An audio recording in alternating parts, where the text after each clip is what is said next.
chance to be ruthless. Hey kid, don't ever let them get inside your head. They'll tell you what to do in life instead of everything you know that you could get. Don't let them guide your life towards regret. I'll fight for what I love with every breath. My past is filled with things I won't forget. I use them all to push me to my best. So treat the worst of times just like a test. If only I could go back in time, I'd tell myself that everything will end up alright. Just push yourself, test yourself, figure out what you like, and find your limits, don't be rigid, always work towards a prime. Surround yourself with open minds, people can change your life. A few friends with intent can help you feel alive. Find a passion, take some action, and with a little time, just be patient, make a statement, try to enjoy your life. They'll try to kick you while you're down. They wanna rise up while you drown. They wanna fill your head with doubt. They're silently scared that you'll figure it out. I'll make it look like I'm losing, won't bother hiding my bruises. And when they finally think you're wounded, then it's your chance to be ruthless.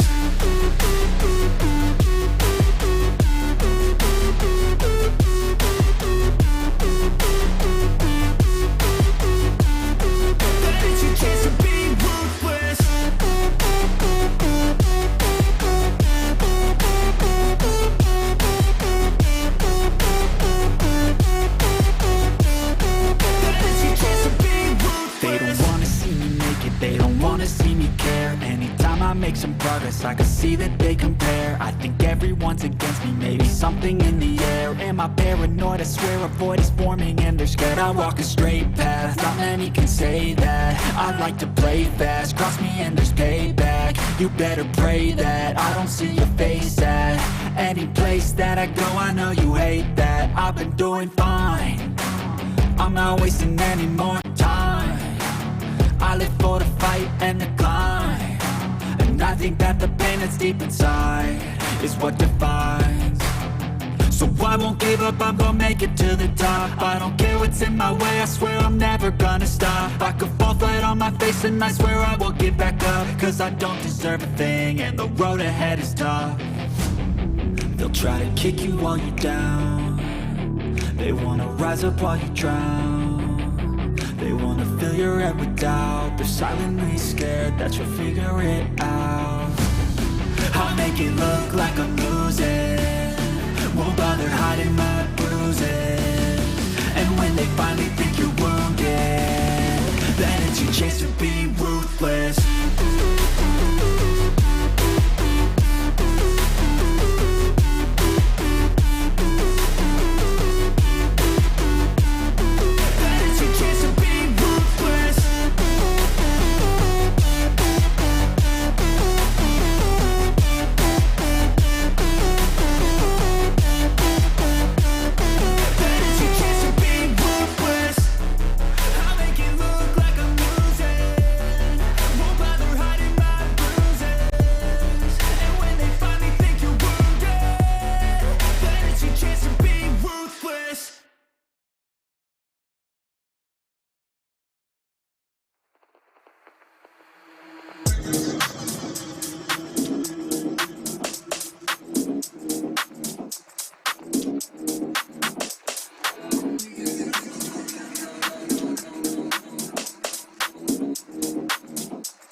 Good morning and good afternoon, everyone, and welcome to the second day of the Armed Forces Dungeon Clash here on Military Gaming League and Esports TV. Now, we have a packed schedule lined up for you here with our 7 teams. But before we dive into that, let's go ahead and get a recap with our leaderboards. And you can see right here, right now, currently in first place is the Marines, sitting at 82 points. But you cannot discount the other. Was there ever a doubt, Sam?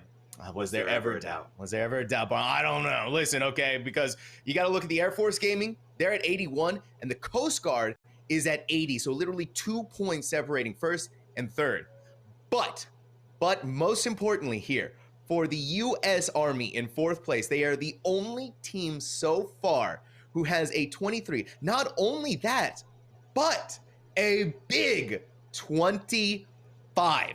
And they have not even done a gambit yet. Now, joined with me today, as always, is going to be the amazing Barn Door and a little new caster here with us. Maybe the person who helped put all of this together, I think. Hothead, how are you doing, my friend? I'm doing great, Sam. I'm super happy to be able to sit up here with you guys and cast this amazing event.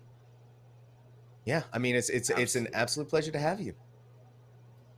Absolute pleasure to see that beard, my man. Got a nice beard going on right there. You know, I think I'm missing something right now. Yeah, you got to join the club, Sam. Yeah, man. Listen, Sam, where's the beard? You don't want to see me try to grow anything on this face.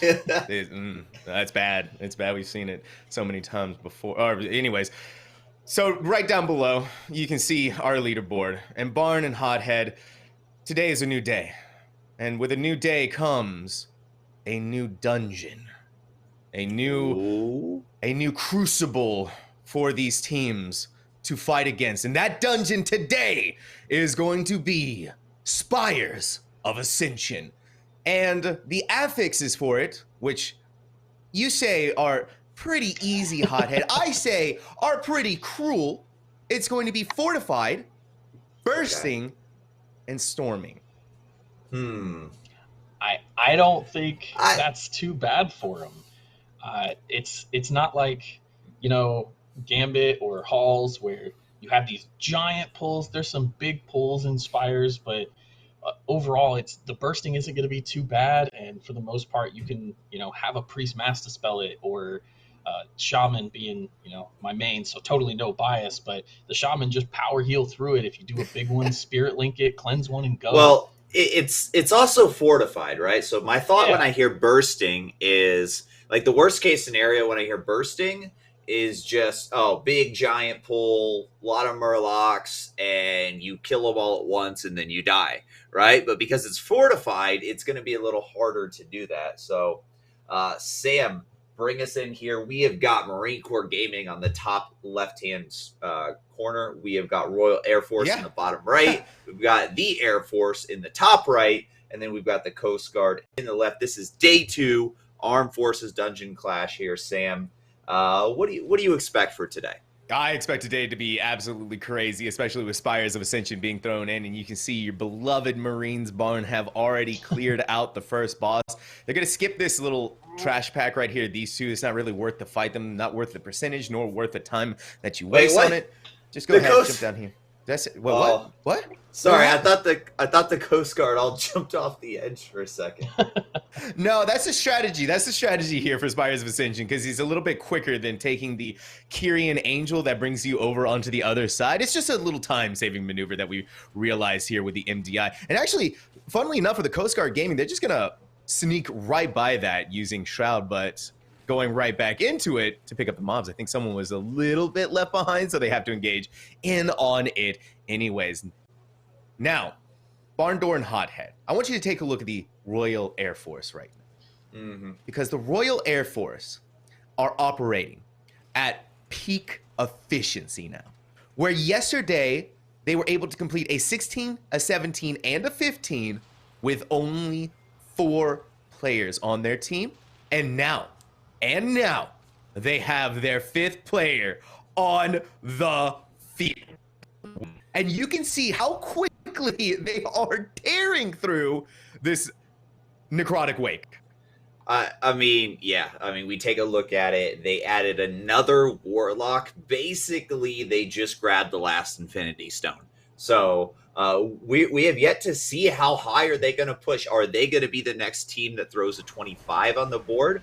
But we do know that yesterday did set them back.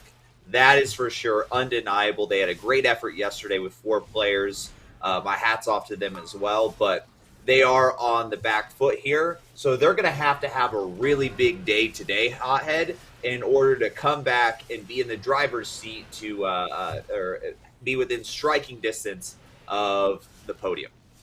Yeah, I was looking in their Discord yesterday and then in their channel in our Discord, and this team is super hyped to come out full force today. The very first thing they said last night was, tomorrow we come out as the strongest. They really want to pull ahead with their 5th person. Like you said, they set themselves up yesterday, getting those base dungeons done so that today they can come in and get the 2 they didn't do, but start pushing those other ones up and show that as a 5-person team, full force, peak efficiency, like Sam says, they can crawl their way up and make it back to the top. Yeah.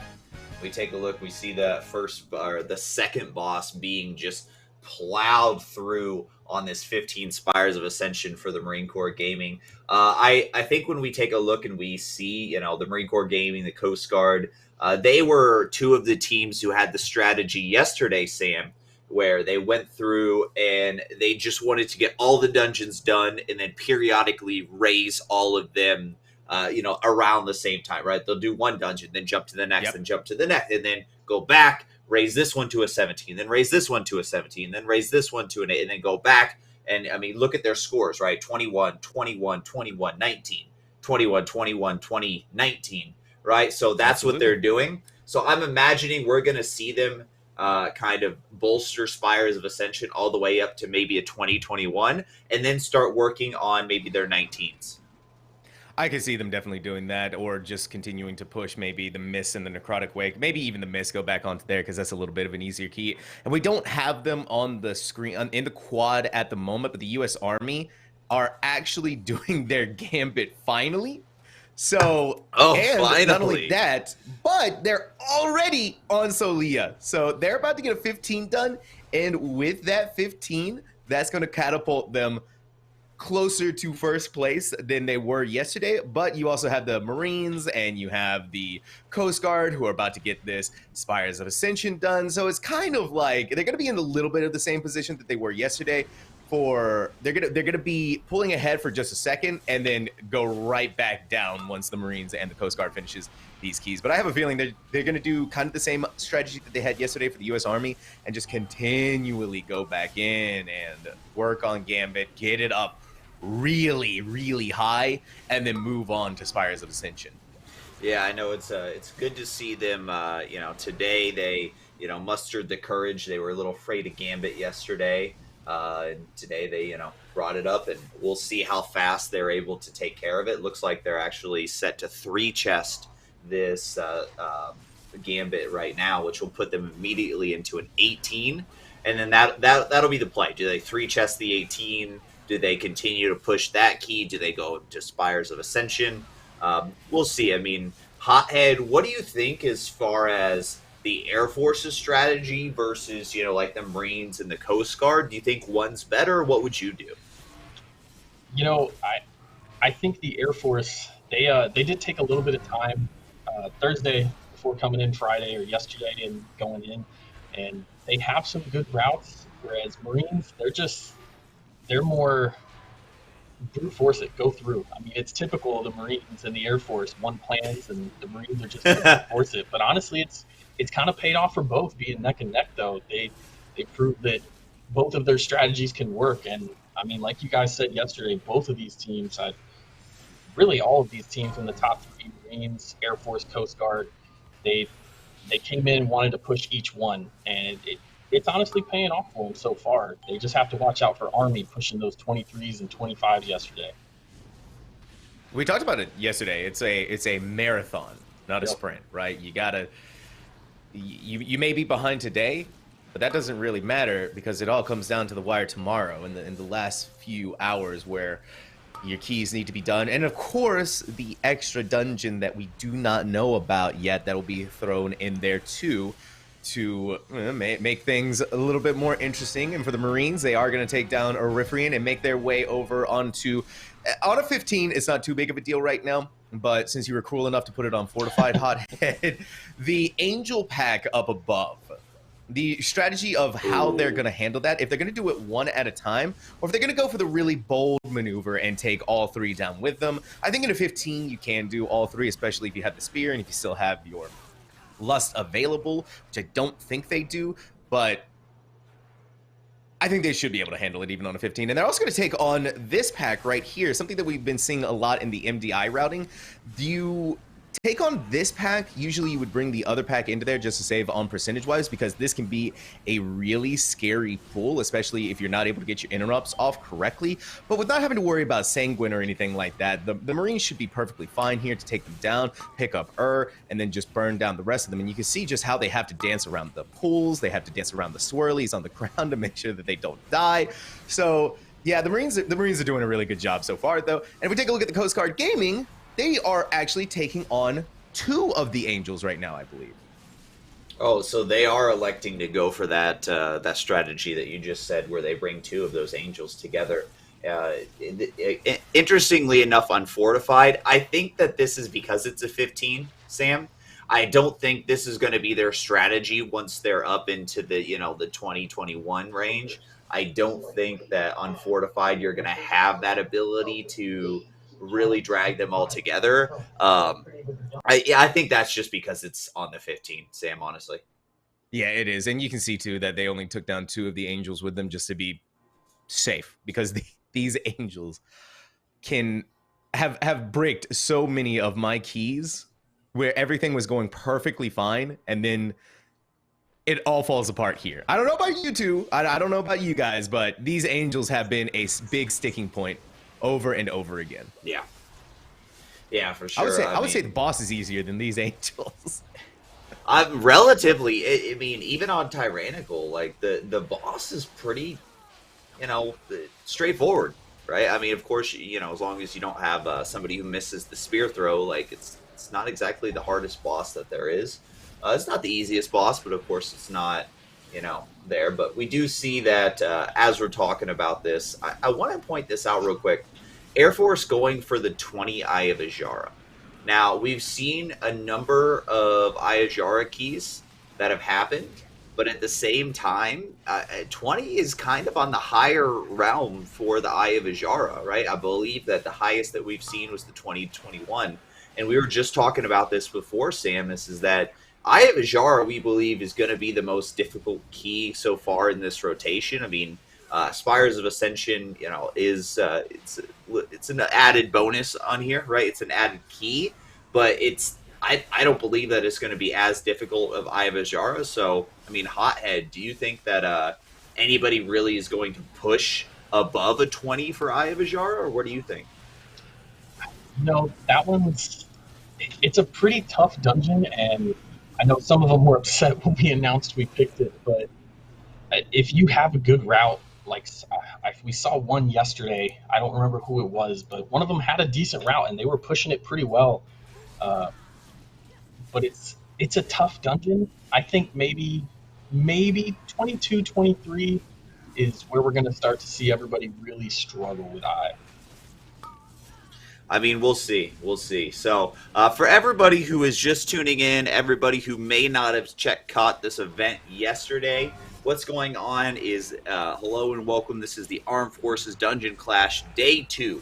What you guys are seeing on your screen is all the different military branches. We've got 7 different teams here, 7 different branches that are all competing to be the victor. Today is day 2. We will crown our victor tomorrow and day 3 Sunday.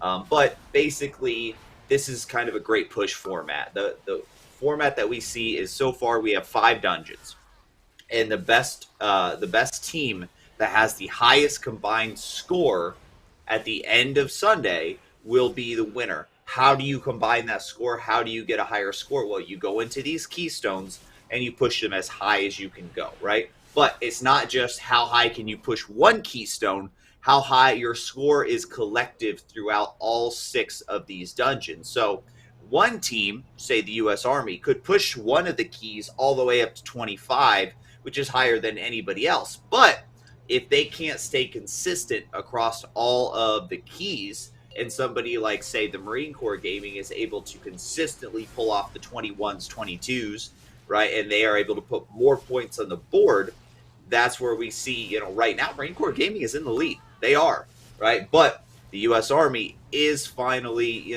showing a little signs of life when it comes to going into Gambit. So they're going to rocket ahead. They're probably going to leapfrog to the front of the leaderboard. So we'll see at the end of the day when all of the cards are played and we know everything, right? We'll see who comes out on top. But really, it's a strategy game. Really, it's just seeing who can get the highest combined score.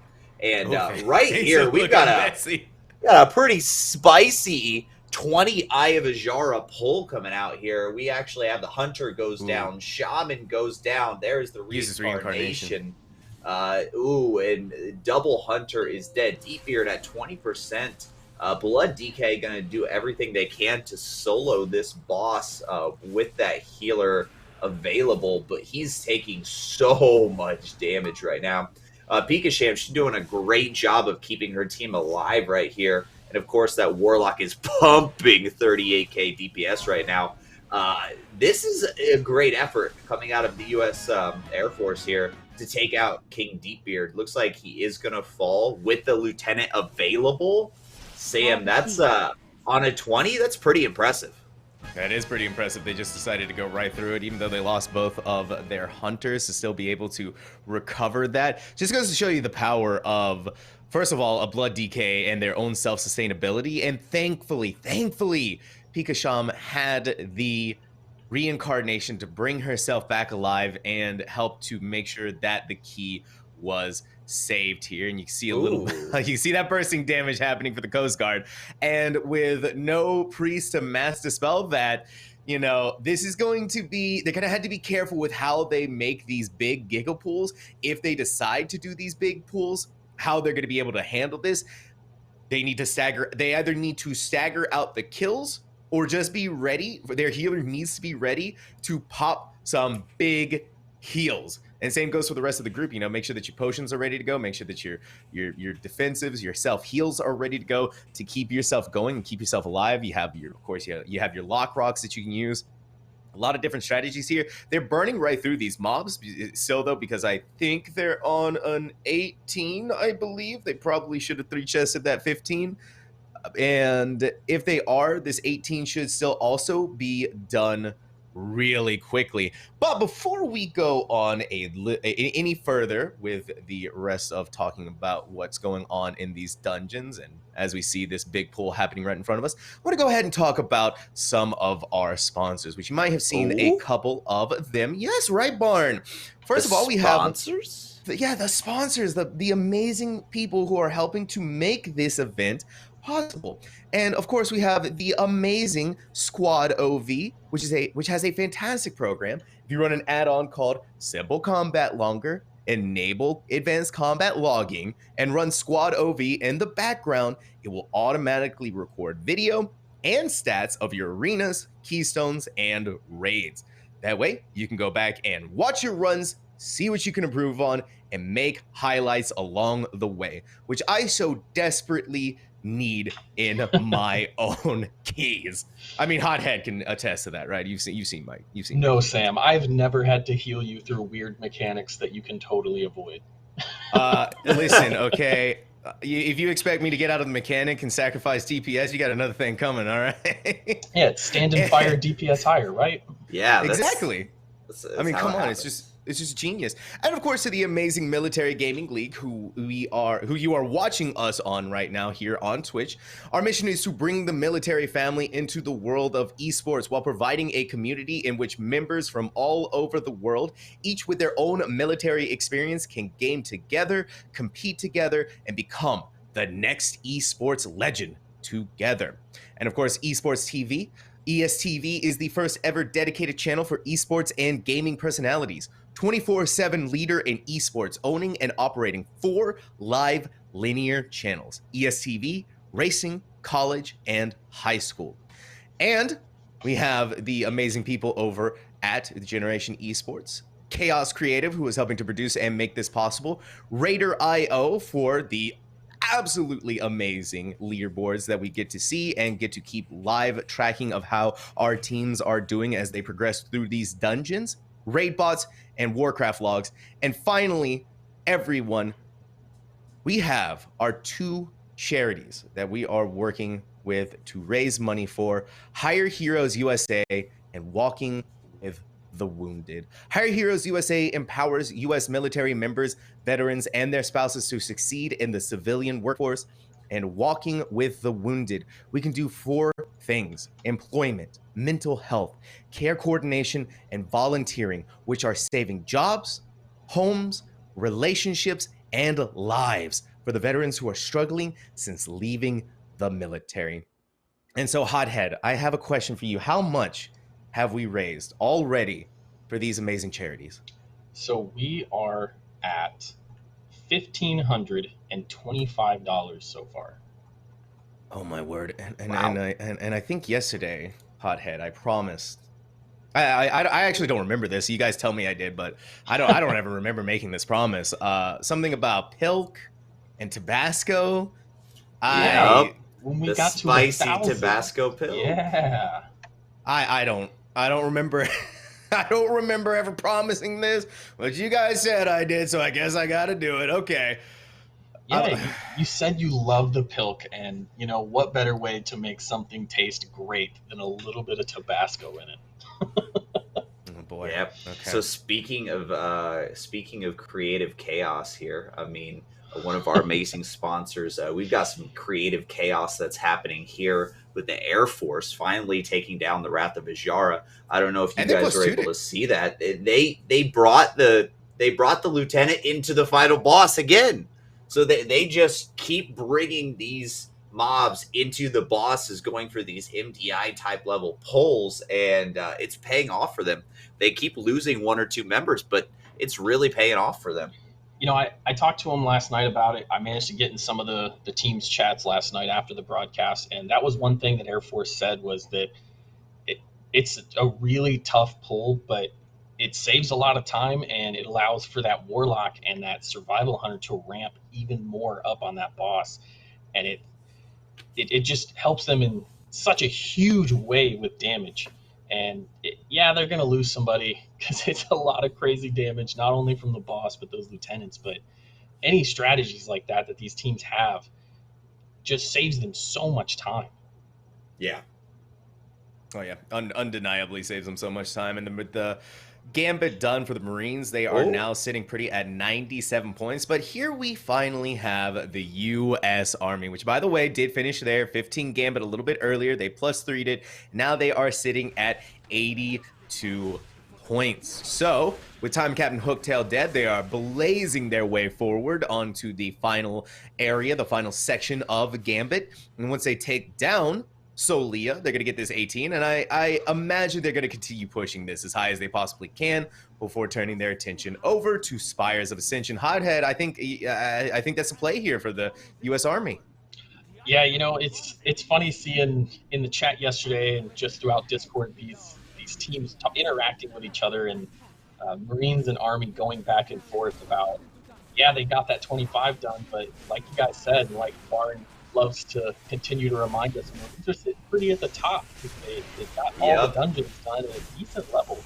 But Army thinks they can bring it back and get over top of them with that 23-25. I mean, we'll see. I mean, we do see that they finished their first Gambit, rocketed all the way up to 82.1, but it doesn't matter because the Marine Corps is at 97 points already. I mean, this is a points game. Doesn't matter how high you can push one Necrotic Wake. It matters what your overall total score is in Marine Corps, showing up in true Marine Corps fashion here. For those who don't know, I'm a little biased. I was in the Marines for 4 years myself, so definitely rooting for the Marines to do everything they can out here. Yipt is doing a fantastic job of really being that Blood Death Knight leader, one calling out and doing everything he can to lead that team. But meanwhile, you do have the U.S. Army that is just rocketing through this 18 Gambit. I'm interested to see exactly how high they will push this 18. Are they going to go Are they going to go all the way up to 25 again? Are they going to settle at 23? They do have a little bit of time. I feel they definitely were able to go back, check that SquadOV, check their VODs and check and see, okay, maybe the 25 it got us some points, but it cost us a little bit of time. So maybe we're just going to focus on getting everything up. So we'll see.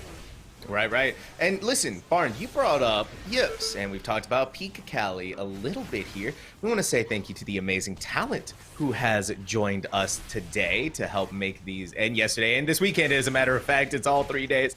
They are helping to make this event even more amazing than it already is. And our talent, of course, is going to be Nefsi, Pika Cali, Asuna, Chevelle, Ellie Brooks, Yips, and Automatic Jack. So we have some ringers in here. We have some big MDI key pushers. We have so many amazing, talented people who are donating their time to help make this event the best that it possibly can be.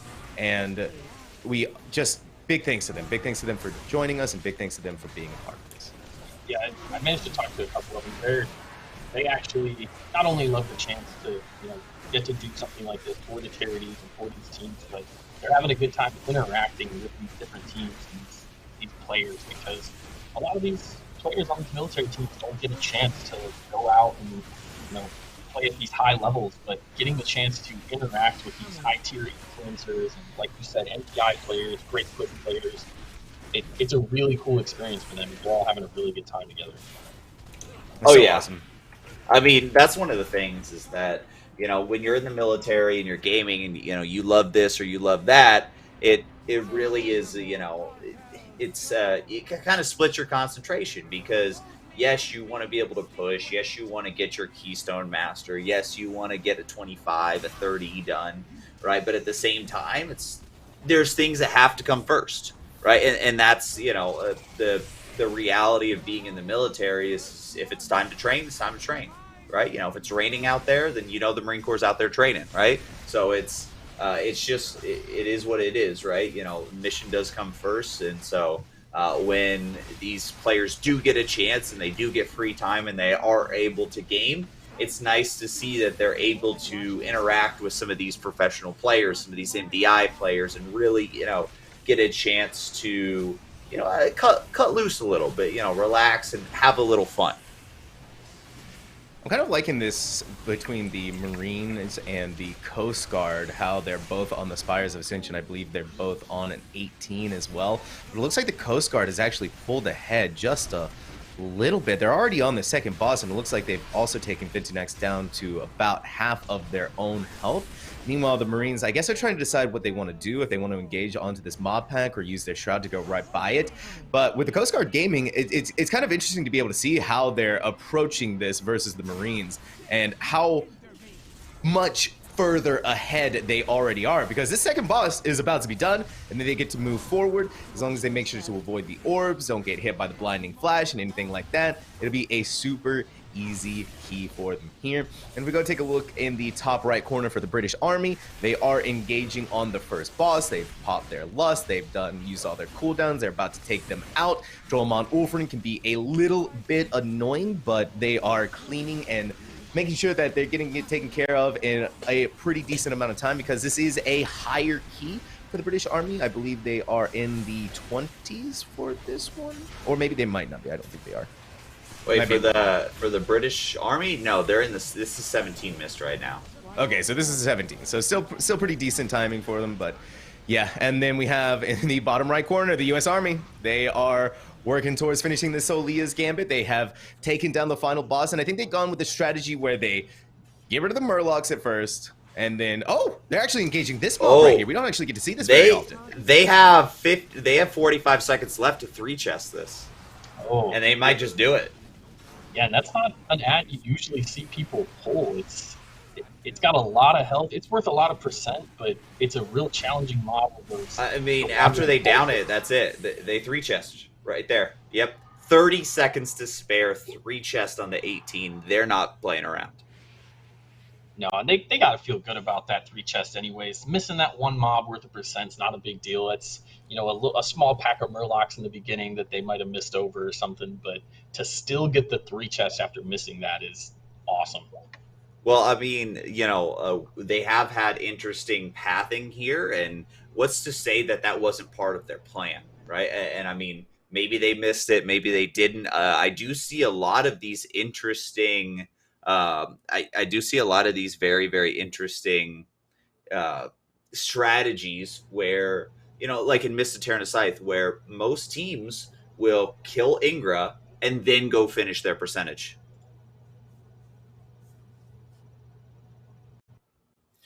We are seeing we are seeing Riptar over here flexing his Mog, by the way, gotta say. That's a good Mog. That was a good Mog. Little flex on that right there. Oh my word. All right, the Coast Guard game. Okay, I thought they pulled into the boss for some reason. I think it might be because dark mode is throwing my eyes off just a little bit here. But yeah, you're doing this. This pull can be a little bit scary, even on lower keys, just because of the bursting. But it looks like they've managed it to whirl around it with just fine and engage right in on Orifrion and begin that pull for themselves. The relic that they're going to go for, as always, Dismantler, get that sweet extra cooldown here. And yeah, it's just standard pull. Make sure that you avoid the, stack up for this right here, the Imperial Ordnance. Get out of the way of that. The tank is going to take them back, and you do have to be careful of though, when you're stacking up, because has the tendency to come on and slam and welcome to the jam. You can see it right there, but thankfully they don't have to worry about that for right now. But there has been a couple of times where things get a little bit sweaty, and you got to be careful of that. Yeah, I mean, hot head. I mean, you're used to, you know, your head is very hot. You're used to being sweaty all the time. So what do you think about this 18 Spires here? I think it's great for the Coast Guard that they're already going to be finishing this 18 and pushing that Spires extremely high. Do you think that they elect to push Spires as high as it can go before they maybe go back into another dungeon, or what do you think? Yeah, I think they'll get this Spires pretty high, and I don't know, probably go back to maybe that eye is the only one that they'd have under the 20. So it'd be a good idea to go back and push it above, but they might do like the Army and surprise us and just continue to push this one up as high as they can. And I'm kind of interested to see if they stick with that 2 angel pull at the end, because having the Lust and the Spear on it, I think they can do it in some of the higher key levels, but I want to see how they manage to feel that padding out. Completely destroying Orifrion right now too, by the way. Just sending them to the next level on an 18 is pretty impressive. And you can see right there too, they just go ahead and set up, pull these little mob packs over to the pillar right here of safety, hit the turtle real quick, just make sure that you stay alive through it. Tank picks them all up, they just burn them down, survive through the bursting, which should be pretty easy. The Warlock's going to take a little bit of extra damage from the hurl spears that are coming out, but as long as they are able to mitigate that damage, should be fine. You see the Ring of Peace try and group them back up together a little bit more clumped up, so that way they can get the cleave on it, and that mob pack is going to go down with relative ease. Now, what are they going to do with these angels? You want to take our bets, guys? I say they're pulling them together here. The Coast Guard, they definitely have been more like the Marines have been just brute forcing through a lot of these. But you know, the Coast Guard has also been having the idea of, you know, big pulls. They're not stranger to it. So I'm betting that they pull them together. You know, I got to give props to Navy after the trouble they had with Eye of Ashara yesterday. They've been real troopers coming in, I guess, you know, real sailors coming in and sticking with it today. They're just running it over and over, trying to get that time up a bit on it. They haven't gone into Spires, but they really want to get this eye timed and on the board. I mean, yeah. It's a difficult key, no matter how you twist it or whatever. It's a tough key. It's a key that you don't get to practice very often in live servers, regardless, and even, you know, with the rotation that they have for Legion Time Walking Mythic Plus. So, Eye of Ashara is tough. Eye of Ashara, you don't get to practice very often, and we talked about it yesterday too, about how maybe a little over-tuned as well, and that's why we don't see too many teams having it over a 20, except for one. I mean, real quick here, Sam. I know exactly what you're talking about here with Eye of Ajara, and the only time, if it's on time walking, you get to do it, but otherwise, we don't. But I just want to take a second, step away from this, and thank everybody who has donated, right, to these amazing charities, because we just had a new donation come in for $105. Says, for my main man Barn Door, thanks for your service, Semper Fi. Hey, Semper Fi, brother. Appreciate that. Appreciate everybody who has donated. Right now, guys, thanks to all of you out there, we are up to $1,630 donated towards our amazing charities. And I think the question on everybody's mind is when's the spicy pilk coming there, Sam? That's the question. Spicy pilk. The spicy pilk will be coming. Don't worry. It'll be coming, chat. All right. You're going to watch me suffer. I'm not happy. I'm not happy. I'm happy because, we got a lot of money for charity. I'm also not happy because I got to drink Tabasco pilk. Almost you almost have enough money to maybe do 2 times? Wait. Wow. Are they? Wow. Yeah, the Marines are going to do the double pull, which is exactly the same thing that the Coast Guard is doing here. I mean, with no lust, you really don't want to pull all 3 because that's just asking for trouble even on an 18, because these mobs do a lot of damage regardless. You have the stacking dot that's going to wreck your day, and then you also have to factor in bursting. And as much as bursting you can kind of mitigate and you can kind of work around it, when you have to deal with that dot over and over again, it's gonna mess your day up. Oh yeah, for sure. I mean, if you get that dot on you over and over and you die, you're gonna have a bad time, right? So got to make sure to avoid that here. Though this is on an 18, granted. As we said, the 15s, the 18s. I think we see, the Marine Corps, Coast Guard, everybody kind of going for these double pulls here. Not an issue. Fortified, though, I think once we get into those 2021s, we're not going to see those double pulls anymore. Yeah, I don't think so either. For those that don't know why that pull is so hard, each one of those 3 anchors has a different ability they do, and every time you kill one, the others do abilities. But also, with that double pull or triple pull, when you kill one of them, you have a couple seconds, and it's going to full heal the other 2. So they had a really good time there. They killed one, almost immediately got that second one, but with the 3, it makes it so hard to kill them together and not heal the other ones up. Yeah, for sure. And yeah, Marines now have engaged the final boss of Spire's Ascension here on this 18, and they are well on their way to +3 this Spires and going into a 21, and that is where we're going to see how the strategy really shifts. Yeah, Hothead, talk to me, my man. What do you think as far as the Marine Corps' kind of strategy coming in? Because they're in the lead right now.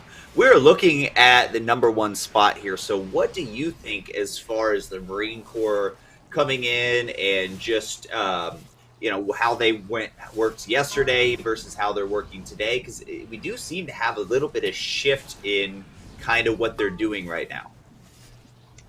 Yeah, I mean, I feel like their mindset is we got a couple dungeons that are higher than the Coast Guard.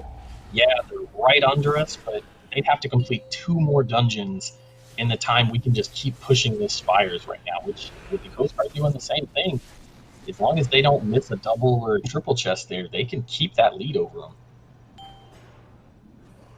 Yeah, I mean, that's the thing is the Marine Corps were very strategic about this, getting everything done on the 21, except for the Eye of Ajara, getting that 19. And that's kind of what we've seen out of a couple of these teams is get a decent, right, maybe not super high, but a decent Eye of Ajara and get everything else in the 20s. And that's really what we've seen out of the Marine Corps. That's what we've seen out of the Coast Guard.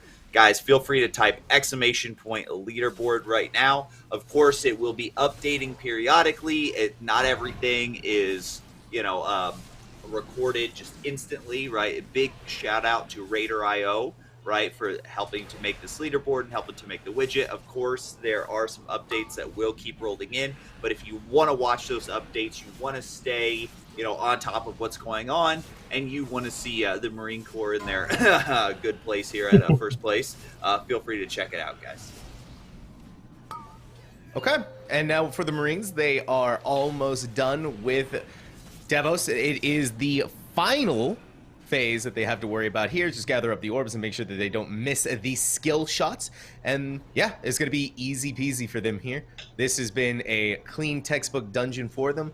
They only suffered 3 deaths, so if they make sure to clean that up on the higher key levels, it should be okay for them. And there we go. They hit the spear. And now Devils is going to come back down. Just make sure that you pop all of your cooldowns that you can, whatever you got on you, and go to town on Devos, finish her off, and move on into this 21. It's going to be a 3 chest for sure, definitely. But real quick, I do want to throw us over to the British Army for some Tyrannocyte. Just want to give us, kind of a new dungeon to look at. And then I want to look at kind of what the British Army is doing over here. So we see, because they have been struggling. It's no secret that they have not been in first place for most of this tournament. But how are they adapting? How are they, looking at it and saying, okay, we've got some ground to make up. What are we going to do? And so for here, I'm looking at them to, yep, this is exactly what I was looking for out of them. Even though we have that inspiring, they're going for it. They're doing the double pull on the 17, and they're trying to, go for this timer. They do still have the potential to, 2 chest, 3 chest this, and it looks like they really are going for it. Hothead, do you think that, we're going to see some of these lower teams, some of the teams that are maybe, like the Navy, like the British Army, really kind of step up to that? That was dangerous. Oh my goodness. Sorry, I just had to say that real quick. They almost went yeeted off the side. Oh, it's okay. That's why you set up a port as a warlock. That's the whole reason right there. Oh, but they're pulling the Reaver. This is interesting. Most teams choose to just trap it. Oh, Chevy Lock taking a ton of damage right here, but they are going for the extra percentage.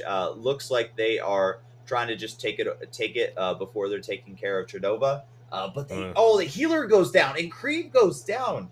Wait, is Cream on the DK? Hi, yeah, on the DK. Looks like they brought a Frost DK yesterday. He was. Yeah, we have a Frost DK and a prop Paladin to prop up here. This is kind of breaking the meta a little bit. But hey, I mean, we saw how useful a prop Paladin is and how much damage that they can put out. And sometimes it's not necessarily playing the meta. It's just more playing what you're comfortable with. And they suffered 3 deaths in that one pull. Thankfully, though, they do have the respawn back there with the the Night Fae Acorn. But now they're beginning this next pull, but I think their healer took a little bit longer to release, and so now they're going to be late to get back in on this pull. They had to play a little bit carefully to make sure that nobody takes any damage they don't need to. That Stimulate Regeneration did get kicked just in time to make sure that the rest of the mobs don't get healed back up, and the damage throughput is just so insane and so intense. This is working out nicely, and the rest of them go down, and they can begin this next pull. Make sure to take care of the inspiring mob. And then, yeah, just onto Tredova. I don't think they're going to +2 this chest, but they are definitely going to complete this key if everything goes well here, especially on this double pull. This is going to be a little bit scary. A little spicy, just like some spicy pilk I don't want to talk about we've got going up. But no, I mean, I got to say, this key for them, this is definitely camping status, right? It's intense. Yeah. It's intense. Go ahead, Sam. Sorry. Oh, no. Hothead, I'm sorry. No, you go on, buddy. So I think if they, maybe if the healer was there a little bit quicker, they still had the chance to double chest this.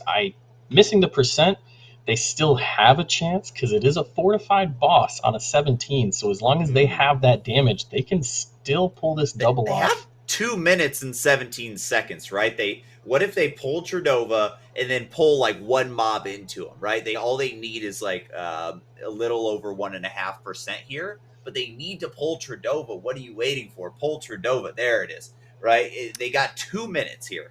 Now, on Fortified, on 17, they pop the Bloodlust here. They need to pump. I mean, let's just be honest. They need to, at the gas station, just set it and pump. That is it. That's what they need to do. Potentially, they do have the time to two-chest this, but I mean, that's what we're looking for out of them, right, Hothead? We're looking for them to two-chest and put themselves in a good position here. Yeah, and I think they can do it. There's a pretty common strat if you're missing this percentage. Once the boss gets really low, they can pull in some of those adds from the side there and let that, really all three of those have really awesome AoE damage. But it looks like the Death Knight almost went down there. Yeah, he did. It doesn't look like he potted, so he's still good. It was close. Yeah, they just pull some ads in there and let him go. Yeah, I feel like they need to pull the ad into the boss right now. I feel like they're not going to have the time to run over, and they need to have the hunter from range pull an ad into the boss right now. I feel like that's what they should do. I don't know. Maybe, I mean, the boss is getting absolutely nuked here. 20k DPS coming out of Apex Survival. I mean, 33%, 44 seconds left. Definitely still potential for two chest here, but I would have liked to see that mob getting pulled into Tredova here. Yeah, I guess they just want to. I think they just want to be safe. Honestly, the +2 isn't as important to them as making sure that the key is going to be completed, and you can see that when they didn't pull the boss when the DK was missing. You want to make sure that everybody's there to keep things safe, but I think they're going to do what Hothead said earlier and just pull the mobs in here now that the boss is so weak. But with only 10 seconds left to go, I don't think there's going to have enough time. And so because they don't have enough time, they're just going to let the spine maw larvas live for a little bit longer. Final percent. There we go. Tredova is down. Now they have the rest of these insects here to finish off this key. And once they get at least one of them, and as long as the resistance and the regeneration don't come out, this will be a done and dusted dungeon here for the British Army on Miss of Turn a Scythe. It'll be turning into an 18. So whether the question is, are they going to go back into it, do it again, or are they going to move on into a different key? They still need to do Eye of Ajara, and they still have Spires of Ascension that needs to get done as well. Yep. Awesome. Now, are we able to go and check out Coast Guard here potentially? Because I do want to check in with the Coast Guard. I know we were taking a look at the Marines, and we were really kind of seeing, okay, what are they doing on this Spires of Ascension? But either the Coast Guard or the Navy, I do kind of want to have like kind of a heads up and see. We have taken a look at the Marines. We've taken a look at the British Royal Army. I do want to take a second and head over here. Yeah, the Navy are still doing their Eye of Ajara. I think they are still trying to get that one cleared. The Eye of Ajara has just been a big sticking point. It's been a difficult experience. It's been a difficult key for them here. And yes, indeed, they are still on the 15 Eye of Ajara. And it just goes to show you just how difficult this key can be, how the routing, it can be kind of all over the place. We're going to see Ellie Brew gather up all of the crabs here on the beach, literally taking them all and picking them all up and working towards getting that percentage done and dusted.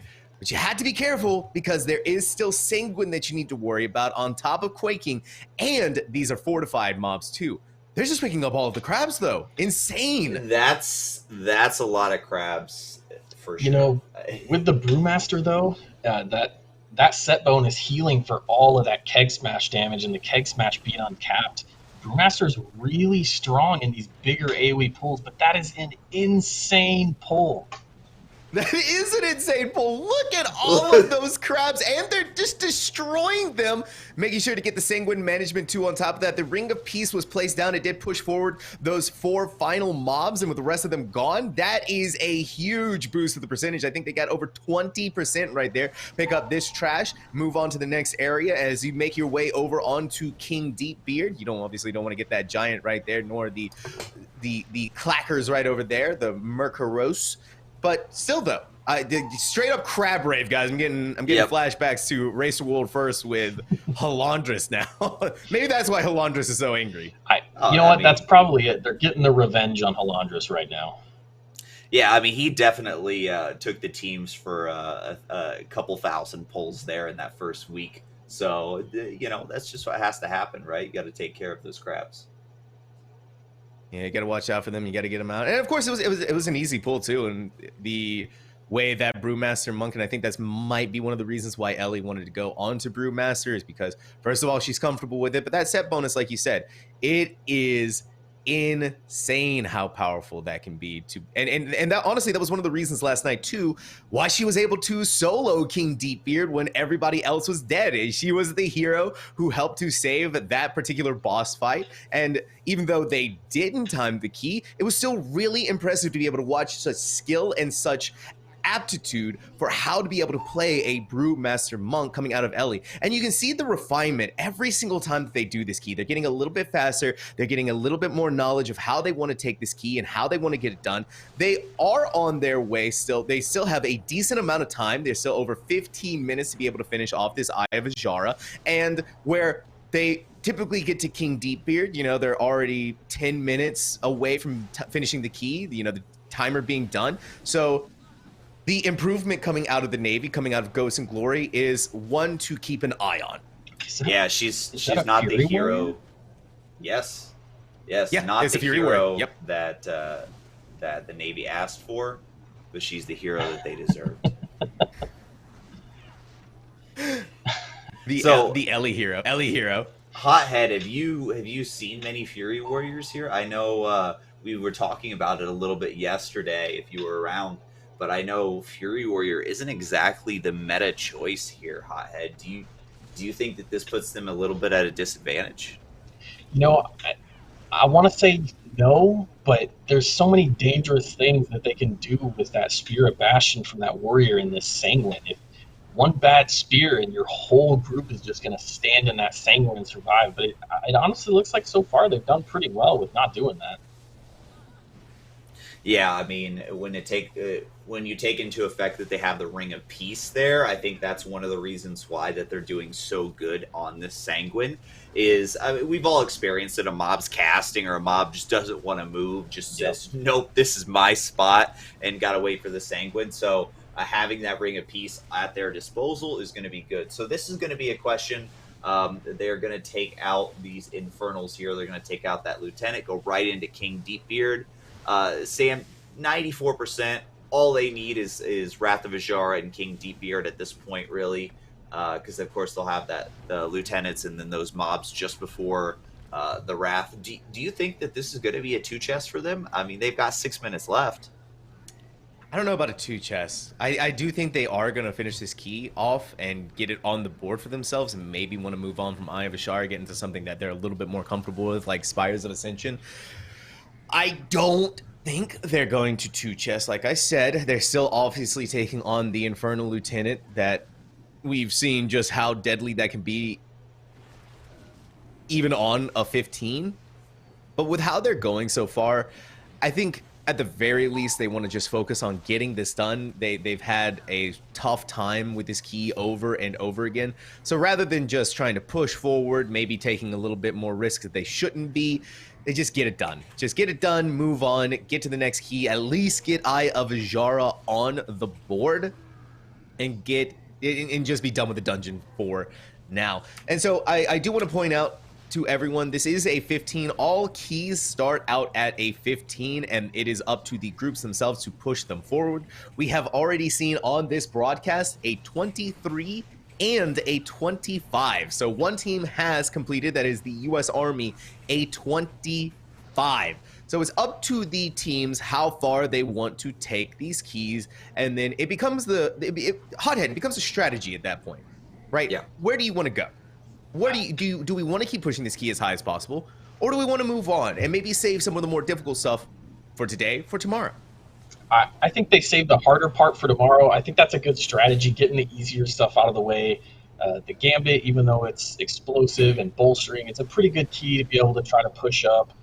The Necrotic Wake is a pretty good one. I think they do that and then save the rest of this Eye of Azshara for tomorrow. Especially, they have all of them done but the Spires, and I think they'll do pretty well in that Spires. Yeah, I agree, Hothead. I think that they go in, take care of the 15, time it, put it on the board, get the points, and then go into the Spires, work on that, see if they can get, 17, 18, 19. And then potentially they may be looking on pushing Eye of Azshara tomorrow after they take care of, the 6th mystery dungeon. But, I mean, we do have time. I mean, it's a long day. We're roughly a little over an hour into it so far today. So they have time. I think for them, this is just, okay, get our Eye of Azshara on the board, then go back, focus on the other dungeons, but then they might still revisit this.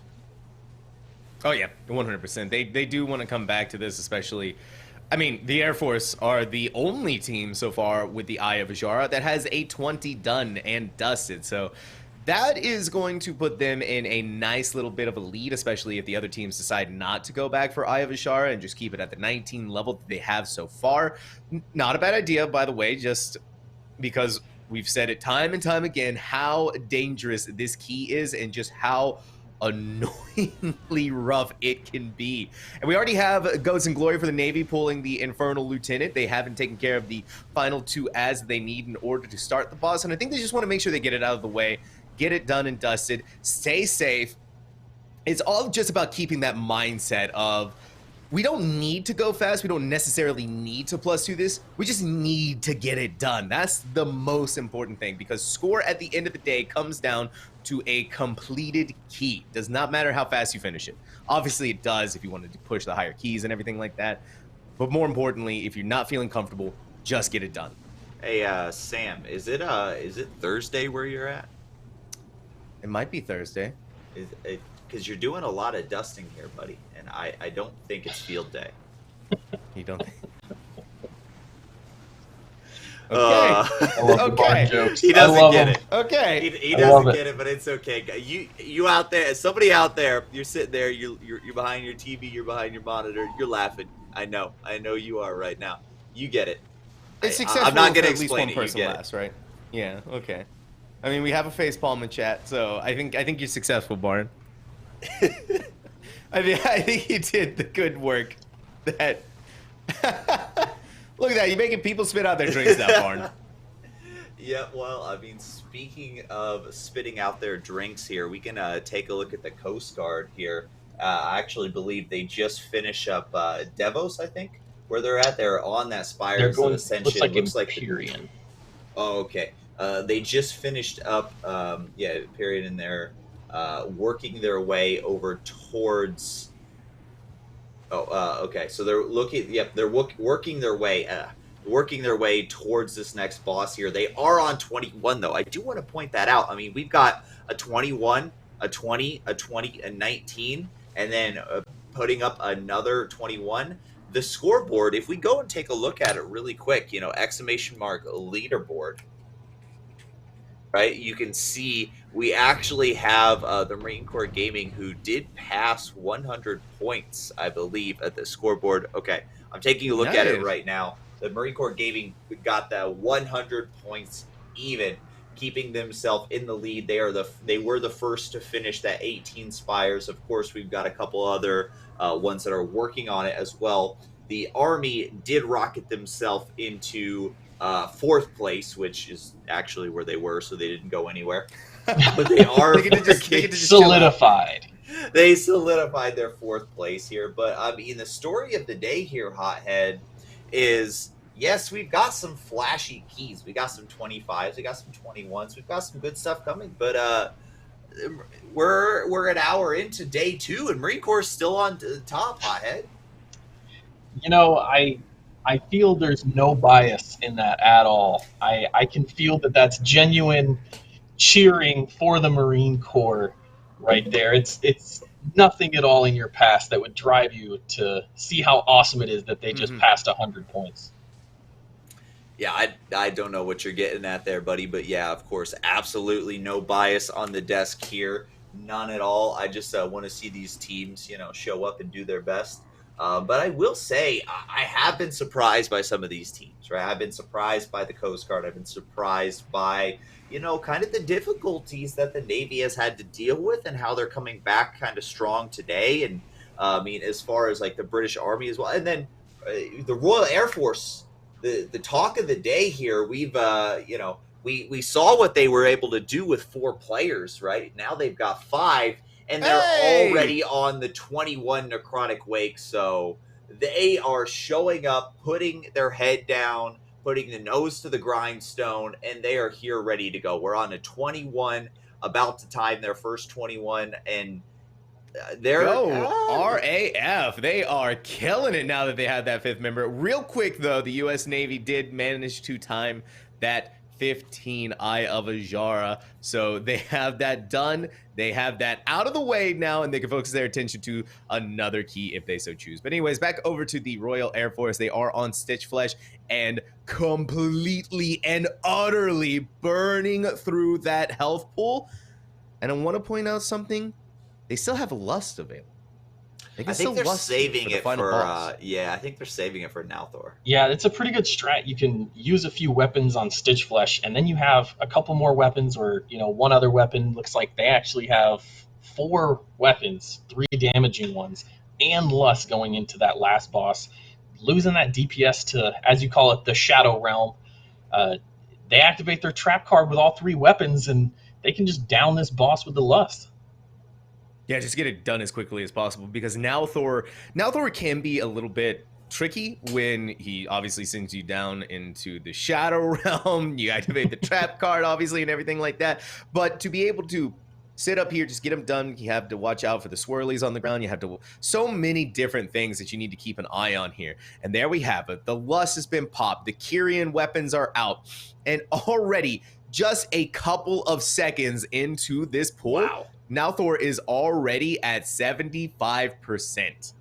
Wow, that's crazy. I know we keep having a bunch of Yu-Gi-Oh references here. Let's stick to World of Warcraft, guys. Let's check out these 2 warlocks, these 2 dark magicians here. Make sure that we see Nalthor 60%. They are pumping both at 26%, but they have no more Kyrian weapons left. Lust is going to drop right about now. So I think the hope was maybe they had enough time to 2-chest this. They only have 18 seconds left. Unfortunately, it looks like that's not going to be the case. This is going to be a 1-chest, but I mean, still, taking, even having the ability to be close to a 2-chest on a level 21 here, the Royal Air Force, they're really showing up, and they're showing up hard today for sure.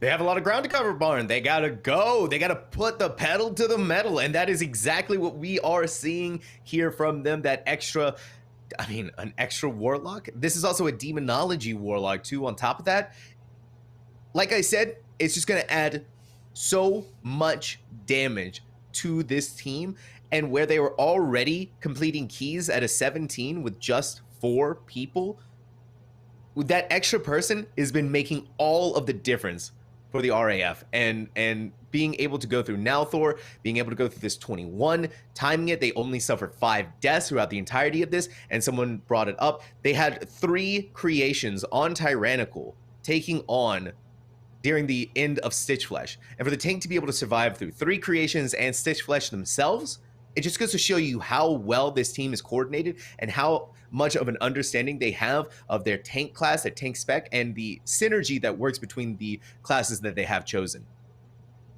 Oh yeah, Hothead, they know what they're doing here. They've got everybody allocated where it needs to be. The tank is doing his job. The one warlock is doing his job. The other warlock is tanking the floor as well. Got to make sure you keep them off of the boss. But Hothead, what do you think about the potential for the Royal Air Force Esports to come back in this one? I mean, maybe we don't see them on the top of the leaderboard today, but what do you think for their potential to come back and, make a run for first place?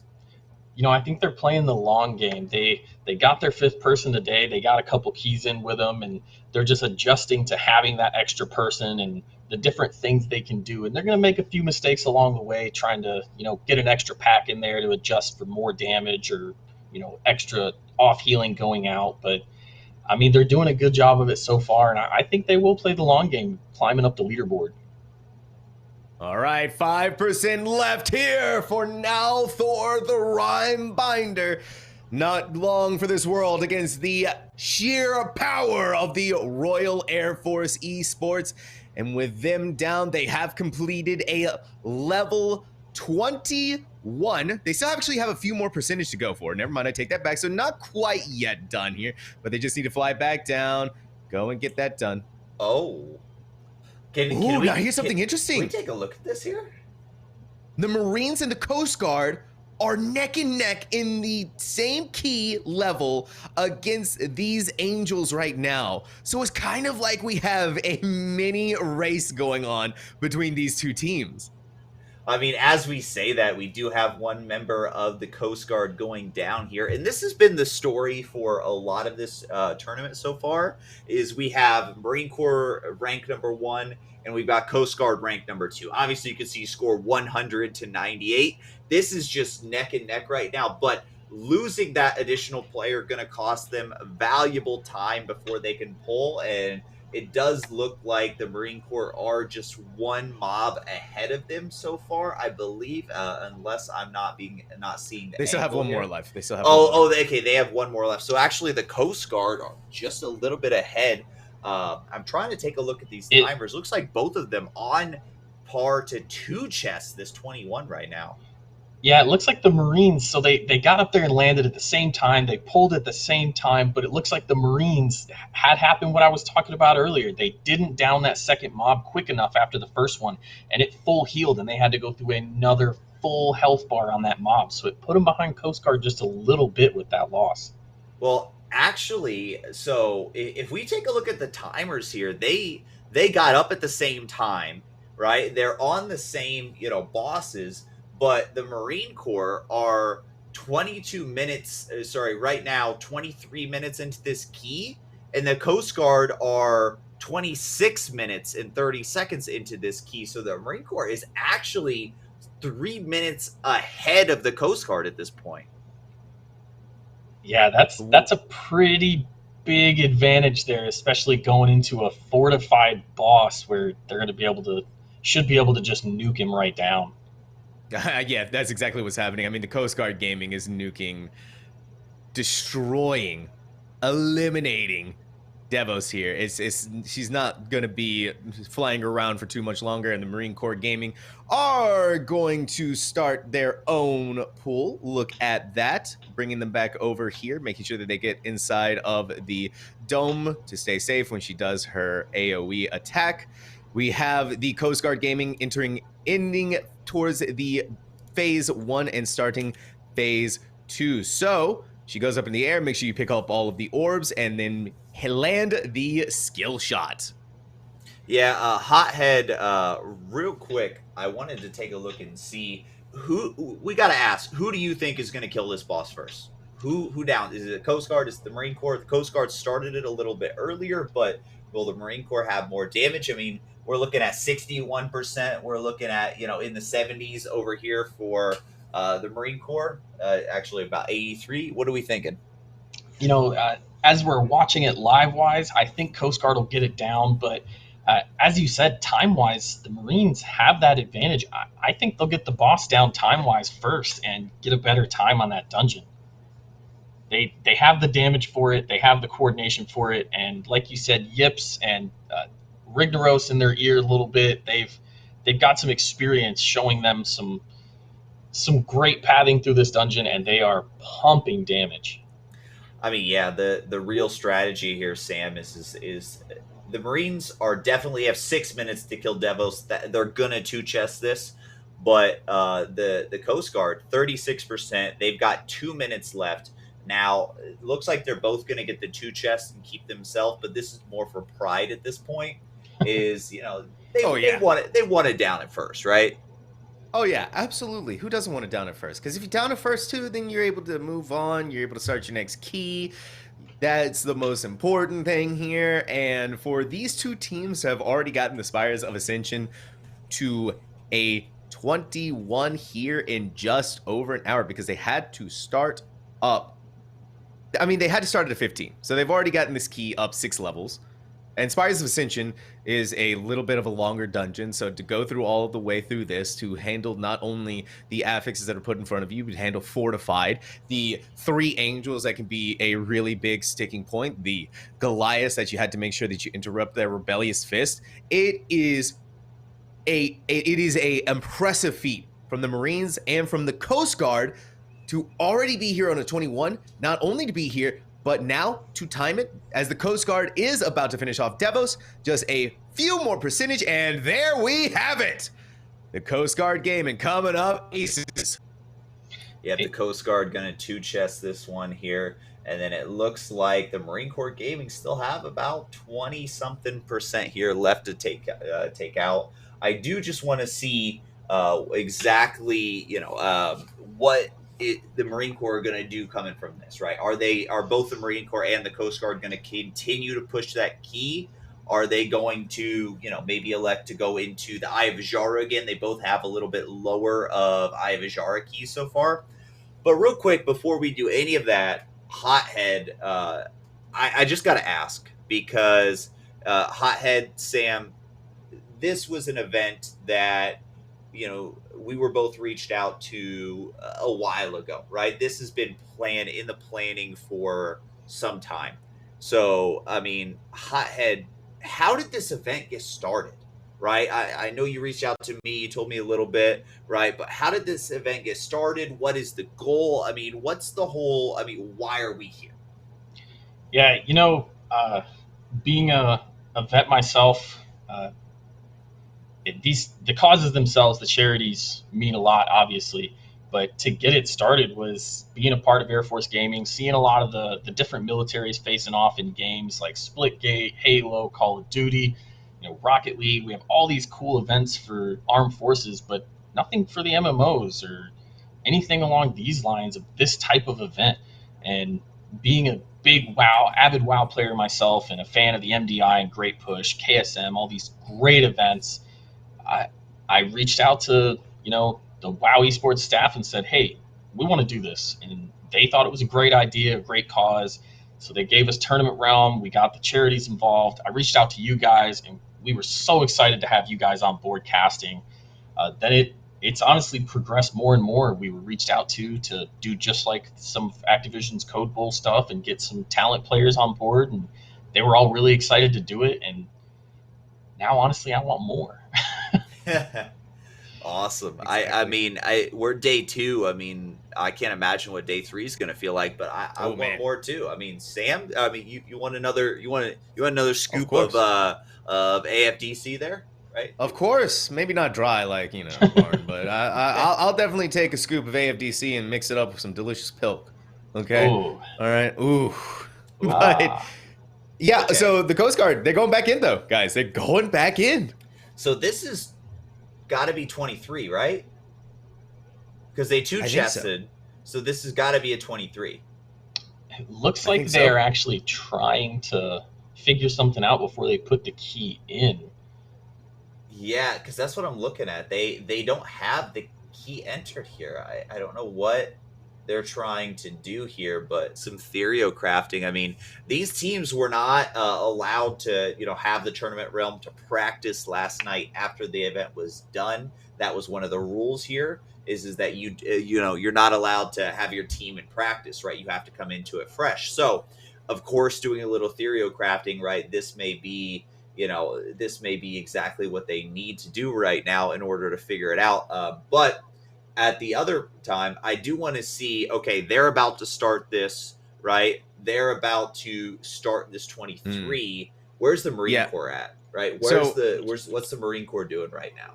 Just to explain real quick, what Asuna was doing there is they were wanting to get the red bomb, because if you get the red bomb, there's the pheromone one that allows you to use kill command over and over again. And if you proc kill command in a reset, that gives you Mad Bombardier, which gives you the big damage from the survival hunter. So that's why we saw them. They were throwing out the bombs until they got the red one. Now you can see they're just spamming kill command over and over again until they get Mad Bombardier.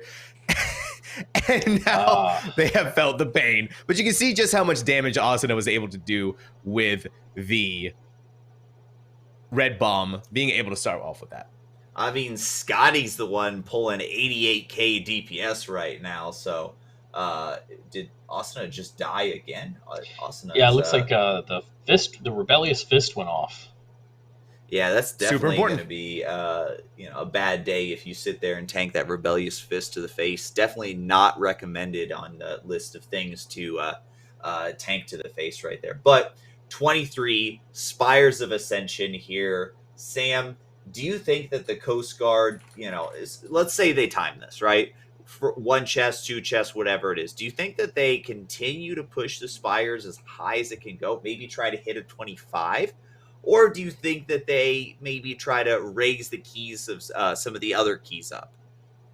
I think that they probably want to go ahead and start raising some of the other keys up.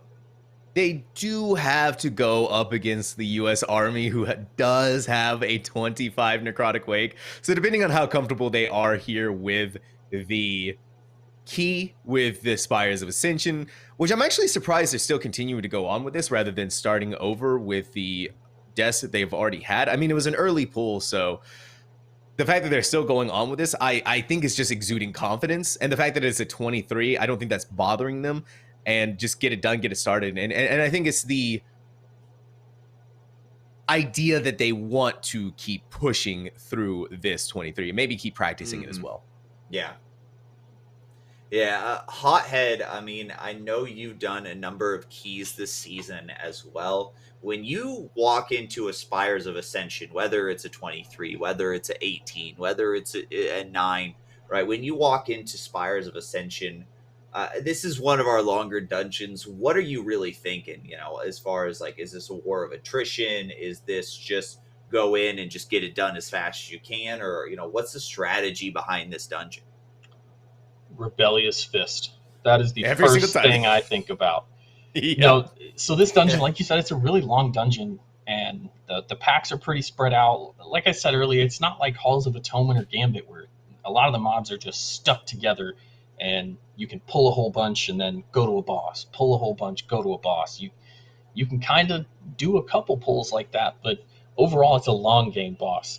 You want to make sure everybody's getting those stuns, interrupts, whatever. And if you miss one, a lot of these packs are rough. That's, in fact, why a lot of times you see like Marine Corps skipping that pack before Ventanax. It's got the squad leader, gives everybody some damage reduction on the group. And if you're not taking those things into account, this dungeon is going to take forever. Oh, man, it really does. And now with the Coast Guard in beginning their pull on Kintara and Azules, you do have to be careful. Obviously, watch out for the link that keeps them connected between each other. And the smart thing for these two teams to do, oh my goodness, the Rogue is so close to death. They have a couple of options in their pocket using cheat death in order to stay alive through that, and I think that's what helped save them there. But with being so close now, they have to be careful throughout the rest of this encounter. Otherwise, it's going to be very dangerous. Now, to keep an eye, to get a quick overview of this first boss, since we really haven't talked about it, some of the mechanics that you have to watch out for, you can see that these two mobs, they share damage with each other. And so that's why you'll typically see them grouped up together. So that way you can get the nice cleave and just maximize your damage throughput. You do have to watch out for Azules as they're throwing out those orbs right in front of them. So typically you'll see the DPS get behind the mob or off to the side of it to where they're not getting hit by the attenuated barrage. And then there is the link that it keep between the two that you can see right now as they're moving forward. If you get caught, if you go through that link, it puts a dot on you that does a lot of damage. And here on a 23, that is going to hurt big time here. And so with Azules now at 40%, the rest of this, as long as they're able to keep track of this Kyrian spear that comes down as well, you got to make sure that you don't get caught in that. Same thing, bring it away from the rest of the group. You can actually see how well this team has been doing so far to making sure that it is not in the direction of where they're going to be caught or any pathways that are going to cause any issues. But yeah, this boss, Kintara and Azules, are going down real quick, real fast. The resonating arrow just the right time as they're going out. Yeah, I mean, this is a fortified for Spires of Ascension, so I don't think we were really looking at this boss as, being like the group breaker right there. I know we were talking about it a little earlier. Some of those earlier pulls for fortified 23 Spires of Ascension, they're group breakers, right? If you could just wipe and wipe and wipe and, it'll just break the group. But right here, this is one of those, that first boss, it's maybe not as hard. The mechanics are a little bit more understood. Everybody knows, don't stand in, bad stuff. Don't get hit by bad stuff. And you see a little link there. Don't walk into it. But we are going to get the boss going down right there. And Sam, I believe we got ourselves a little video to throw it to. Yes, we do. We have a nice video about the Coast Guard gaming coming up, lined up here for all of you to watch.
All right, and thank you to the U.S. Coast Guard for that amazing video right in front of us. That was very well put together, and it just goes to show you that the Coast Guard, not only are they amazing at keys, but they're also just an amazing branch of the military. Yeah, for sure. I do want to point out, though, that we, as we were on the video, as we were on break, we had a anonymous donation that came through for $52.50. So thank you so much. An amazing donation there coming through from Anonymous. Anonymous has been very kind to us throughout this entire tournament so far. And we are up to, let me say this one more time, $1,683 total that has been donated towards charity, towards our amazing associated charities here. Just to share real quick, we have Hire Heroes USA and Walking with the Wounded, our charities that are associated. Both are amazing. Both do great things for the military as far as veterans transitioning out, helping them to find, work, helping them to find employment, mental health, right? Helping them to succeed in the civilian workplace. So thank you guys so much. It's been amazing to partner with these awesome charities, and thank you guys for the $1,683 so far. Unbelievable. Thank you all so very much. That is a lot of money for charity for two amazing causes. And also, once again, just apparently the video was made by the ever amazing Hula. So thank you so much for that, Hula. He's just so good, just so talented. This is amazing.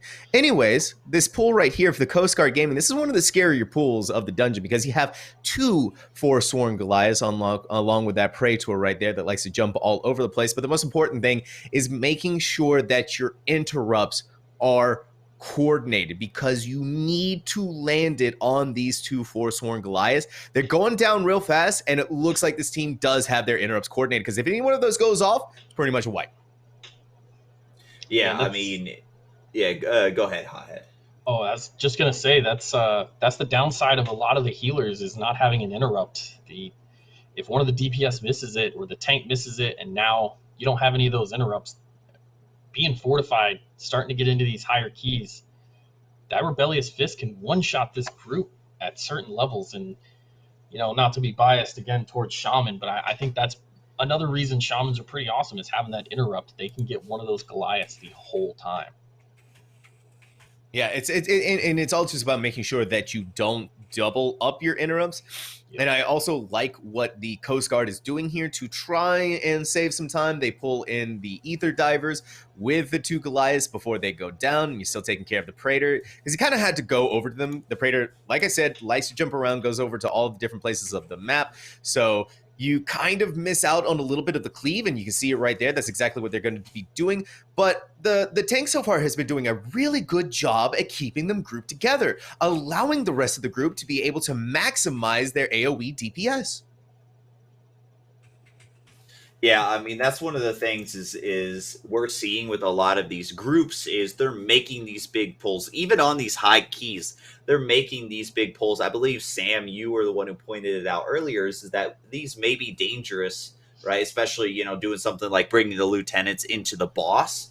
But what it's doing is it's ramping the hunters' damage. It's ramping the warlocks' damage. So so it may be more dangerous. It may be a little bit more scary, but it's actually giving you that damage that you need to be able to do those pulls, to be able to do a 23 and 2-chest it, 3-chest it. I mean, the Warlock is definitely going to benefit a lot from those big mega giga pools. They're able to build up more of your Infernals to maximize that DPS output. And of course, the Survival Hunter too, the more they have, the more they love. Not only do you get more opportunities with your bomb, but the more targets that you have, your Carve is able to cleave through and reduce the cooldown of your bombs. So that just makes things it just makes things way better for the hunter. Now, this is going to be interesting what the Coast Guard decides to do. And I think, yeah, they're just going to pick up everything. Ether Divers, this Goliath pack, throw down the spear to keep them in place, use all of their cooldowns. They have saved their cooldowns specifically for this moment to take them down as quickly as they possibly can. And the most important thing here is that they have to get the interrupts on the Goliath. They have to get the interrupts on the Inquisitor as well as all of the other mobs. And they did it so cleanly while handling bursting.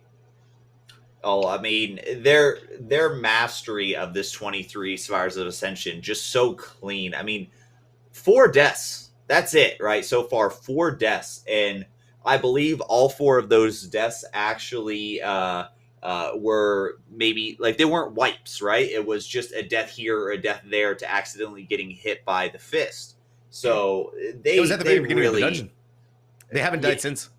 Yeah, they really have, shown that they came in here with a plan and they're here to execute. You gotta really kind of, sorry about that. You got to really commend them too. Going into a bursting dungeon with a holy paladin, they don't have mass dispel. They don't have the things like Spirit Link or Cloud Burst to go through it. Paladins probably one of the ones that have the hardest time with bursting, and they're still making it work. Unbelievable, actually, to me, just how well they're making it work. Let's see what they're going to do here with this pack. They have to watch out for the Ether Diver here. They can paralysis hit. Okay, so we're going to use the shot, but you do have to be careful to make sure you don't run into that, because if they do, it's going to pull the mob, and they do it successfully. They go right through it. That was so close, and now they're going to go ahead and pull Ventinax. They're going to have to make up that percentage up on the third area, but they should be able to do that just fine. Ventinax is going to be a really easy boss, super simple mechanics for them. You just had to make sure that you avoid the orb that they leave behind. You're actually going to see that right here. The rogue takes a lot of damage, and once again, they are just cheating death to stay alive. I mean, yeah, Hyper Beast has been doing an amazing job of staying alive here. So for those wondering, I mean, Hyper Beast, he's here, right? He's in this team. Not because he's going to pull... rough. They should still have a B-Res to bring back up.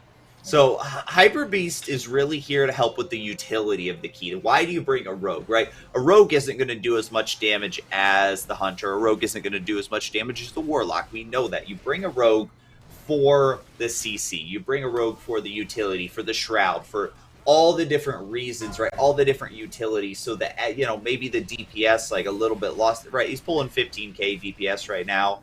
Sorry. Yeah, the rogue still has pretty good single target damage for them for priority on these non-fortified bosses. The rogue can really help go through it quickly and just chew through them. Obviously, you're not going to do as much damage as a hunter or a warlock still, though, but the damage they have is a little bit more smooth.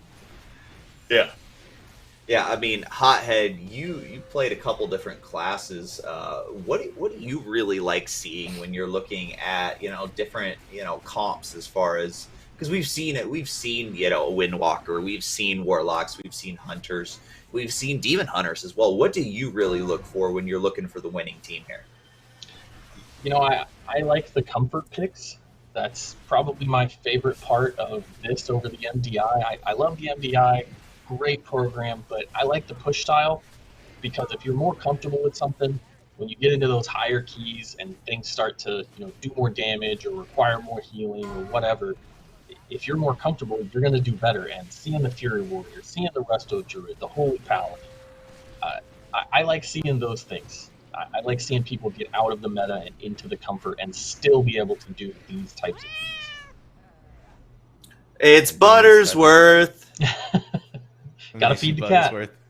I mean, I miss you, Buttersworth. we haven't seen Buttersworth since yesterday, so it's nice to catch up again.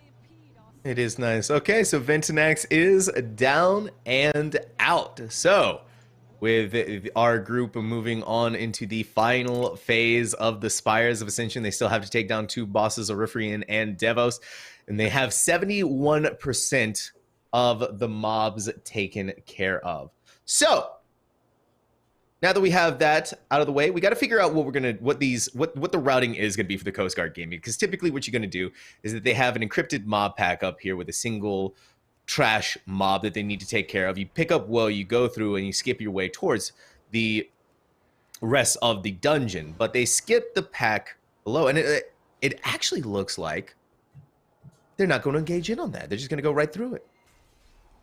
Yeah. So, I mean, they have 71%, right? So I think really their play is to get a couple of these mobs up here as they, once they get right before Ophorian. So I know I always mess up his name, Ophorian. But right here, yes, so this is exactly what I was thinking. They're going to pull a couple of these mobs instead of electing to go right behind the pillar and just pull the non-elites. They're actually going to take care of a couple percentage right here, which is going to get them exactly what they need. It is, and then they could also go on to the other side after they take down the second boss, which is exactly seems like what they're going to be doing here. Go through these Forsworn Usurpers, pick them up, take them behind the pillar, get them out of the way, engage onto Orifrian, then go through, clear out the rest of this area. And so far, yeah, this exactly looks like what they're going to be doing. Take them behind the pillar. The Usurpers are easy. The only thing that you had to worry about is the bursting, though. And you can see, you can just see being safe using the turtle to not get hit by any of the hurl. Because look at how much damage that does. Wow, these Usurpers up there definitely pulling a ton of damage on this fortified key. I mean, that's the thing is when you start getting into these high keys, the fortified, these normal mobs that maybe you never really thought of, they start doing a ton of damage. They really do. And there we have it. Orifrian. Engaged, ready to go. Picking up the Relic. And at this stage, they have done a really good job. They are on their way to possibly being able to 2-chest this. I don't think they're going to have enough time to 3-chest it. The strategy is going to be, what did they decide to do with the angels up above? 1 at a time or 2 at a time like they've been doing? But Hothead, this is a 23. I don't know if that strategy is still going to work out for that. Yeah, that's what I was saying. I'm interested to see how they do it as they're starting to get higher and higher in these keys, because those strategies have to change. Mobs and bosses have more health, everything does more damage. I'm really interested to see how they handle it. They've done great so far, staying neck and neck with Marine Corps on this. I know, Barn. But in fact, I've actually seen the Air Force is even trying to get their way in here, and it might be a 3-way race on Spires if they can get up. But if they can keep that 2 pull at the end, they can maybe even take over the top from Marines.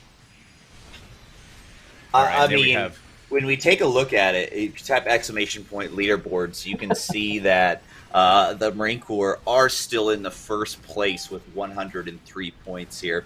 The Marine Corps were the first ones to time that 21 Spires. So we do see that the Marine Corps are neck and neck right here with the Coast Guard, but just a little bit out in front.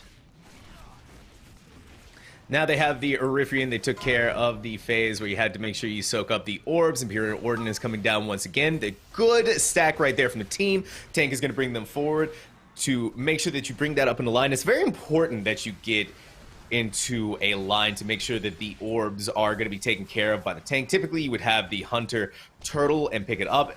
And you do see Asuna still have that. They can use that turtle. So maybe in this next phase, if they go into a second phase, which they should, unless they take the boss down real quick, because they are doing a lot of damage even outside of the venting stage, there we have it, another one. A little bit tricky, so now they have to adjust, and you can see that they are going to do that. The tank was just a little bit too far forward and didn't want to regroup with the rest of the team, because if you get caught in that, that's going to do a lot of damage. But I also don't think they want to sacrifice all the damage from the Survival Hunter by forcing them to turtle and picking that up. And honestly, the Brewmaster tank was doing such a good job at mitigating through the damage that I don't really think they need to worry about that. I mean, yeah, it's if this was a tyrannical key, I think you start having those conversations like, hey, maybe we throw out the turtle, right? Maybe we, maybe we do cloak evasion. Maybe they we didn't do, even need to. Whatever we need to do. But the thing is this being a fortified, I don't think that's even on the radar at all. I think it's just, okay, Foos, Brewmaster, you got this. They really do. Now we get the Usurpers, and more than likely going to pick up the other mobs at the other side, opposite to where they took on the very first pack in this area. So they're more than easily clearing their way through on this percent for themselves, pick up the encrypted mobs, and if they've already done it once before, they can do it again just as easily, just making sure to keep an eye on the Justicar and the Wardens. The Wardens especially, you want to get those interrupts off, because you got to get those greater mendings taken care of before they get off. Thankfully, they do have dispels that they can use to get it off of the specific targeted mob, but making sure that they don't get off in general is going to be the play of the game here, and it looks like they actually pick up Vi Interceptor, so they probably want the haste buff, maybe take that up there for the Angels. Yeah, I mean, we'll see. I mean, are they going to choose to do the double angel? I mean, this is where we're we're going to put our money where our mouth is, because we were talking about it earlier. We said once we get to these higher keys, these 23s, we're not going to see double angels. So, I mean, we'll see. Are they going to do it to save time? I mean, they got 7 minutes about 8 minutes left for this 2 chest. I don't really think they're worried about the 2 chests. I don't think it's even like a thought in their mind. I think it's just get the key done, finish the 23. I think that's what they're really, really thinking of right now. Regardless, though, picking up that vibe buff, and the vibe buff does last for a really long time here, so to be able to take down this Hellion real quick, and once you get up there, you at least have at least maybe 20 seconds of it when you go up and fight the first angel. This is where things are going to get interesting, though, Hothead. Yeah, I'm hoping they stick with that double pull. It saves them so much time. But, as long as they don't slip up like Barnes' friends and let one heal up, I guess they can maybe even start to climb up to that number 2 or number 1 spot. I mean, we'll see. I mean, their friends are sitting at the number 1 spot for a reason here, Hothead. But meanwhile, we've got the double pull. They're doing the double pull? They're doing the double pull on 23. Okay, so now things are getting interesting. Just like the pilk that Sam's about to drink, this is getting spicy. Oh my word. Okay, listen, we don't need to. The more you bring up the pilk, the spicy pilk, the more I'm scared. The more it scares me each and every single time. Honestly, though, taking on this pack right here, the double pack, not the worst idea in the world. These two, they are dangerous, but they're not as dangerous as the third mob that we saw a little bit earlier. I say that, though, and one person is dead. They're electing to use the B-Res to bring them back up, because even though they do respawn down below, there is a long time where they have to fly right back up. And so use the B-Res, just bring them back up here, because you need to take down Ashinos and Lachesis as quickly as you possibly can, and then start on the third boss, because while they're going through this, they have to make sure that they keep an eye on the ground. And look at that! You get hit. You gotta pay attention to where those spears are. Just go ahead, pop that. You gotta go back up there. You don't want to waste any more battle reses, any more B-Reses possibly. This is a dangerous pull. That was a very dangerous pull. They're still really good on time, though, with over 13 minutes.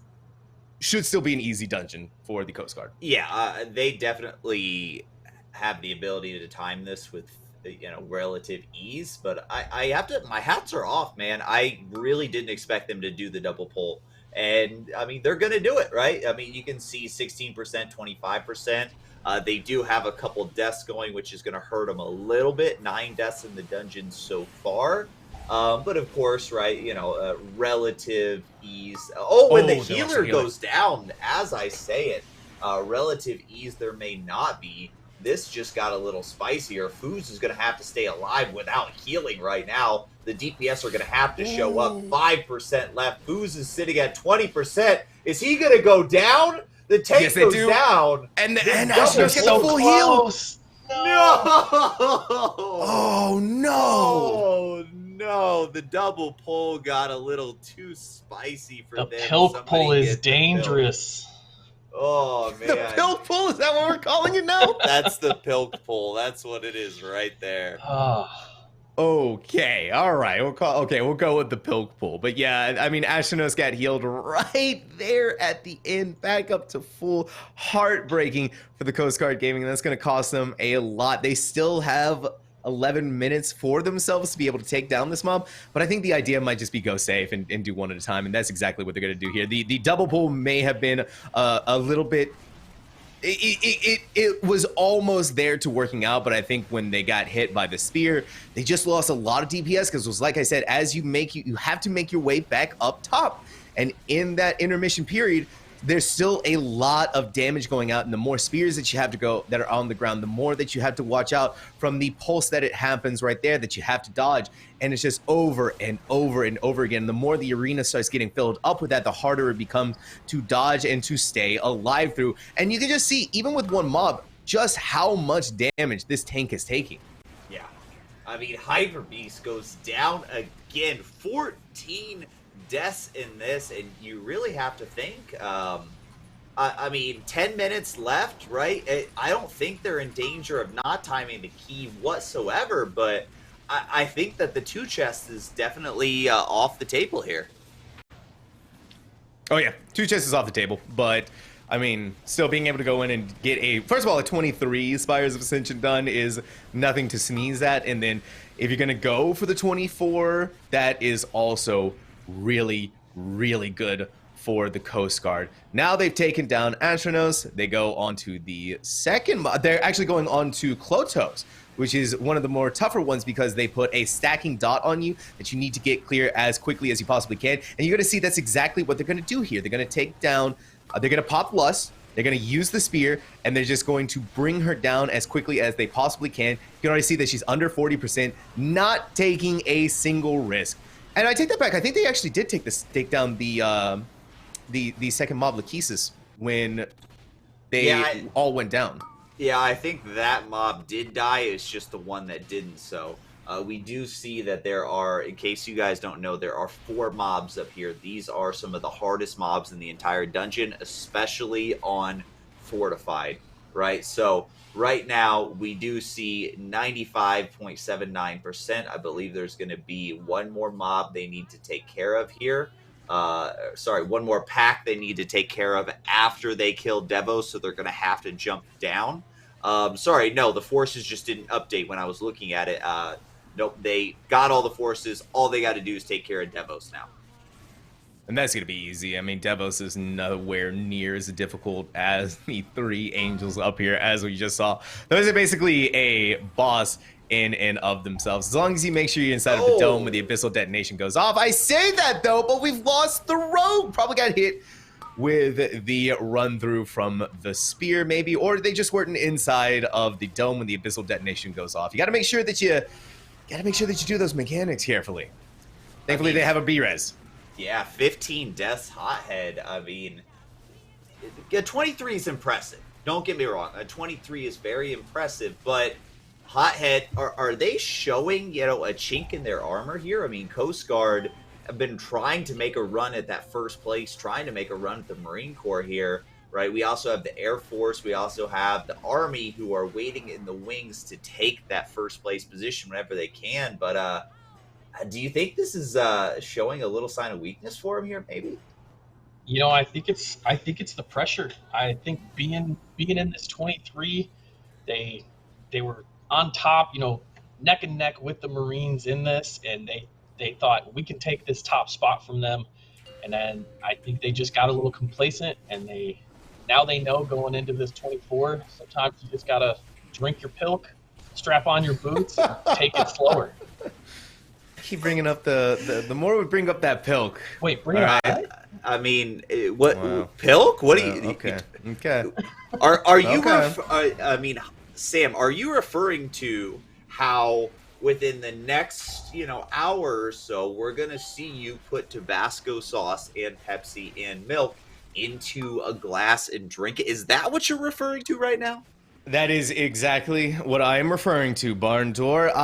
Because we raised over $1,000 for charity, I'm going to be drinking Pepsi and milk with a nice flavor addition of a Tabasco sauce. But Delicious. You're not saying like a drop. You're saying it's gonna. I'm gonna put a healthy spicy amount in milk. there. Okay, I'm putting a healthy amount of Tabasco sauce in the pilk. I haven't decided the ratio yet. I've been seeing some people saying, a third, a third, a third. But that's a lot of Tabasco sauce I'm gonna have to pour in there. I thought my hands are gonna get tired. I mean, you're just gonna have to, take care of it. I mean, the whole bottle. We got a request from the chat here for the whole bottle, so we'll have to see, at least a good chunk of Tabasco sauce in there. I'll put a decent amount of Tabasco sauce. I don't know about a whole bottle though. Ooh. I don't know about a whole bottle. I said I would do anything for charity that doesn't involve me getting harmed. Okay, and I think a whole bottle of Tabasco sauce would harm me. If not now, definitely like later. I mean, I can't imagine. I can't imagine the later. I don't even want to think about that right now. But all I know is that I mean, like they said, you did say anything. As long as Gotta it live doesn't up to cut. that. All right, you know what? We'll work about it. Okay. All right. We'll figure it out. Okay. We'll figure it out. Guys, yeah. Okay. We live in the now. Okay. All right. We'll see. We'll put it in there. We'll see how much Tabasco sauce. But then it just like overpowers the pilk. You don't want to do that. You want to have like a healthy flavor profile. Yeah. One part Tabasco, 2 parts milk, 2 parts Pepsi. Is that the recipe here? Yeah, listen, you gotta have a balance. Otherwise, the Tabasco is just gonna. It's just gonna be too much, yeah, whatever. Okay. Anyways, Devils is about to go down, and the Coast Guard Gaming is gonna get this 23. This is gonna be their first 23 done as well, which is going to be a Spires of Ascension, the new key that was introduced today here on stage during the AFDC. Thank you, Buttersworth, the victory cat, and a 23 on the board.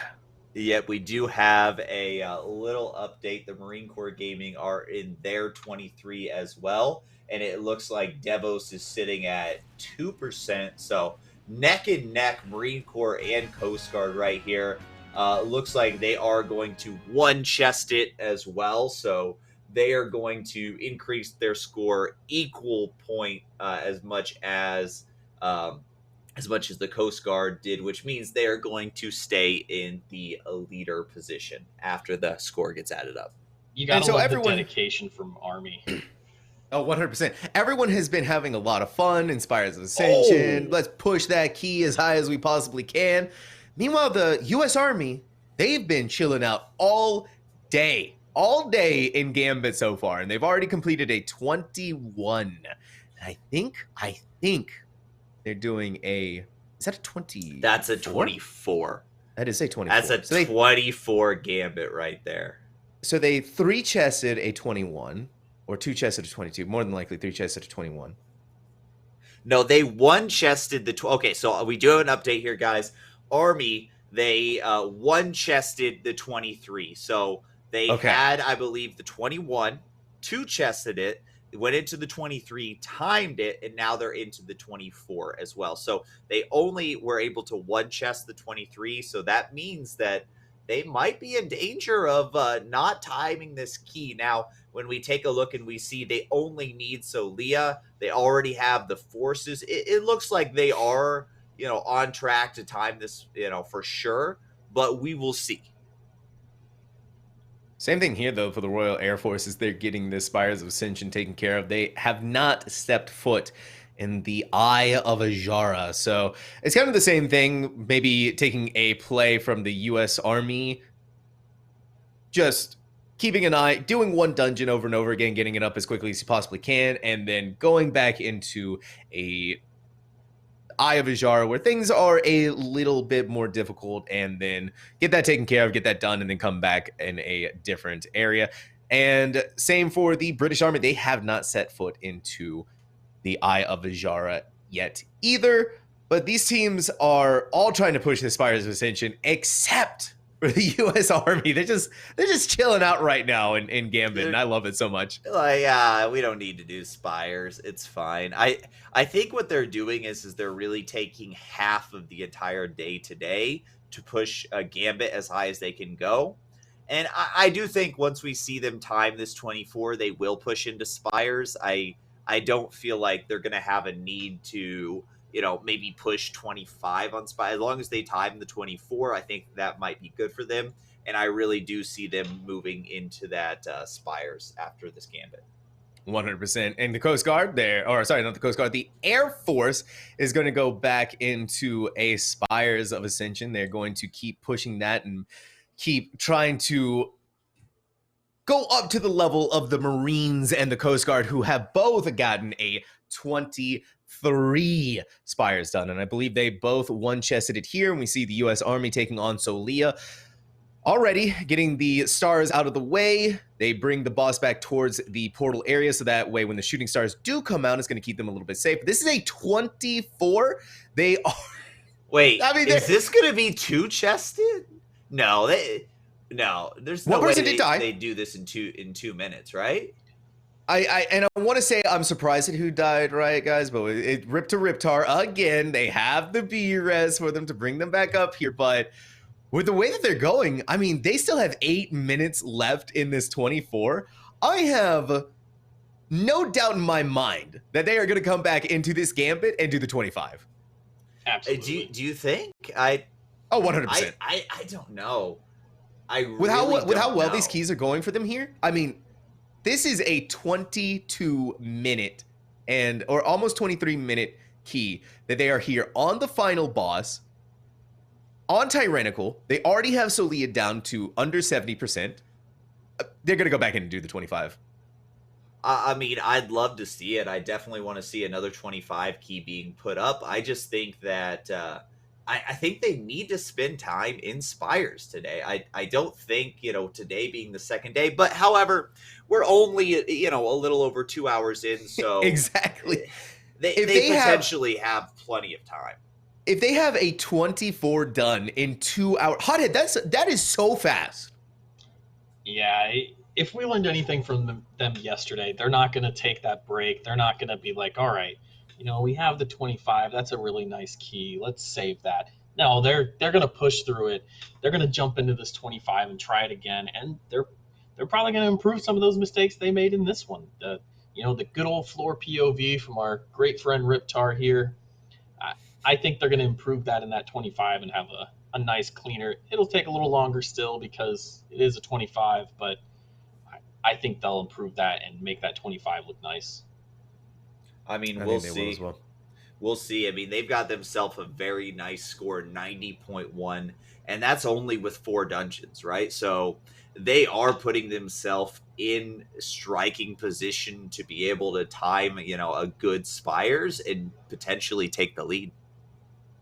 Oh, yeah. I mean, once they get this Gambit done, that's going to put them at 24. That'll give them 91. And even if they time an SOA at a 15, that alone will put them in the lead at 106. So, and they're doing everything mechanically correct here, other than a rip from Riptar at the very beginning of the phase 2 of Solia. We had the shooting stars coming out just to dodge it and avoid that. And look how clean everyone is doing this so far. With the way that Solia is positioned, they don't really have to worry about that too much. Make sure to pick up the explosive right there. And it's just easy. Get the collapsing star, healer mechanic, of course, right?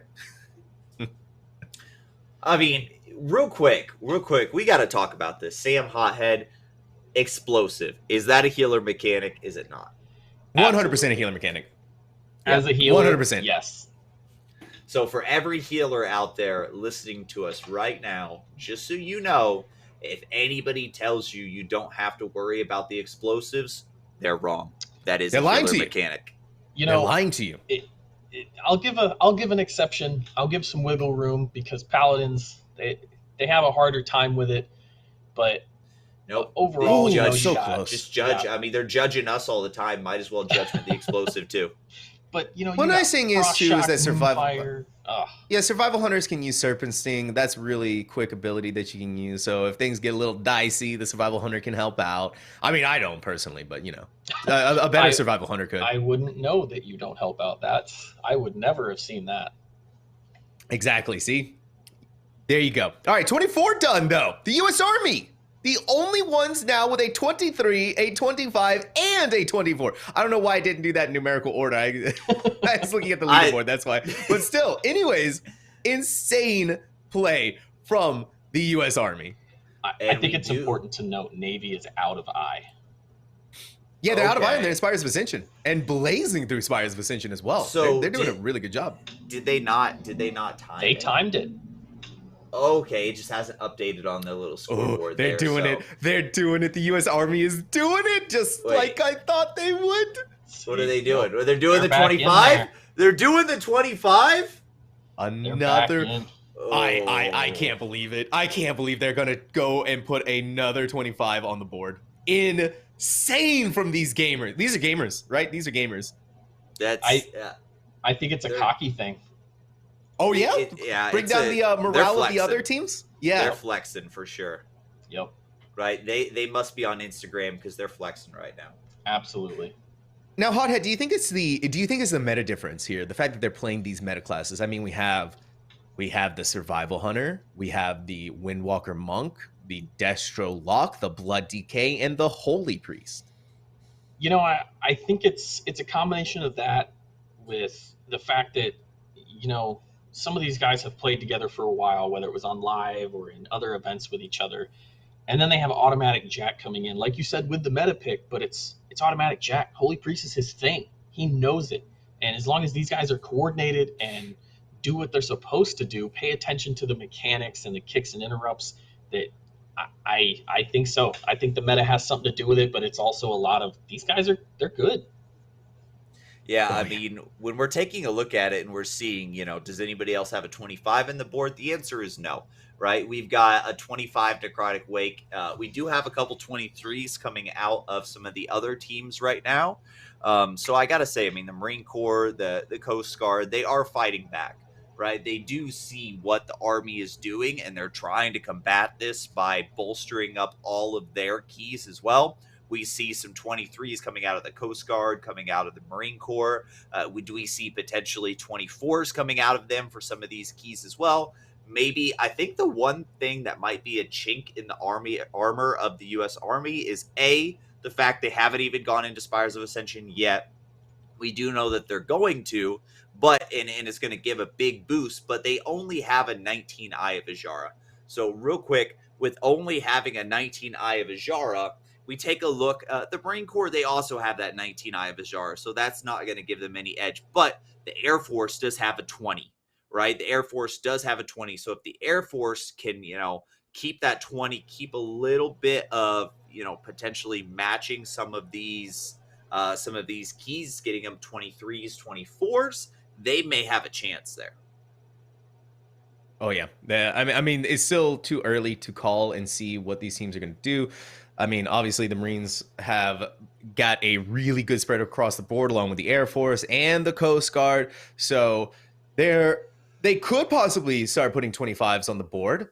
They could possibly start putting higher keys on the board. It just all depends on how they want to go about doing that, whether or not they want to do it today, save it for tomorrow, and just get these keys pushed up as far as they can. I mean, the Air Force are already pushing this Spires of Ascension more than likely to a higher key level and get that done, taken care of, out of the way. The Royal Air Force are about to get their own Spires of Ascension done as they're fighting Devos, and the Ghosts and Glory doing the same thing. They're making their way onto the Angels. So all of these teams have such a good spread. Meanwhile, though, the U.S. Army, they're about to get done with, or they're about to start, and in my opinion, more than likely destroy this 25. Yeah. I mean, we'll see. We'll see. I gotta say, if there was ever a key that somebody might fail, a 25 Gambit, I don't know. It's going to depend on how this first pool goes, too, as well. Because this first pool is going to be the one that's scary. with bolstering and explosive. So depending on how this first Murloc pool goes, is going to set the precedence for the entire rest of how this dungeon is going to go.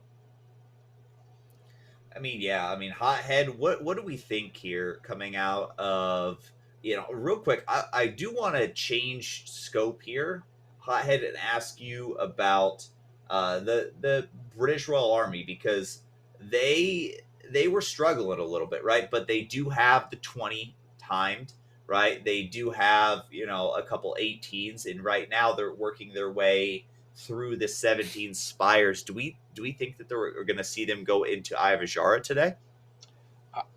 I don't think so. I guess they could with the way they're doing now, getting that spires, then getting it up a little bit higher. But I think they're going to stick with what they have right now and maybe push Eye of Azshara off for tomorrow. I'm sticking to what I said earlier. That is a good strategy. Push the harder stuff for the next day. However, they don't know what's in store for tomorrow's dungeon, so they but you do, don't you, Hothead? You do. They could be doing something really smart or making a mistake, because you never know what that last question mark on that leaderboard is going to be. I'm scared now. I don't know. This is ominous. Yeah, this is ominous. Now I'm a little scared. I mean, what's it going to be? I mean, any guesses there, Sam? I don't know, because we have. I honestly don't know. There's so many dungeons that we could choose from, so many different avenues and angles that we can go from here. But we're gonna take a quick look at the U.S. Army. This is a big pull for a 25, and they are working it right now. They got the dismantler. The Murlocs are gonna go ahead and start going out all over the place. But they're keeping it controlled and they're keeping it coordinated. And the Blood DK is able to stay alive. They have popped most of their cooldowns, so they don't really have any defensives left to go through. But really, at this stage, there's no need for it, especially now that you have They're doing it. They're doing it. Look at his yell. Is cover me while I prep my grenade, battle buddy. Oh man, what a champ! I'd say it's also worth noting that this is a tyrannical dungeon, and they're not following your basic meta route you'd see teams running on live, where you get that woe at the beginning and skip all the way to boss, hit your lust to get it on cooldown and keep going. They're hitting the lust and pulling trash. I mean, when you're on a 25, using a lust for trash sometimes might be the play, right? I mean, if this is the most difficult part of the dungeon, or if this is where they know they need they know they need things, right? They know they need that extra lust, they need the pots, they need, they have issues. Why not? Why wouldn't you use the lust? I mean, they're cleaving through these mobs so quickly though. And look at the damage meters as well. The Windwalker monk is honestly probably kind of the play here. They could use the Ring of Peace to keep the Shell Crusher in with the rest of the group and not allowing them to run away. This is really, really good coordination and teamwork with this with this group of individuals. They know their class and they are using this to their advantage. They're using every single bit of the toolkit to work around and help them go through these key as quickly as possible. I mean, we are 3 minutes in and they've already taken down 34% of the forces, of the enemy forces. And they're doing a big double pull here again. Wow. It could be a mix of, like you said, it's a 25. It's only trash mobs, but it's a 25. They maybe thought this was going to take a lot longer and be a lot harder. And then they came in, and like I said, they're gamers. Sam called them gamers. They are. And they didn't expect to come in and obliterate this trash and then be like, well, we're on a boss and we don't have lust. Now they got to power through it. But it's because they're doing so well on the trash. They really are. Yeah, this is one of the moments where they know this is tyrannical. We need to allocate the most amount of time to these bosses, right? These bosses are going to be hard. They're going to take forever, right? So let's blow through what we're supposed to blow through. Let's take care of this trash ASAP, so that way we can spend the time we need to on these bosses. I do kind of see the strategy they're going for here. I just think that, Yeah, I just think they're absolutely destroying the first part of this key. I mean, potentially, yeah. Yeah, well, they're keeping the fish sticks under control. There have been no deaths so far. The stuns are clean. They're really well here. They're going to pick up the Woe mob, and I think they finally are going to go through because they have all of the mobs that they need for the rest of the dungeon. Once they get this pack done and out of the way, they pick up Woe and go straight to first boss. The plan, the routing is so clean and perfectly executed. Hothead, this is actual perfection. I'm not going to lie. This is like MDI perfection. Yeah, these guys, like you said, they know their specs, they know their classes, and they are absolutely gaming through it. And a great grip. I mean, we said it before. They're going to go into this 25, and I think they're going to clean up their route from that 24, and they're going to power this 25. Yeah, using that buff to get themselves to the next boss here. But this is going to be the real test here, right? On the 25. This is going to be the real test. Tyrannical 25 boss. Are they going to be able to have the DPS to meet this check here? Of course, right, they were able to do it on the 24. Were able to do it with a little time to spare. I don't think looking at the DPS meters damages their issue whatsoever. I think they absolutely have the damage to take down this 25 in no time. Yeah, the only thing that's going to cause some issues is going to be miscoordination of mechanics. And look at how smart that is back there. So Jack, I believe, was the one who was targeted by the beam that leaves behind a very, very deadly pool. And here on 25, if you step in that, that's basically going to chunk half of your health. He's standing there for 2 seconds, you're done. But they're standing there in the back, and they're leaving the arena safe to allow them to set up for the first phase where he's going to go in, and you had to pick up the runic symbols to bring it over into the consoles. So that's just another little bit of strategy that this team understands that they know. And they've just been cleaning up this gambit so well, and the strategies have just been so clean. Ernest Mendel is still up, and you got to take care of that soon, but probably are waiting to, yeah, there we go, bring out the runes and then eliminate so that way you can get your cooldowns back up faster. Yeah, Hothead, what do we think here coming out of the U.S. Army as far as their 25? Do you think that, I dare I say this, they go to a 26 next? I think they're going to go back to their mists, maybe get that to a 25, and then start working on either that eye or maybe step foot in the spot. I think that one's a slim chance, but I think they're going to push that mists up to a 25 next. It's just one particular dungeon that the U.S. Army each day does not like. Yep. I have a feeling, though, that once they get this 25 done, I think they will step into Spires. I think they have missed at a place where they're really happy with. I mean, a 23 is nothing to sneeze at. They got the Gambit to a 24 now, and they're getting the 25 done real easy. Riptar is just going to... Yeah, that's what I like to do as a survival hunter as well. Just go straight into the pool if you're targeted by it, turtle, and keep it into one place.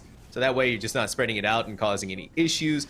A really good choice from them. So we are asking who is in the lead, and at the current moment, that is the Marines at 105. Oh, I'm sorry, I don't think I heard you there. Can you say that one more time there? It is Sam? Currently the Marines at 105. Air Force is right behind them, though. Yep. Yes, they are at 104. At 104.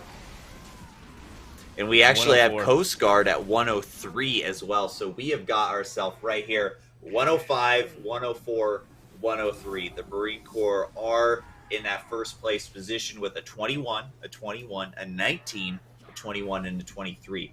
Now, if we take a look, we do see that the Air Force, they are in that second place position because they have every single key at a 21, except for Eye of Ajara at 20. We have a Coast Guard at 103. They've managed to get that 23 Spires done, as well as a couple 20s, a 21, and a 19.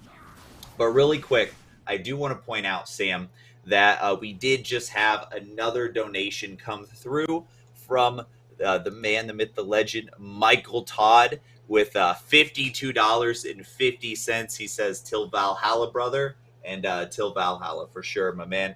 Thank you so much. I believe that puts us to a total of $1,700 $135. And as we're approaching this 2K mark, Hothead, when are we gonna see this guy over here? Right, this guy over here.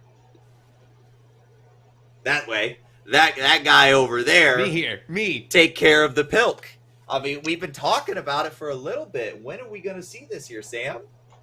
I can't reveal that, but I might be able to reveal that soon. Listen, we're gonna go. It's gonna be at least 15 more minutes, 20 more minutes. I gotta get the pilk. I gotta get the milk ready. I gotta get the Pepsi ready. I already have the Tabasco here with me right here. I decided to bring it out just so that way you guys know that this is a authentic Tabasco sauce. Okay. I got the pilko. I got the pilk and the milk in the fridge. I can't keep the pilk and the milk here with me because it's gonna get warm, and then I'm not drinking warm pilk. Okay, that's not happening. Oh. That's not happening. Okay, warm Tabasco pilk. That's where we draw the line. Okay. That is where we are. That is where we. Hey, listen. My name is Sam Talks. Okay, so I am all talk. Oh boy, I'm scared. Well, Michael Todd, thank you so much for the donation again. Appreciate you.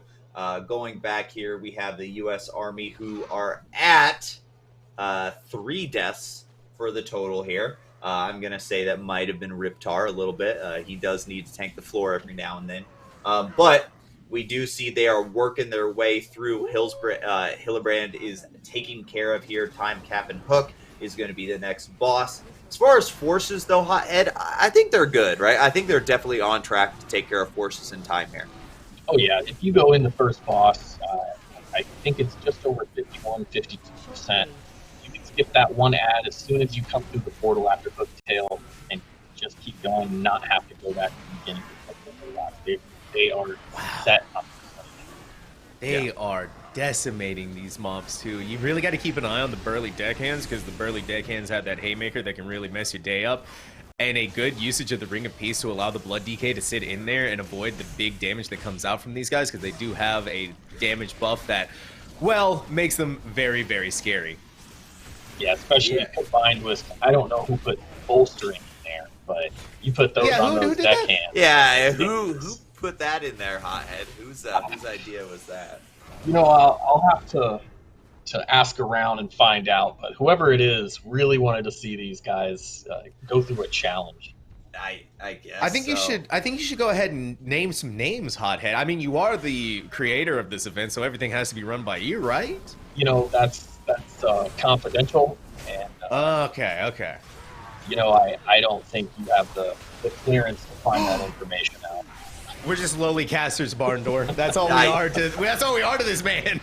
I guess so. I mean, I'll forward you my my top secret clearance there. Maybe we can have a talk after this, Hothead. But yep, Sam, he does. It's on a need to know basis. He doesn't need to know. I get you. Understandable. Okay. Anyways, the U.S. Army is showing us textbook how this is done, taking care of this. They did the double pull onto the encrypted mobs. They took down so they're going to have their cooldowns back.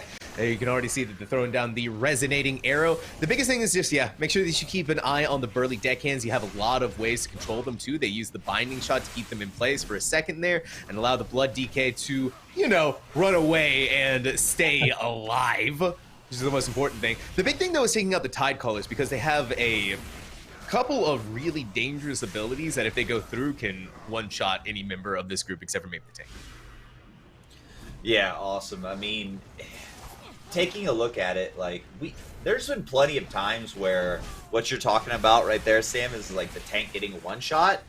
I've been waiting, and I've been watching, and I've been just waiting for, Neon to just get absolutely obliterated here, but he just refuses to die. He refuses to go down. I mean, the Blood DK, 140k health, just an absolute unit over here, an absolute tank. The only one who's really having any issues is Riptar, sometimes tanking the floor, but I guess, every now and then you do need somebody to tank the floor just to make sure. Someone has to remind the floor barn that they are loved. And that's Riptar. Because if you don't do that, then the floor is going to fight back. You've got to hold every time. threat on the floor. You can't just have it running rampant. Well, yeah. Got to remind the floor that, you know it's there. And that you're not just stepping on it all the time. Sometimes you lay on it. It's a Riptide taunt, that's all. And it's successful every time. So I think they had their couple of deaths, their 3 deaths on the first boss. So hopefully they're going to tighten the hatches here for Time Captain Hooktail. And they're also going to be committing the lust for Time Captain Hooktail. Hothead, that's a bold maneuver for Time Captain. I mean, Time Captain can be a little bit more dangerous than Solia, especially with the way that the interactions work between there's a lot more going on with Time Captain, right? Yeah, the breath, this one, the ads, the Hooktail.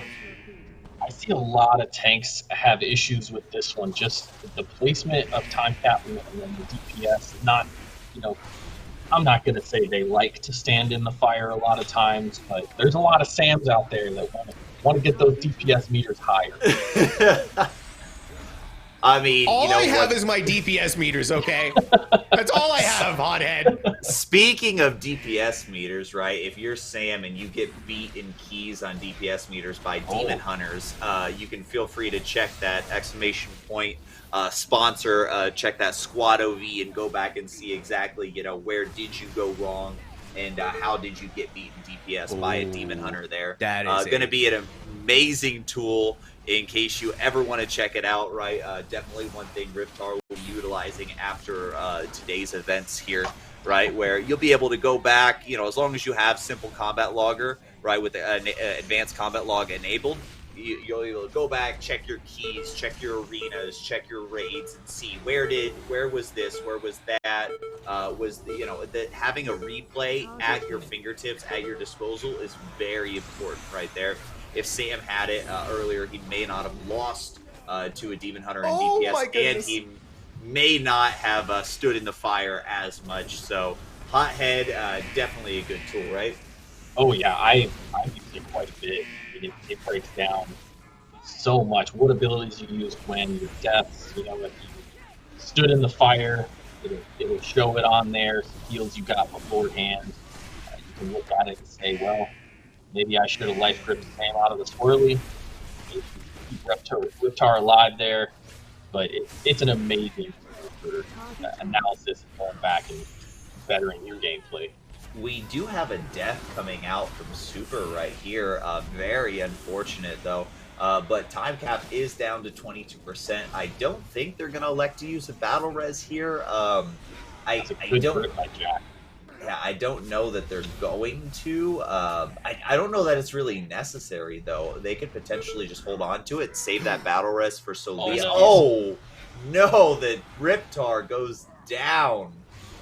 Rest in peace, unfortunate. Rip for Riptar. So they're now down 2 DPS, and Solia, when last we checked, was at 20%. So they still have... Oh, but Jack goes down 2. Things are looking a little bit dicey here, and the Blood DK is the only one left alive. They wipe, and now they got to restart on Time Captain Hooktail with only 12 minutes left in this dungeon. And a lot of what helped them there was that lust. So now they're going to be going into this with no lust, and I think they're just going to go ahead and call this a key, maybe restart it, or maybe move on. I mean, this is exactly what I was talking about earlier, is that, yes, they were able to get the 25 Necrotic Wake, but it really looks like that 25 was just a bit too much for them for the Gambit. Okay, they may be going for it again. I can't tell. Looks like they forgot to reset. Tisk, tisk, tisk. Yep. Imagine being a party leader and not resetting your key. I've never done that before. Couldn't be me. Couldn't be. It couldn't be literally everyone in existence. It's nice to know that it still happens to great players, right? To people as great even as the U.S. Army as they restart this 25. So we're going to see them restart the 25, though? I mean, Sam, do you think that's smart? Do you think that they, really spend this much more time going back into a 25 that they just failed when they have a 24 on the board? That's the thing. They have a 24. Why wouldn't you just go and try to push the Mist or the Eye or the Spires? I mean, are they afraid of Spires? Is that what it is? I mean, it's a possibility. I mean, maybe they see those Forsworn Goliaths, or they think of the Angels. They get weak in the knees and they got to run away from it, you know. Or they just want to get this 25 gambit done and so further solidify their lead, because having two 25s under your belt, that's gonna force your competition to have to do a 25. And if they complete it, we just saw how difficult it was for them here. So to have to make the other teams go through and even think of attempting to do a 25, that's going to be setting themselves up really well. And they still have 2.5 hours of the day to go into Spires. Yeah, for sure. I think that 19 Eye of Azshara is going to hurt him, though. I honestly do. I think that having a 19 on the board, I mean, what, the Air Force has the 20, right? So the Air Force has got a little leg up on him. The Marine Corps potentially might be going back into the Spires at some point. We do see they are going to go back into Gambit. They are going to go back into the 25 Gambit, a bold strategy coming out from here. We'll see how it works out for them. Yeah, we are going to see if it's going to be the right strategy, the right call. Let's go ahead and take a look at our other teams in the quad real quick. The British Army did manage to take down the Spires of Ascension and get it done with. Meanwhile, over here on the Air Force Gaming side, they are taking on Devos. The final boss already have her down to under 50%. So as long as they keep this train going for themselves, they shouldn't have any issues with taking her out of the way. And they already have a 21 done. So I believe they're doing this at a 23, I think, if I see that correctly. And over on the bottom left, the Goats in Glory, the U.S. Navy, are getting their own Spires of Ascension done here as well, which I believe is sitting at a 19. Sorry, guys, it's a little hard for me to see. My eyes aren't as good as they used to be.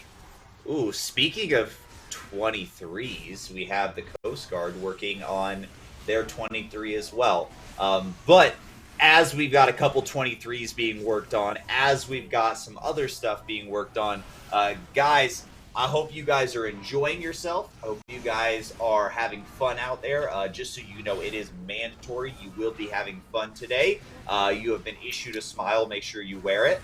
Other than that, guys, we are going to take a little break here in a couple seconds. But before we go to our break, Sam, I want to check out the leaderboard and maybe at least work our way through and kind of, you know, see exactly why the Marine Corps is still on the top.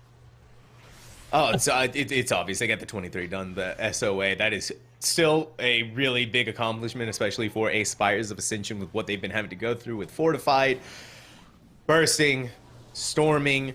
Storming's not too bad of an affix. You can easily dodge that, or you can just face tank that hit. The Bursting has been easily managed so far too as well. The Fortified has been a little bit sketchy. We did see that double pull from the Coast Guard that gave them a little bit of trouble. They were able to take down at least one of the mobs during that, but it caused them some issues when they had to come back up, take down the first mob, and then go on to the third.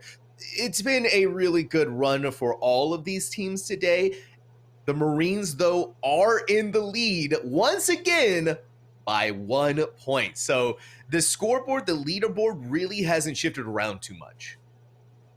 Yeah, I mean, Hothead, what do you think about the potential for the Air Force to overtake the Marines, or the Coast Guard to overtake the Marines? Do you think that's really going to be a possibility coming into later today? You know, only being 1 point behind them right now, I don't think it would take much. An Air Force could at least tie it up here within a dungeon or two with the Marine Corps and possibly sit at the top, just sitting there tied. I think that'll push Marine Corps back into Eye of Azshara, and I think they'll actually try to get that up a level or two. I mean, we'll see. We'll see. Real quick, I do want to give a shout out to all of our sponsors, all of our partners as well. Exclamation point sponsor, exclamation point partner, SquadOV, as we've talked about. Amazing tool, guys. Make sure to check it out. Going to give you that recap of your keys, your Sam, right? It's going to give you a recap of your keys and everything, right? So that way you're able to go back and see, you know, where can I not stand in the fire? How do I do more DBS in my Demon Hunter? You know, all those sorts of things, right? As well, we want to give a quick shout out to our partners, Generation Esports, Military Gaming League, which is how you guys are watching us today. here on the Military Gaming League channel. RaiderIO, Warcraft Logs, as well as Raid Bots, and the creative chaos that is Chaos Creative, right? And as well as our other sponsor, ESTV, which has broadcasting on multiple channels for us, which is absolutely cool. amazing. I made sure to call my mom before here, let her know I was going to be on TV. So awesome. Sam, Hothead, anything else before we head out on break? I gotta drink spicy milk. That's it. That's all. I can't say I'm not excited for that. When we come back, Sam will be drinking spicy milk. I'm telling you, we're going to make him. When we come back, you will see it. We'll see you guys here right after the break.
This is like the biggest high school event for esports ever. We have kids from all walks of life, all cliques, all demographics. They all rally around esports.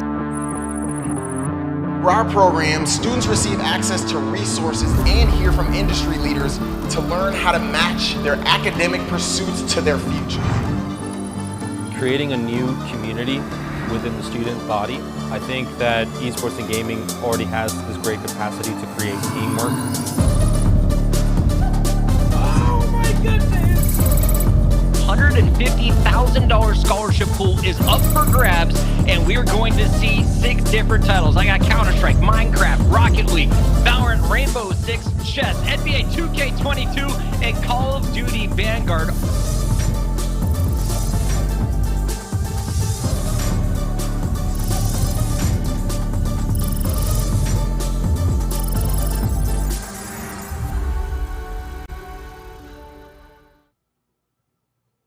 Hello, everyone, and welcome back as we continue our coverage of the Armed Forces Dungeon Clash. Barndo, we just saw an amazing video about Generation Esports.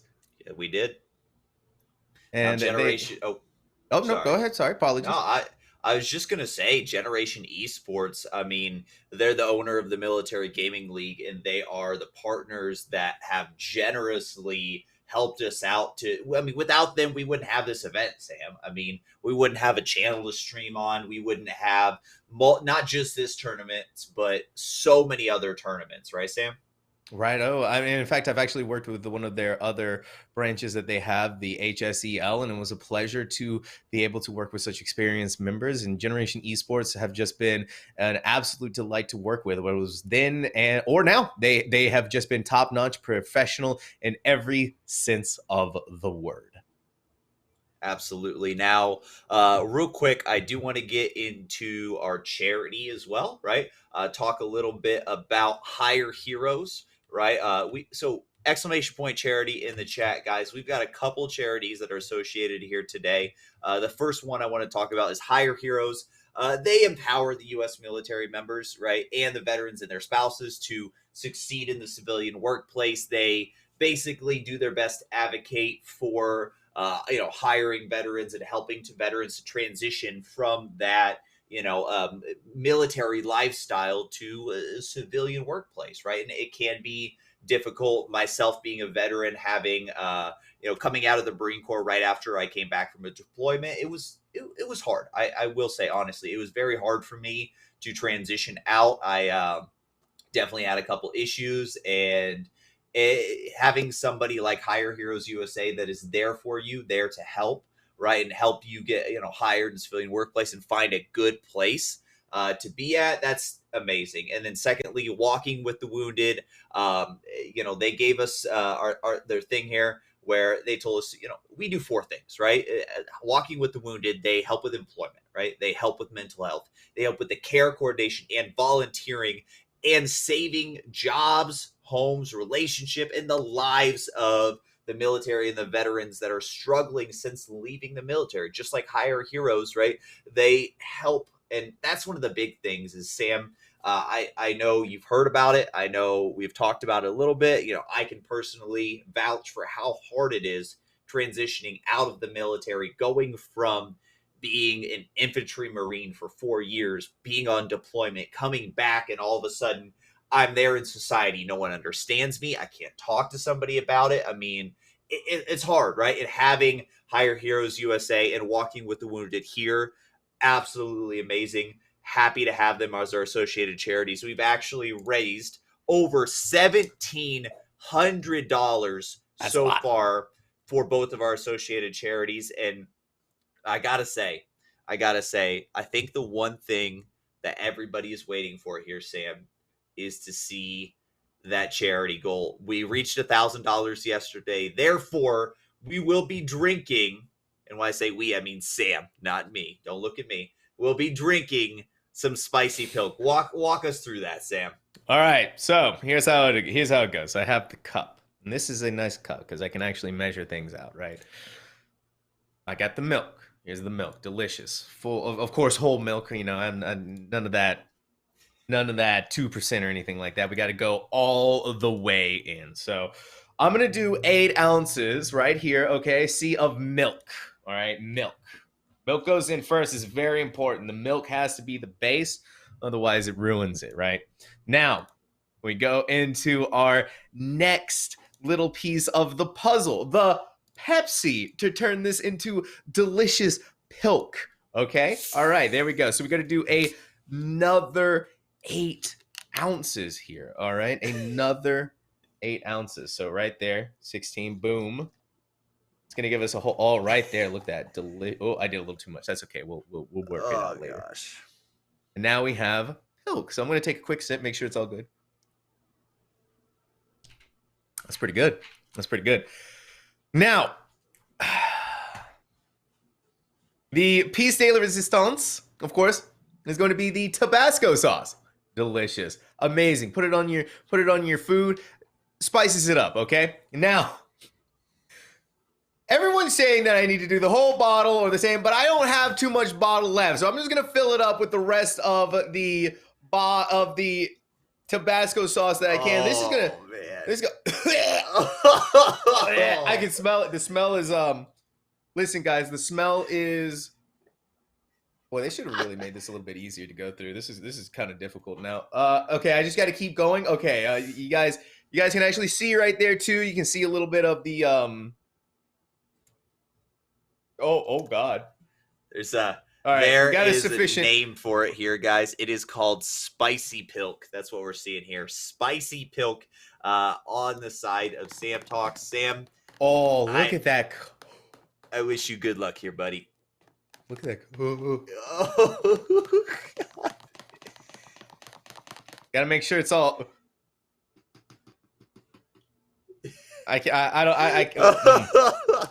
Listen, guys. Okay, I gotta listen. It's gonna take me at least another 3 hours to fill up the tobacco. Okay.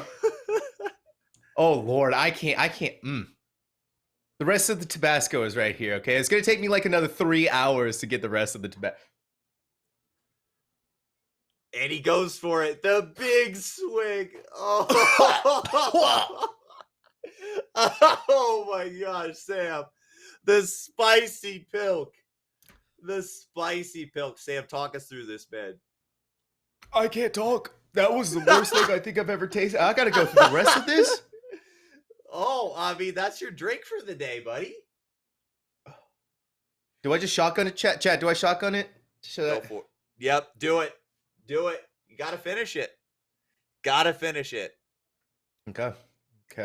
Listen, okay, I didn't do a smaller glass because I didn't want to, no one's not going to say that I didn't. It's already burning my stomach. Okay. Oh my gosh. The spicy pilk. The spicy pilk. It's going down all in one gulp right there. The spicy pilk already burning. Oh. Sam. Oh God. It's not. I got it. Whoa. Oh my gosh, Sam. Oh, and he's going back for more. He's going This back. Is water. Straight up water. Okay, he had to get some water. Remember, for charity. For charity, Sam. Oh. That is single-handedly one of the worst things I've ever had in my entire life. Whoa. Oh, whoa, okay. Oh my gosh. All right, we're good. Chat, I hope we're all happy. There we go. I have the $1,000 goal. It's not sitting good. It's not sitting good. What? Pepsi, milk, and Tabasco, they don't naturally just go together right there? I need like a second. Look at that face. Look at that face. Oh man, Sam. Guys, let's get some claps in the chat. Let's get some claps in the chat for Sam with his spicy pilk over here. As he recovers, we are joined by the one, the only Evan Starr over here from the Royal Air Force. Talk to us a little about Evan Starr. You're involved with the Royal Air Force. You're coming on here. This is the first that we've seen of you today. First of all, welcome in. Hi, Sam. Hi, Bam. Thanks very much. Just Thanks for having me as well. I'm so happy to be, representing the RAF as well this evening. I'm sorry that you had to come in after the spicy pilk. I really Yeah. need to get that out of the way. I'm really sorry. Yeah, no, that was glad to have you with us. Watching that was interesting. Oh, yeah, interesting. Listen, you can be honest with me. You can say horrifying. It's okay, because trust me, right now something's horrifying going on right now. Yeah, that's horrifying. We need some more claps in chat, because what an effort there by Sam, taking the entire spicy pilk down. Can we pull up the leaderboard here real quick? I do just want to point out we did have a development between the break and the spicy pilk. We actually have the Marine Corps and the Air Force who are tied. Now, one thing, I know it's just not updated on here. We've got our background team working on it right now. But the Air Force, they did time their 23 spires, I believe. So what it does, let me get confirmation on this. I don't believe it was a 23 spires. I believe, so they should be 105. Let me get confirmation with my man, Mr. Hothead here. But I believe that we have the Air Force tied 105 with the Marine Corps Gaming, followed by Coast Guard at 103, followed by the Army. Now, talking about all of the different rankings, I mean, Evan Starr, what do you think so far as how this tournament has kind of played out? Who's winning? How the Marine Corps is done? How the Air Force is done? How, with Army, everybody. I mean, because I'm very biased towards the Royal Air Force, as that is my service. But I'm just, when the guys were telling me this morning that to see where they come from just with the 4-man yesterday is absolutely fantastic. I'm still a little bit annoyed that the Army have now just pipped us, but I mean, having never really played with international teams before, I mean, some of the guys in the RAF team have probably ended up playing against another great pushers and other MDIs. So it's just so good to see them being able to work together and have this huge international event, really. And it's because it is the first of its kind, and it's been absolutely fantastic. And I'm really hoping that we do see some of the UK teams climbing higher up the leaderboard tonight. Absolutely. And we really have to say, for the Royal Air Force, came out in spades. You were down a person, right? Not doing 4-mans and still timing keys, but not just 15s. You're plus 2ing 15s. You're getting 17s done. You were spreading out across the board. That is something that I love. That I loved watching that. That was the most interesting piece of yesterday for me personally, was seeing this team not giving up, not surrendering in the face of overwhelming odds, not letting this hamper their attempts, or because it could have just been easily been said, okay, we're down a person, we'll just call it a day, whatever. No, they stepped up and they made things work. So I am hearing, by the way, and I don't mean to interrupt you guys, I am hearing that the Army is on Solia for the 25, so we're going to get over to that as soon as we can here. But as we do have an update for you guys here, I told you we would get it. I just, messaged with our admin here. So the Marine Corps one-chested their 24 spires, right? And Air Force two-chested their 21 Air Force two-chested their 21 spires, and the Marine Corps one-chested their 23. Therefore, they're both tied at 106 right now. We have a two-way tied for the lead between Marine Corps and the Air Force on their on 106. By the way, Riptar going down that necessary sacrifice. 4 minutes left to take care of 50% of Solia. This is the 25. Sam, this is what we've been waiting for.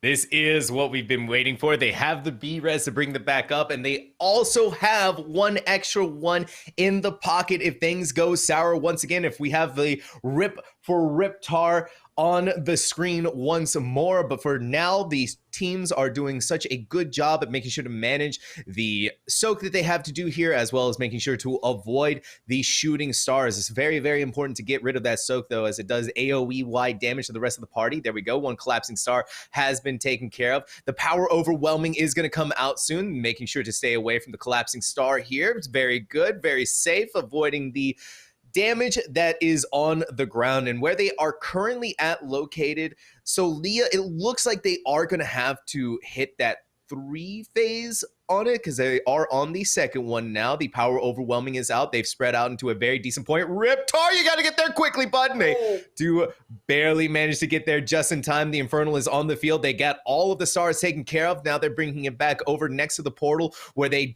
are able to keep an eye on the energy fragmentation as one comes out. They are going to dodge that. As you can see, they're going to hit. Each one goes on to the next one. So big time making sure that you do not get hit by that, because if you do, more than likely, you're going to go down. Thankfully, though, if any of them do go down, they have the 1 B-res available. But with 15% left to go, they should be okay. Yeah, I mean, Evan Star, what do we think about this? 50 seconds left, or sorry, 2 minutes left, 8%. They got this in the bag, right? I definitely think so, yeah. I mean, for me, just from my own experience, because I've only been playing WoW maybe just over a year. So for me, nice. 15s, 16s are pretty much my limit at the minute. So, you know, seeing these guys, I mean, you just see they've got the kill there. I mean, you know, a 25 in time. I mean, for me, I'd love to try that one day, but I think at the minute, while I'm still learning, 15s, 16s, constantly timing out for me, I'm happy with those. But just seeing these guys just pushing it is fantastic. Well, how have you been enjoying the World of Warcraft then, since you've just recently joined? We get because that's one of the things that I love most about World of Warcraft is when new players get to experience the joy that this game brings to so many. How has your journey been so far in the game? I've absolutely loved it. I mean, my other half, he was the one who got me into it. He mains Blood DK, and he got me into it. And then had a few months where I was leveling my first character, Fire Mage. Really enjoyed that one. And then found my guild. Started raiding with them pretty early in Sanctum. And they were really struggling for healers there, so they asked, because I was still learning and I was still figuring out what classes I wanted to play, if I wanted to swap over to healing. So started learning Holy Priest, and I've been maining that this patch for Sepulchre.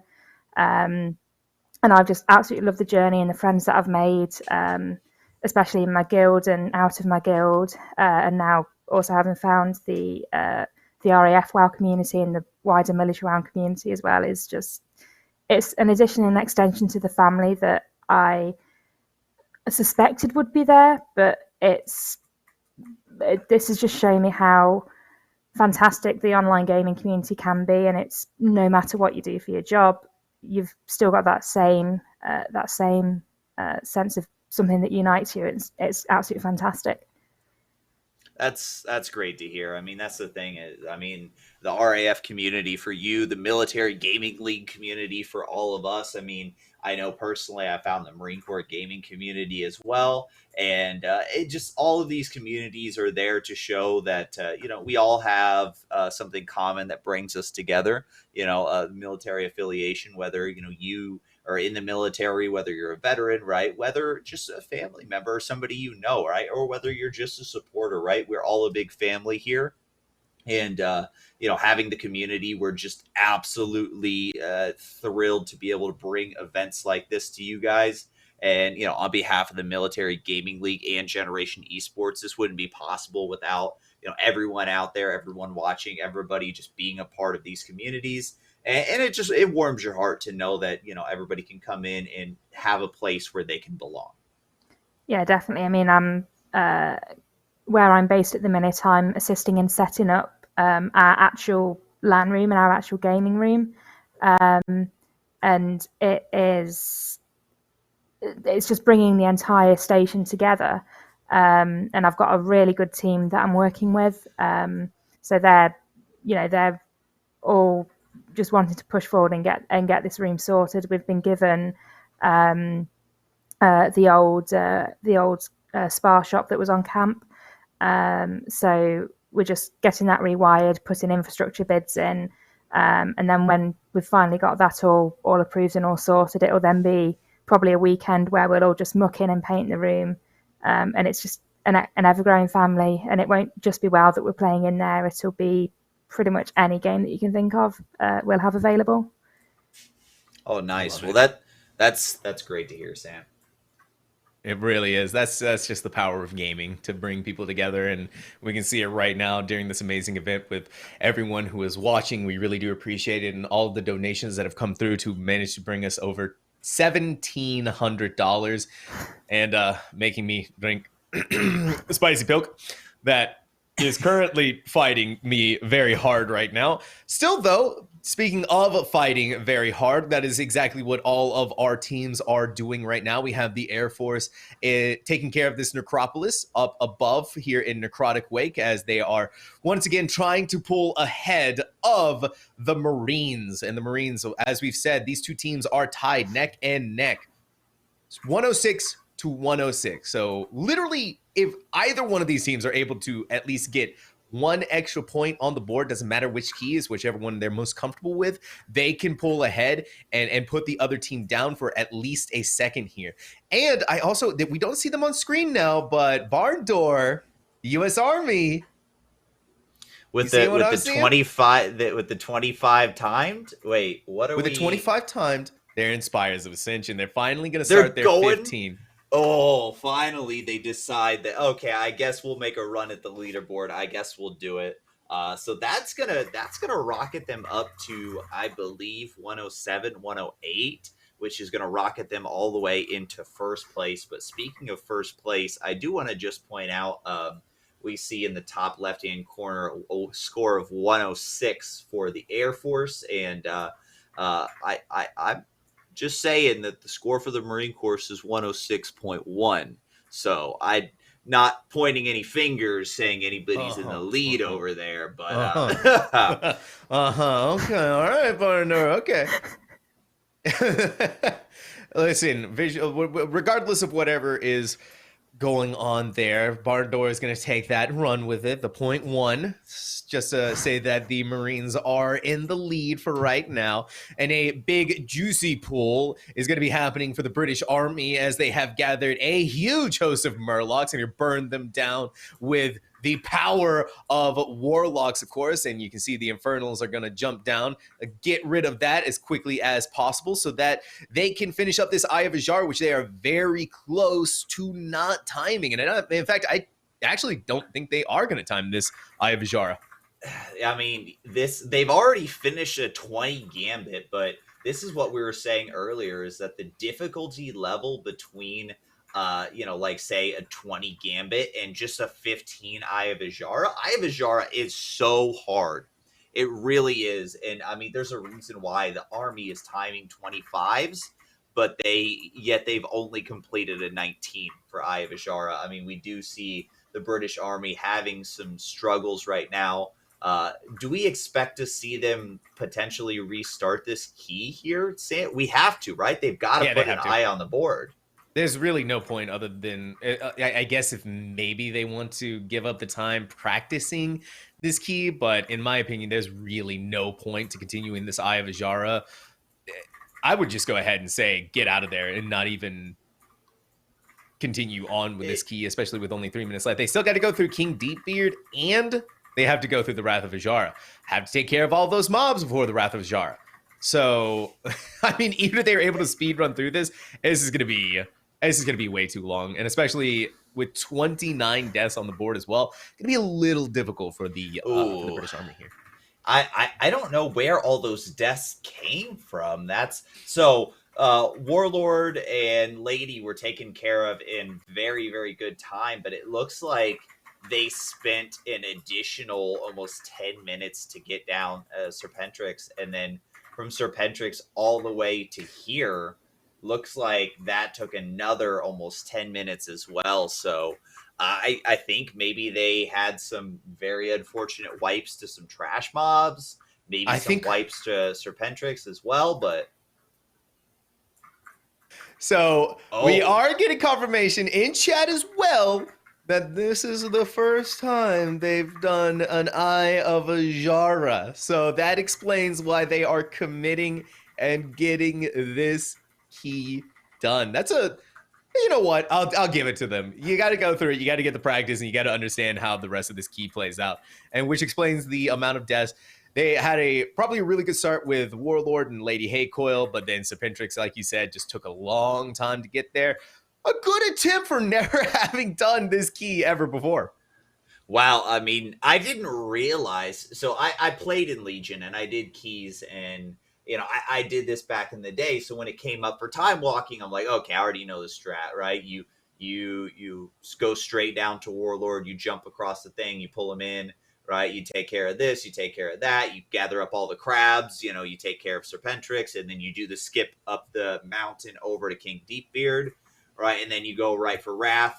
You only need about 90-something% going into that because of the mobs before, but if you had never done this before, you have no idea, because look, Lady Haycoil and King Deepbeard, wait, do I go to King? Do I go to Serpentrix? Which is the next boss? Do I go left? Do I go right? Where do I go? Right? There's so many things that, and so my hat's off to them for at least being able to come in here and attempt and do the learning process right here on screen while we can see it.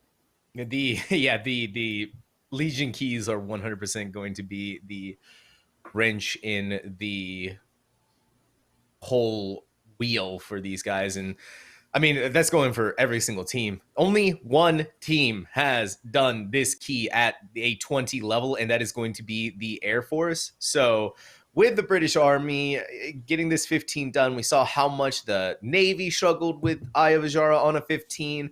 So you can really see that this key is more than likely going to be the one that teams are going to get as high as they think they're comfortable with, and then move on to the Shadowlands dungeons, where, I mean, it just makes sense. That's where you've been spending the past couple of years, really working it out, really understanding how these are played, and using that time rather than wasting it here in Eye of Azara. And so, Evan, with someone being a little bit new to World of Warcraft, when you see these bigger, like these teams with this kind of coordination, how does that impact you as a World of Warcraft player when you see this? Because to me, it's kind of awe-inspiring to know that I could possibly get to this level. Yeah, it is, and it's something that, maybe once I've got a bit more experience under my belt, I'd love to, I would love to try a 20 at one point. Just start baby steps. Once I'm happy at 15s and managing 15s pretty much in my sleep, then start working towards the 20s, and give me maybe another 5 years, maybe, and then I might be able to push something like this. But who knows? It might be sooner. But it's just seeing everyone pushing it's just like, yeah, I'm gonna get there one day, and it just makes me more determined to get there. And that's the great thing about World of Warcraft, though, is that the community is, if you're able to find the right one, they're more than happy to help you out to get there. And the fact that you've been playing for less than a year and you're already doing 15s, that's impressive. Yeah, well, just over a year, yeah, and it's I couldn't have done it without my guild. To be fair, they've been absolutely fantastic to me. Definitely put up with all my newbie questions. Been very patient with me, and I'm sure that I've caused more than one wipe in a dungeon, and quite possibly a raid as well. But they take it in good faith, so it's really they've been absolutely fantastic to me, and I think it is just a community, so not just the wider military community, but all the other communities and friends that you do make in WoW as well is fantastic. Oh yeah, I mean, this is a social game for sure, and having communities. I know I've been a part of the same guild for I don't know how long, probably 4 to 8 years. I know it's a big time span, but if you gather it all up, I've probably been with the same guild for about 8 years or so. And the communities and everybody that you meet along the way, it's great. I mean, take a look at Sam. I mean, just this time, last, a couple months ago, I was helping him through, carrying his DPS in a key, and now he's a Keystone Master, knows what he's doing, and just the strides in leaps and bounds that you can take, right? Just by being around good players and constantly trying to learn. It's it's absolutely amazing. I had to get the knowledge here for this event. I had to establish my street cred before I came on. had to get KSH before I got here. So thank you so much for helping carry me back in my youngin' days, Bartador. Don't worry, you're welcome, buddy. Speaking of carrying, and not really carrying though, but something that we want to point out too is that the talent who are playing today, not only are they going through these keys with these teams, but they're also giving them advice. They're helping to coach them to be able to make these pulls and these runs as efficiently as possible. The majority of the talent in this are, they're MDI players. They're former MDI players in the case of Jack. They're streamers who do nothing but run keys all day and push really high keys. So the fact that these talent not only are doing something really amazing, but they're having the patience to sit down with these groups, with these teams, and explain, okay, here's how this works. Here's how we're supposed to do this. Here's how we can do this better. I love that. I love that so much. Yeah, I mean, that's just one of the whole points of this is we've got all of these different military branches that love the game. Maybe they don't get to play on the professional level, but they love keys and they love being competitive.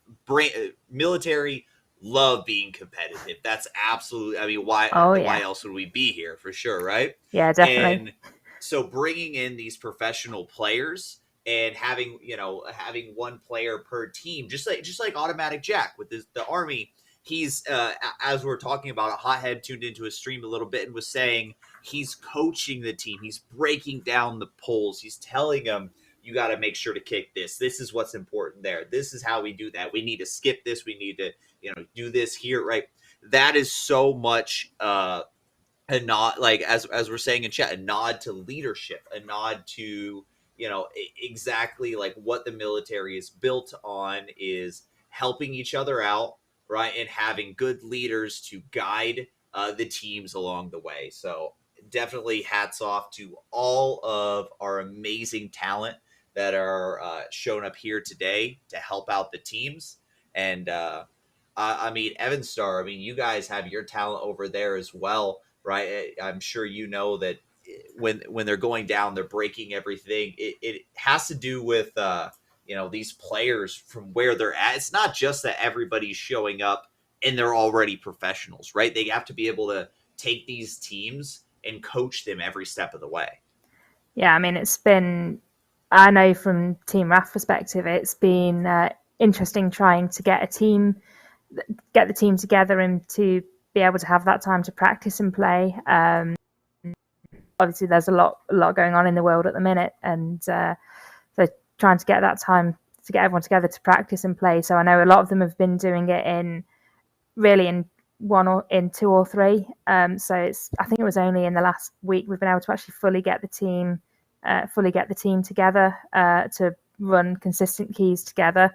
I've not been able to dial into any of the sessions as much as I really wanted to. But from what I've been getting when I've been talking with the guys, out of keys, especially what they've got from Nef has been absolutely fantastic. And honestly, I'm so thankful that she's been as patient as she has been with all the RAF guys and just all the talent in general. I mean, going back to the professional level, yes, we don't get to play on a professional level too much, but we have still put teams in for all the competitions. I know that we've got, for instance, we've got the big Insomnia Gaming Festival in Birmingham 2 or 3 times a year, I think it is. And we've already been invited to put a couple of teams forward for that. I think we've got a Haddo team going. We've probably got a League of Legends team going as well.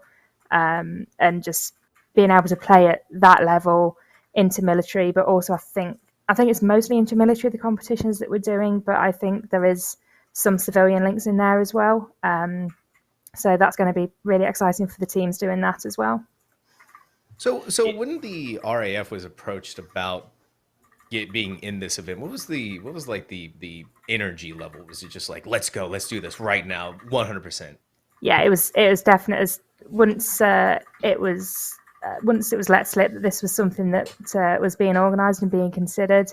Yeah, there was a lot of us who were extremely excited. I think I was possibly one of the most excited, because even though I knew I would probably not be able to play, being very new myself, knowing that we had some really, really good players in our own right, having run a few keys with them myself, it was, for me, it was just so exciting to get the chance to do this and to really learn and challenge ourselves, not just against the UK military with the Army, and if they'd have been able to join as the Navy, but to have this whole event where we're really pitting each other against the best of all the militaries, and it's brilliant just to see the community that's grown around it as well. It's just been a fantastic community in the wider Armed Forces Dungeon Clash Discord as well, and just that overall community and support, even if obviously the difficulty with EU and NA servers causing their own bits of fun, trying to arrange keys and raids that both can do. So the tournament realms really helped with that when we all got access to that. Yeah, I mean, I'd love to just point out, and we haven't really talked about it, but we have both EU and NA players in this tournament, by the way.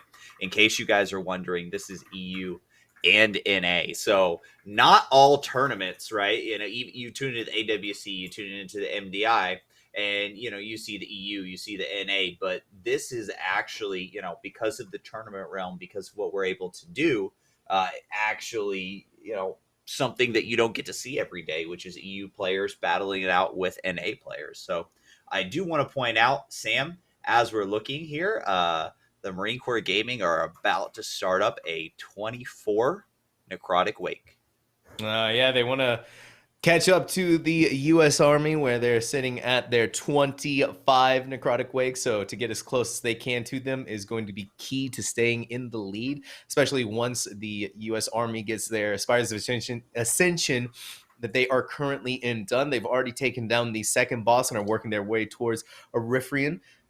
But looking over at how the Marines are going to do this, a 24 is nothing to sneeze at. Even if the U.S. Army were able to do that, they had a little bit of trouble on their 25, had to restart it a couple of times, if I remember correctly. So we'll see how the Marines are going to handle, how they're going to adapt to the situation. They're running a little bit of a different composition than what the U.S. Army was, something a little bit of a less meta pick. So if they are going to be able to do this, that just goes to show you, sometimes it's not always just about the meta. Sometimes it's just about being a really good player. Yeah, I mean, we are getting confirmation here the way the numbers worked out. The Marine Corps did just finish their 23. Therefore, that's going to bolster their points up to, I believe, 108.1, and which will put them just a little bit ahead of where the Army will be after they finish their 15 spires. Once the Army finishes their 15 spires, I believe the math works out to be close to 107. So the Marine Corps will still be in the lead for right now. Right now, we can see the Goats in Glory in the bottom left. They're going to go with the typical strategy of pick up the woe buff, go around, take care of the spear mobs up here as they go behind the pillar. Yep, just avoid pretty much everything here. So they're trying to go for a little bit of a safer route, maybe one that's a little bit more protected. I don't think they have the shroud to get past the mobs before the second boss, and I think the Navy actually lost a member trying to get there. I think they may have lost their healer trying to do that. So I want to point out the Air Force here for a second, because I'm getting told that there's some something happening with this key, something that might be kind of special there. That is a very scary thing they're doing right now, Barn. Yeah, so they're prepping for it. Also, I will say, before they start that, the Coast Guard in the 21 Eye of Azara, if they time that, will be the highest Eye of Azara that we've seen so far. But taking a look at Air Force Gaming here, I believe they just finished their 24 Necrotic Wake. So we've been talking about it. A lot of these teams have been going back into Necrotic Wake. The Air Force, I'm being told, just finished their 24, and they two-chested it.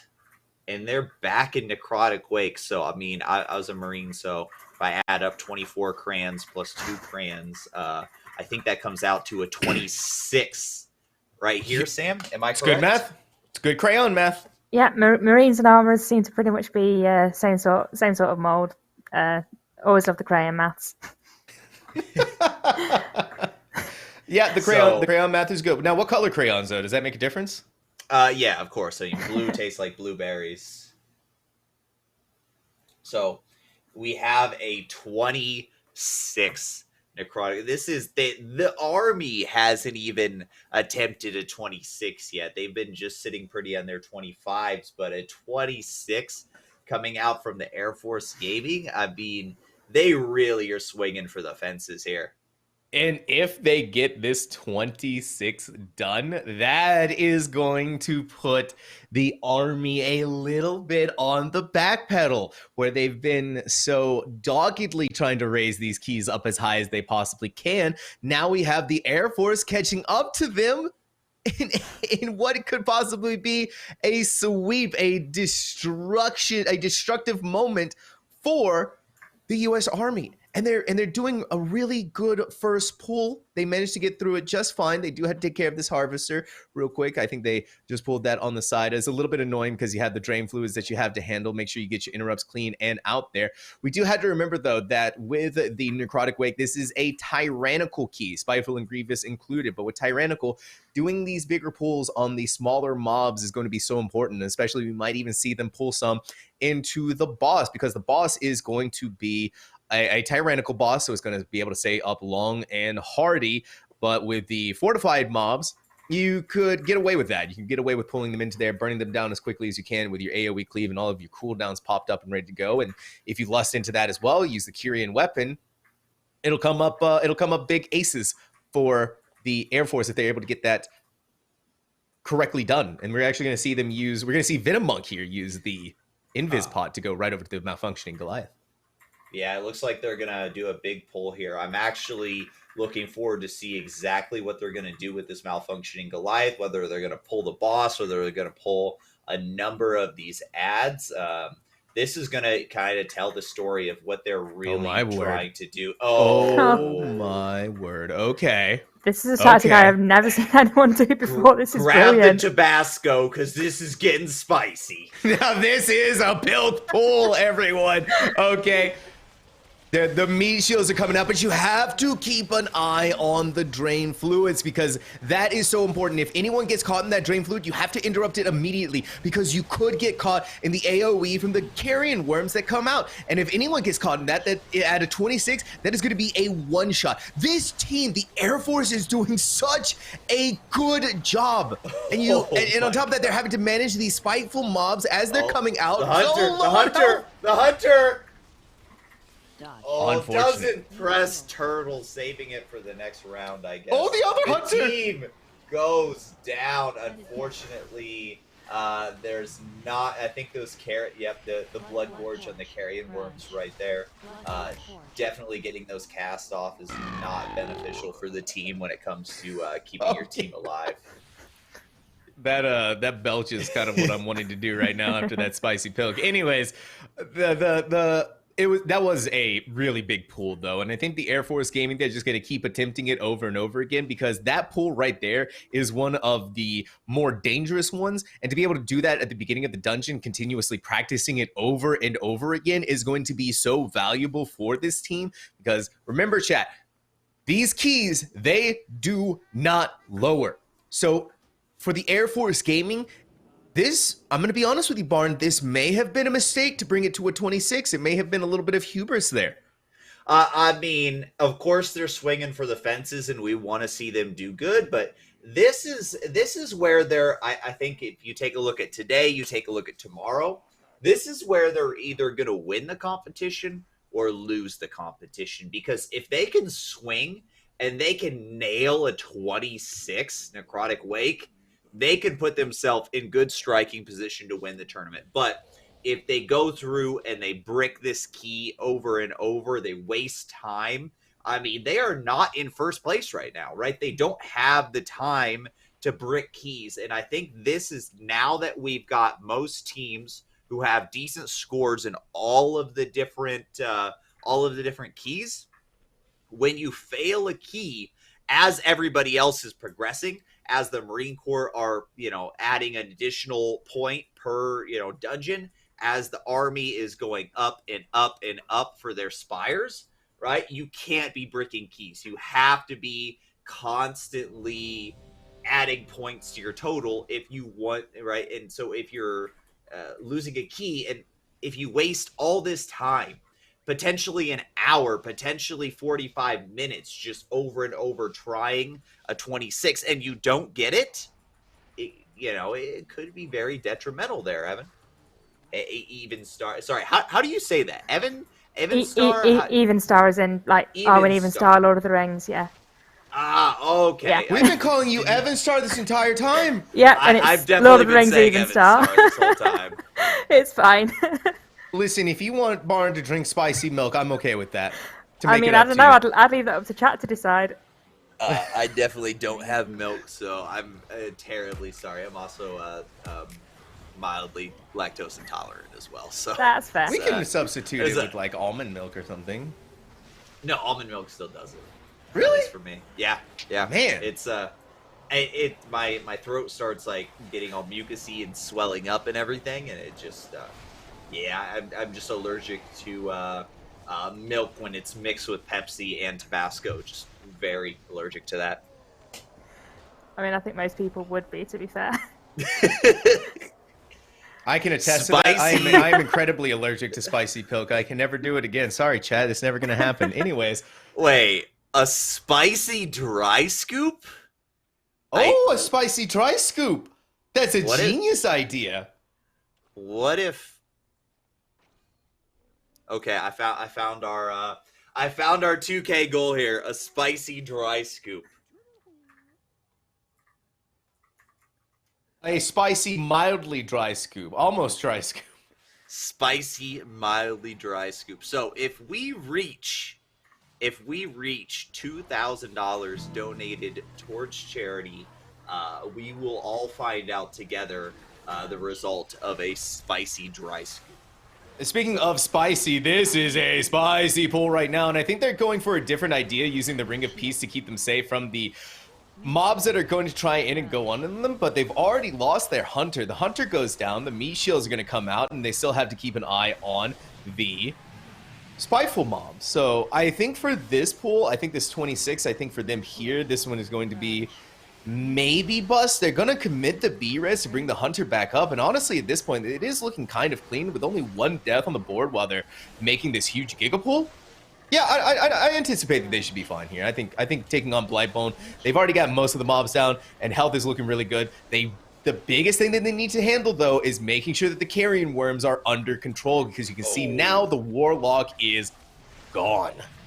I mean, these carrion worms will wipe them last time, so them getting those Blood Gorge cast off, that's, I mean, and yep, you see the Hunter goes down as well. Pika, she's taking a ton of damage right here, and that's the thing. You have to manage these worms, right? Because that's what's going to kill your team. They're still going for it, though. But now with Pika dead, now with the Hunter dead, the only person left up alive is going to be the Blood DK, and Blightbone lives to fight them all another day. And now they're still stuck here on this 26. That pull is just a little bit too spicy. Now, if we take a look at the Marines, though, the Marines are cleaning up their 24 Necrotic Wake.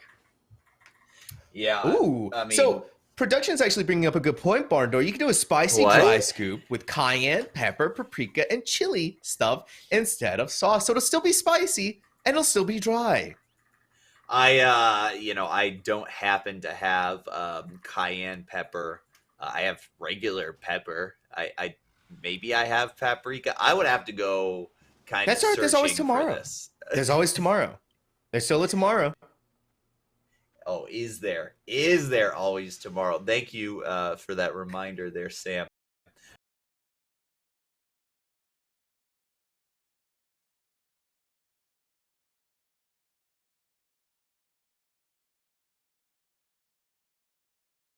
Here, however we figure it out. But I will tell you right now, we are at a total of $1,735 that have been donated towards charity. Our amazing charities, Hire Heroes USA and Work with the Wounded. If you guys would like to donate, !charity in the chat.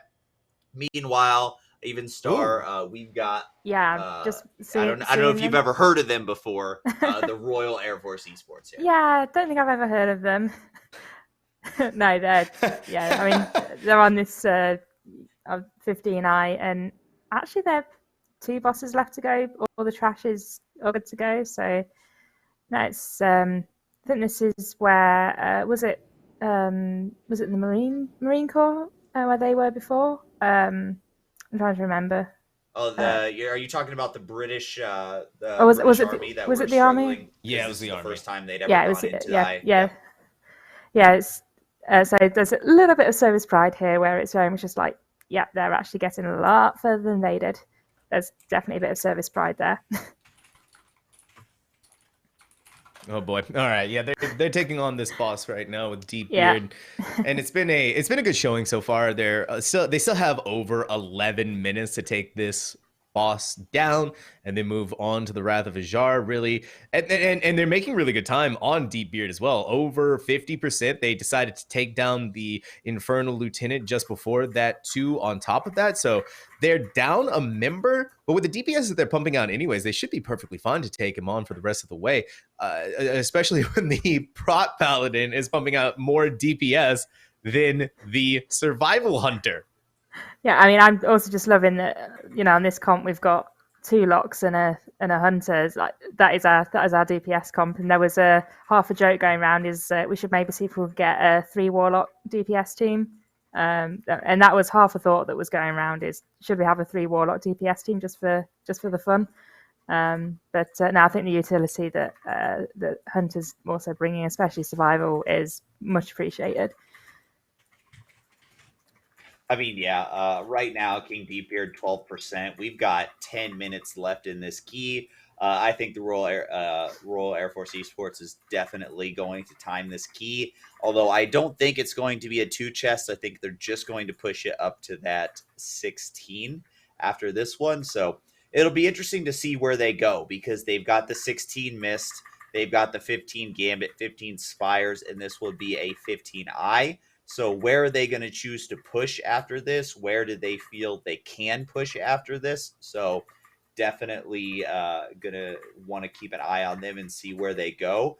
They are kind of vying to, at least stay in competition here. A lot of these other teams are, pumping out some big keys. In the Royal Air Force, they haven't been able to pump out as many keys, but that's because of being at a disadvantage for most of this competition, not having a 5th player. Now that they do have a 5th player, bam, we got a 21 Necrotic Wake out of the way. They're right there on the board with the big boys with the 21 Necrotic Wake. So we want to see what's going to happen now that they have their full roster, now that they've got their double Dark Magician here. Are they going to be able to put all 5 pieces of Exodia together and come back for a win? Or at least how far up the leaderboard are they going to charge? Yeah, I mean, I think the goal is, again, just the usual inter-service rivalry. I think the goal is beat the British Army. I suspect that is the goal of the team. The famed inter-service rivalry, and I'm sure it's the same with the US forces as well, is inter-service banter and inter-service rivalry is always one of the strongest things that, we all work together and we all get on, and we're all friends when we need to be, but also when we're able to compete against each other. The competition is really fierce. and it's in any sporting arena really, be it the physical sports, your football, your cricket, basketball, whichever sports it is, or the inter-services, and then it's just bringing it into the esports, which is, again, for the British military, has been a very new thing to be brought on. I think RAF Esports, I think we only formed in 2018. I think it was we started, so we're still quite new and quite junior to it formally. So yeah, it's just this competition, and it'd be great to see us beat some of the US teams, but. Yeah, Even Star, I believe the Royal Air Force, you guys have a promotional video, right, that we talked about? Yes, they do.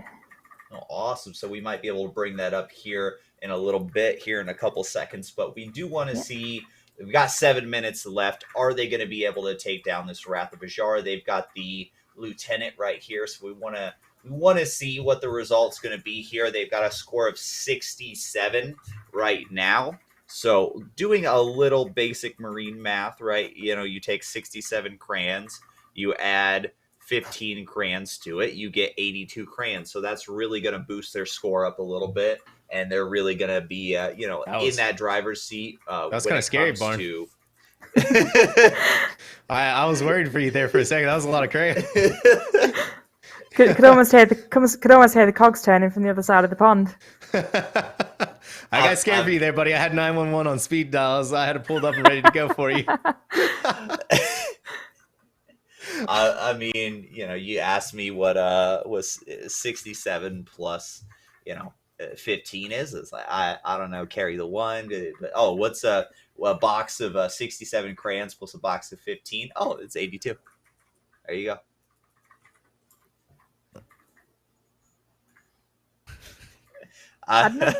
Yeah, 6-7 crayons. Can you get 67 in a box? You could definitely get close. Yeah. Well, you know who else is close? It is the Royal Air Force Esports, as they are very close to taking down the Wrath of Azhar here with less than 5% to go. This boss is going to be done out of the way, and that's going to put the Royal Air Force with a 15 Eye of Azhar in their pocket, and they are actually going to be the first member across the pond to get an Eye of Azhar done against the British Army. So I guess this is just proof that the Royal Air Force just has a little bit more going for them now, especially with their extra member, even though they are currently laying on the floor at the moment. But that's okay. Anyways, Wrath of Azhar goes down. Yep. And easy 15 on the board. Yeah. 5 minutes to spare there. You'd love to see it. That's fantastic. Yep, I believe we got ourselves a little Royal Air Force Esports video we're going to throw it to. And when we come back, right, we're going to check in on some of these teams. Coming over the cliffs of Dover now on the castle. There we go. Beautiful bit of flying there from the lads.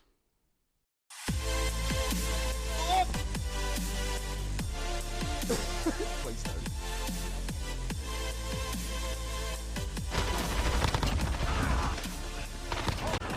Nice. Planting. There we go. And there we go. The Reapers for the win. His last hit of the race. Steve now up in the third. Out front. Oh my goodness. Don't know what was going on there. There, Neptune taking down 2, Welsh here down 5 Eyes trying to bring it back. He gets one. I get one, that's all I get. Huge.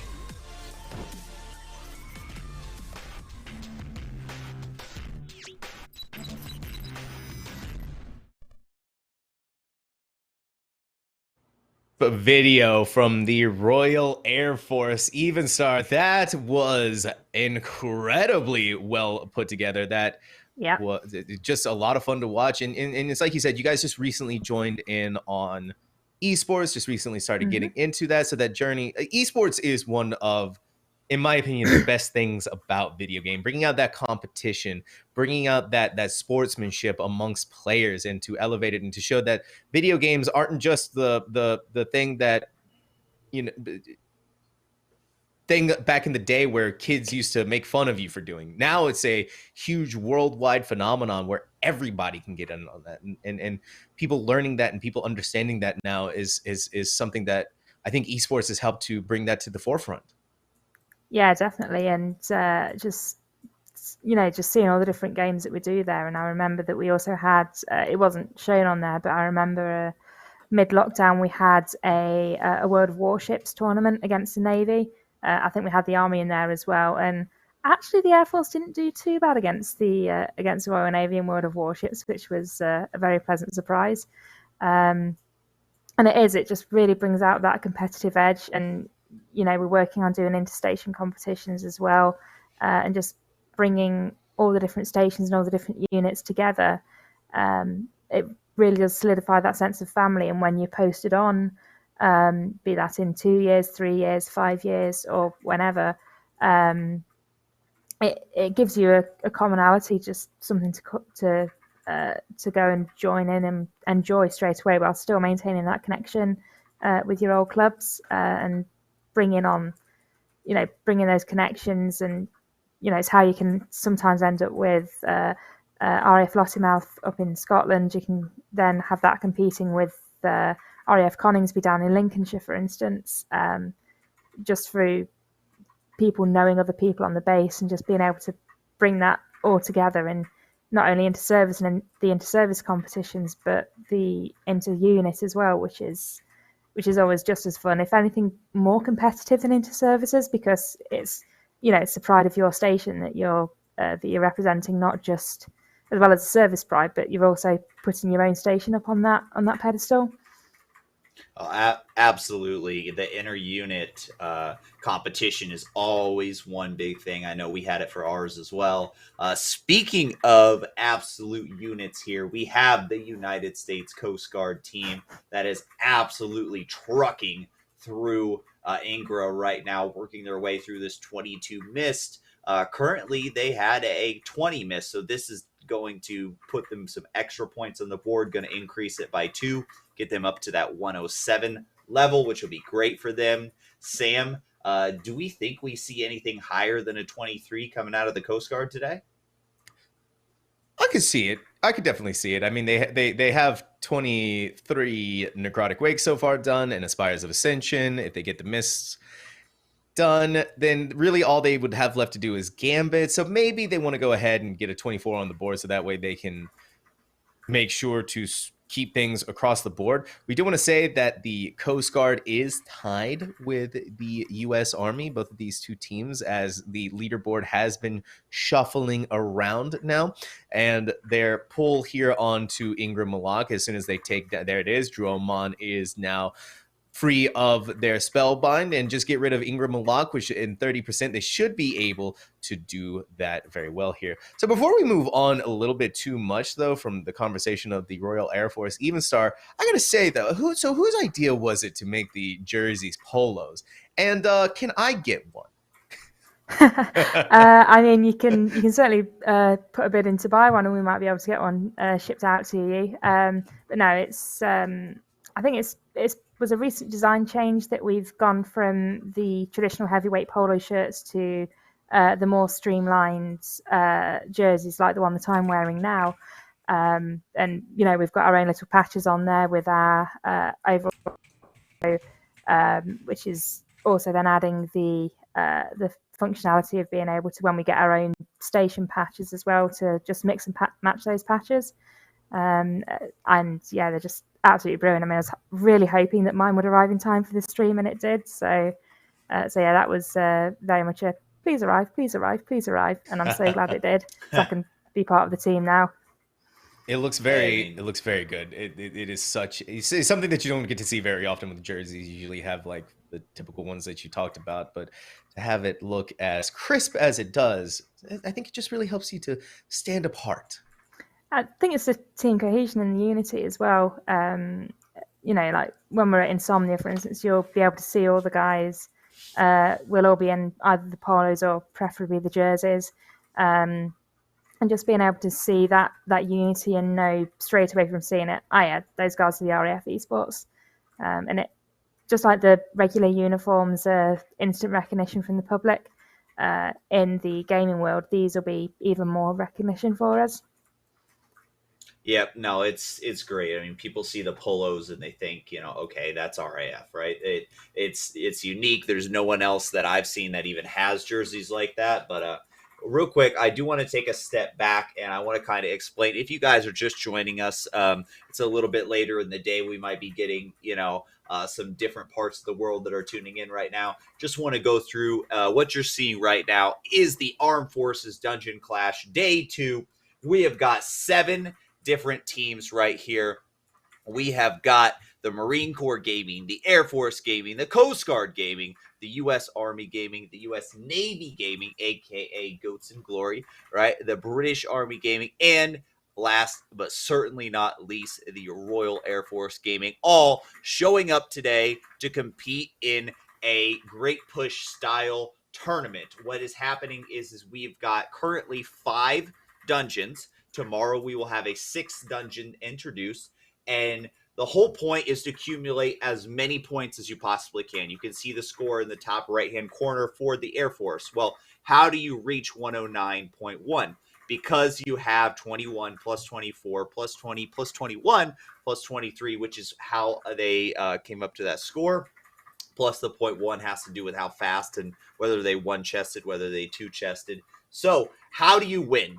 You win by, at the end of the day, your organization, right, your team, your branch, having more combined total points than any other branch right now. Exclamation point leaderboard. If you want to check out where we currently are, it's always being updated as well. But we do have right now, we're watching the Air Force wipe in this 26 necrotic wake. Already having 18 deaths in here. I don't know that this 26 is going to be timeable for them. They only have the first boss down.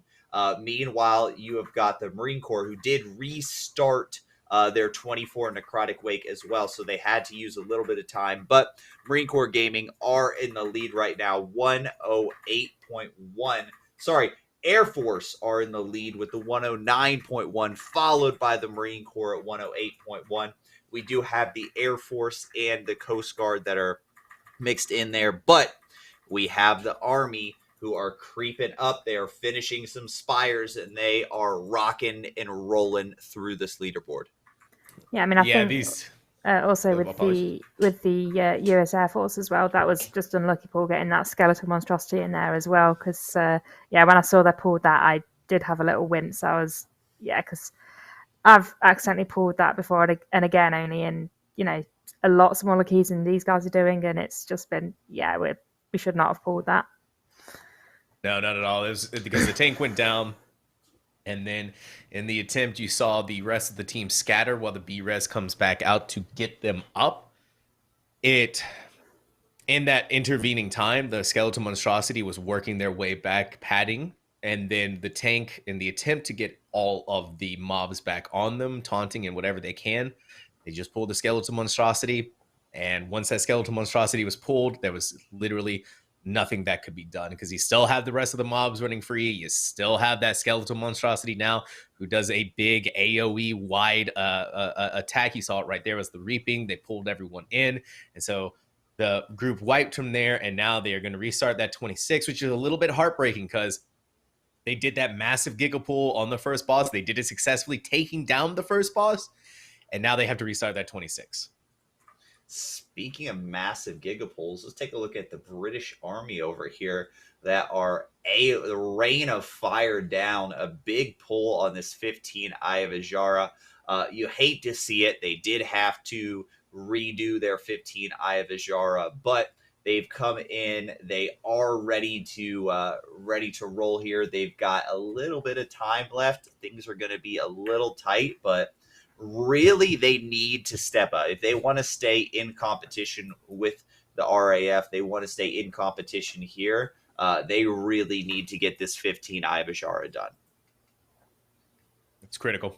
Absolutely critical to leave a key on the board that is It's a huge chunk of points. 15 points left behind if you don't get the key done. And then on top of that, tomorrow we still have another key, another dungeon. We don't know what it's going to be yet. It could be anything. We don't know. So that could also be something that the teams have to keep into account. What are we going to do here? What are we going to do there? Okay, now we have this extra key that we have to worry about. Meanwhile, the other teams they're pushing higher keys, and now we have to factor that into here as well, because we are a minute and 15 left before, or I'm sorry, not a minute and 15, an hour and 15 left before the end of the day. But don't forget, if they are able to get in, even at the last minute, if they start another key, they can still finish that key. So it could literally be 1 second away, and we'll have the timer up on like we did yesterday. 1 second, as long as they start the key,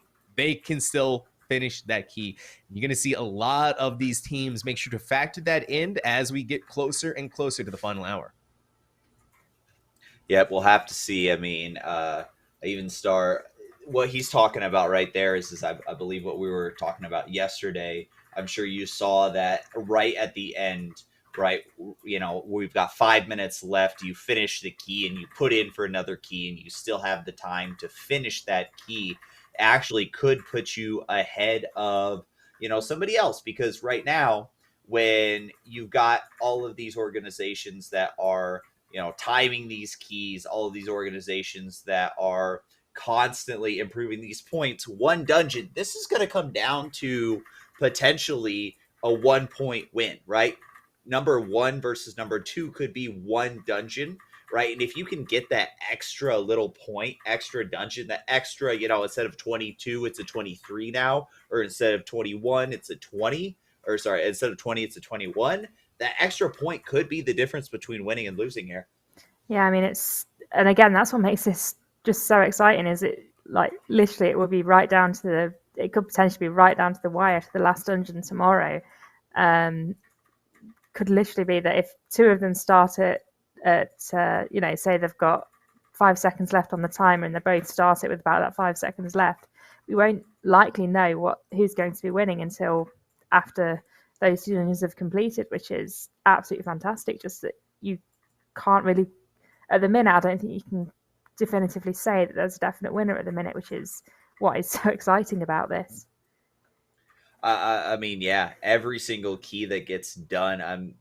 We definitely thought that the U.S. Army would have kind of a little bit of an advantage getting those 25s done. And I do think that they really are putting themselves in the driver's position to be able to play for the win here. But right now, in an 18 Spires of Ascension, right, you take 92.1, which is what they have, right? Again, 92.1 crayons. 92.1 crayons plus 18 crayons. You hit 110.1 crayons. So after they finish this will bolster them into the lead for sure. Yep, and the U.S. Army are finally going to take that back, and they're still not even going to be done with Spires of Ascension either. They're 100% going to go back in, and well, they've missed the +3, but they are going to +2 this and bring it to a 20. But once they finish off Devos here, and she's already so low, they're going to have to do one more phase of her going into the sky, picking up all of the orbs. And then they are going to get in the lead off of this 18. They come back in here, finish the 20, further solidify that lead, just do it over and over again. And as they start understanding how Spires of Ascension works, whether it's through the coaching of Jack, or whether through its their own teamwork and coordination, the U.S. Army are going to be very comfortable going forward now. Yep. I mean, as we were talking about it, Jack, a great player in and of itself, and we do see that the U.S. Army did their job when it came to, you know, recruiting and finding great players for their team. Somebody was talking earlier, Neon, part of a cutting edge guild. It's great when you have your DK, you know, your tank who absolutely knows what he's doing. I think that really does help carry the key. And it really does help carry the team, because you can look to your healer as much as you can, but at the end of the day, a lot of it does rely on, you know, your tank. 100% does. And the Coast Guard Gaming, if we can take a look at them real quick, they're doing a very scary pull. Well, they're about to be doing their very scary pull. They're on the first insect mob of Mist of Turna Scythe that you're going to have to deal with. Of course, making sure that the staghorns are killed immediately, because those are the ones that give you the regeneration and the overshield. So you got to make sure the resistances, so you got to make sure to interrupt them. But you also have to keep in mind there is a inspiring mobs that you have to keep an eye out for too. So either they go for the really big crazy pool on this 23 mists, or they just decide, okay, we'll do it one at a time and we'll take the safe route. Yeah, right now when we take a look, we do have a number of people that are asking, just so you guys know, the format that we have is we have each of these 7 teams is made up of 4 players from that organization, 4 players from the Royal Air Force, 4 players from the Coast Guard, 4 players from the Navy, right? And then they each have a celebrity player or the talents, right? Those talents are ones that were, current professionals, former professionals, right? Celebrities in the MDI scene, in the Keystone, the rating scene. They know what they're doing. They're here to help their teams out. And in addition to that, right, you have got all of these professional players. They didn't have a chance to practice. Let me just point that out. They didn't have a chance to practice with these teams because practice between events on the TR was not allowed. Right. So that was one of the rules of this competition is that once the time is done once the time is done yesterday, the team can't log into the TR and go practice an 18 mist or go practice a 23 mist. Right. They can't do that. Because they can't practice, that being able to do this live on the fly is showing how skilled these players are and how well they're able to adapt and overcome to any situation that really can force them back. And so I actually want to take a look over here at the Air Force Gaming, who have moved on from that Necrotic Wake, no longer trying to attempt the 26.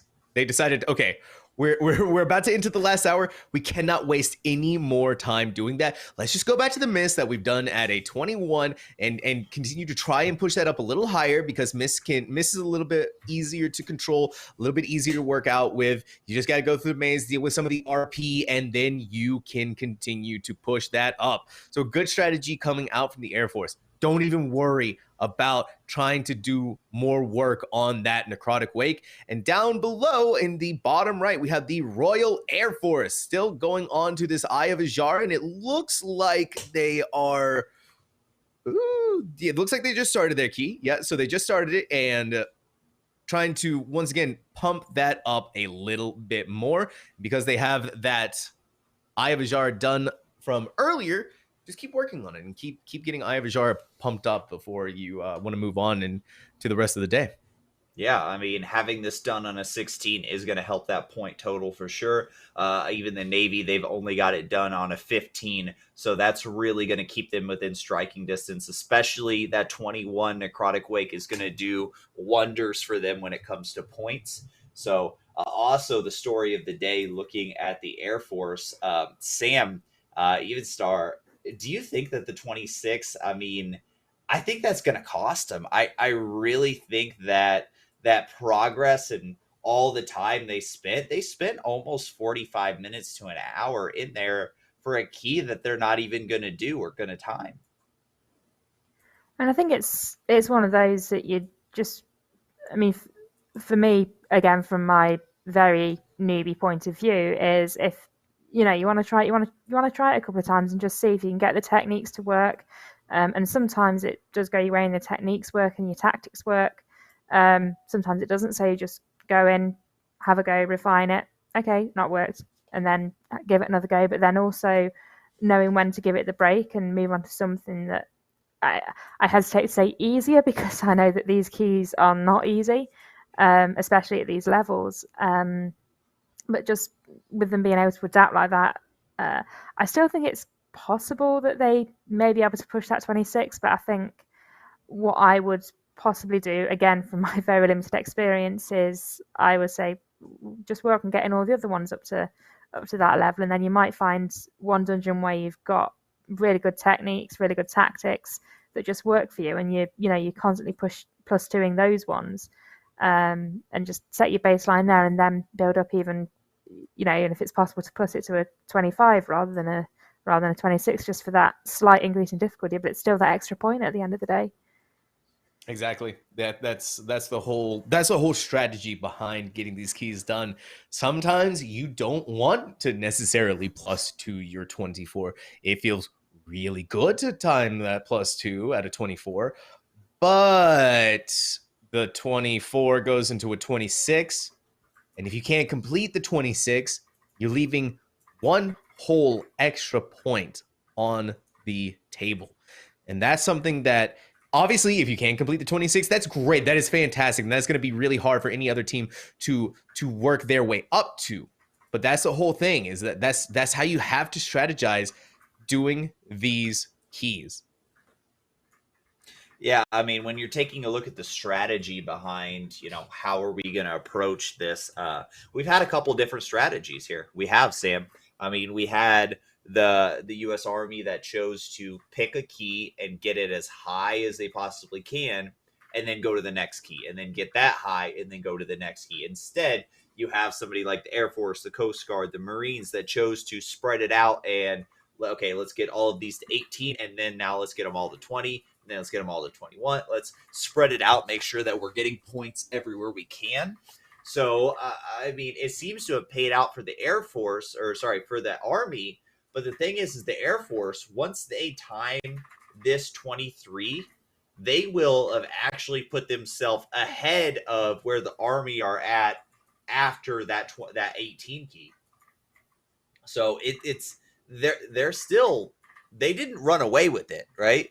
By doing their strategy, they didn't run away with it. They just put themselves in the competition for first. So I still believe right now we're looking at almost a 4-way battle for first right now. I mean, we've got Air Force that are in the conversation, right? They actually are, a first, second material right now. You've got Army first, second material right now. You've got the Marine Corps and you've got the Coast Guard that are right there nipping on the heels. I actually want to say that the Marine Corps might be in conversation for first or second as well. But really, it's just going to boil down to who gets to time who times the key, who doesn't, right? Who ends up spending a little time, and who gets that potentially extra key at the end, right? Being able to time the key perfectly and get an extra key at the end. That will be huge if any of these teams can do it. Yeah.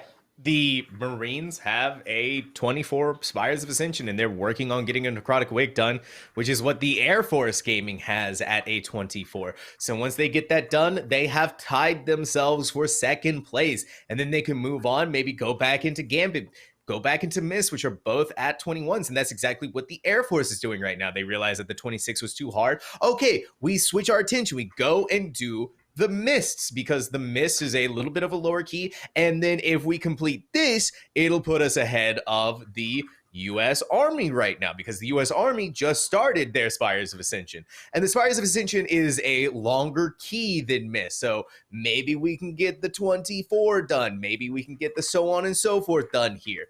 These are where the teams are going to have to start to realize where they want to start putting their attention here in the final hour, and making sure that they time it just right, so that way when the end of the day comes, they could possibly be able to start another key. And if we look at Ghost and Glory right now, they're on the Solia boss. They're just getting the soaks done and out of the way. We have the Coast Guard doing their own thing here in Miss. I believe they had to restart because unfortunately it was just going on a little bit too much of a dangerous situation. And the Royal Air Force, they are getting done with Serpentrix, and they're still making really good time here on the higher eye level of Eye of Azhara, which has proven to be the really big sticking point here. I say that though, but the Coast Guard is our current highest key holder for Eye of Azara at a 21. So the Coast Guard has been putting in work of their own. They still have a 20 miss that they have to go through. They still have a 20 gambit on the board. So once they start bringing these keys up to a higher level, and that's exactly what they're going to be doing here with the Mists, then we could see them really start upsetting the leaderboard. There's so many different avenues, so many different threads of this storyline that could go in any direction right now, Barn, and even. Yeah, I mean, Sam, taking a look at the Coast Guard, they actually just finished a 22 mist, right? So it just didn't update on the scoreboard yet. So they're actually in a 23 mist right now, which puts them having a 23 Necrotic Wake, a 23 Spires, a 23 mist after this, and a 21 for the Eye. I think that Eye is going to be what a lot of people are looking at. I mean, you've got the Marine Corps that have only a 19 eye done, and you've got the Army that only have a 19 eye done. So everything else is around that 23, 24 mark for some of these teams.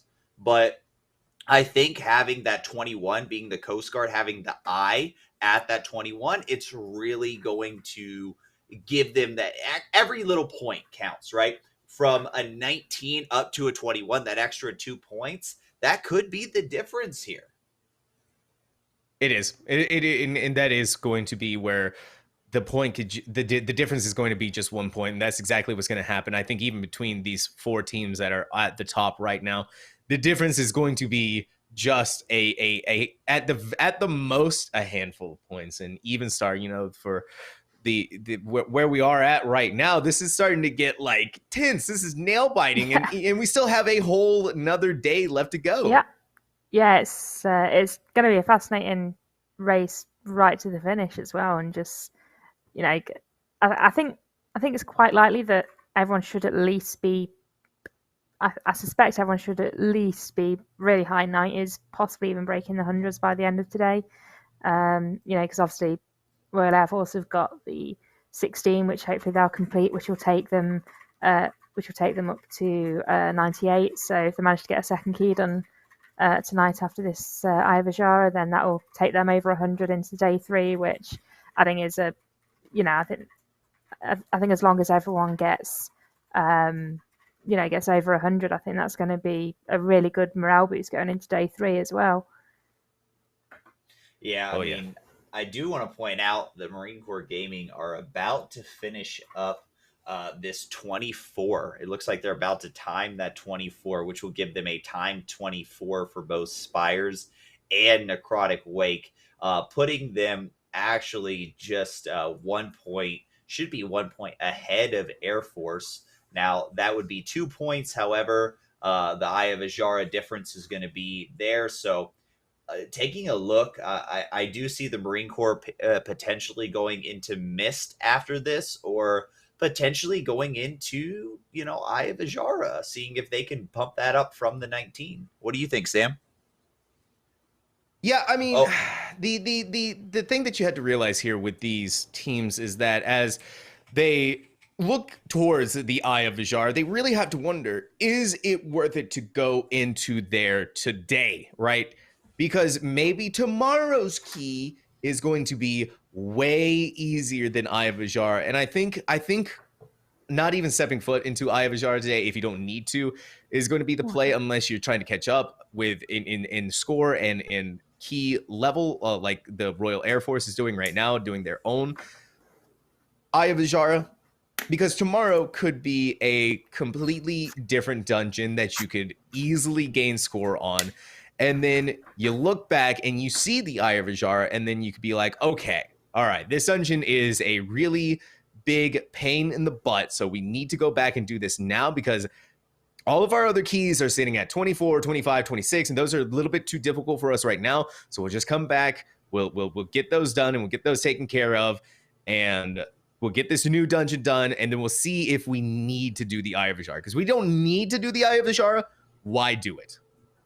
Yeah, of course. I mean, if it's if you're going to win by focusing on these other dungeons, then absolutely, right? Just get a good score for I and really focus on taking care of these other dungeons, especially because we don't know what is this next dungeon going to be. Is it going to be another Legion throwback? Is it going to be, right? Is it going to be a current one? I don't know. Are we going to see Maw of Souls? I don't know. We don't know, right? Like, that's the thing. We just don't know what we're going to see tomorrow. I mean, personally, I think, just one new dungeon being introduced gives them time to work on these other keys. So I think we are going to see potentially, some 24s across the board, some 23s, some 25s.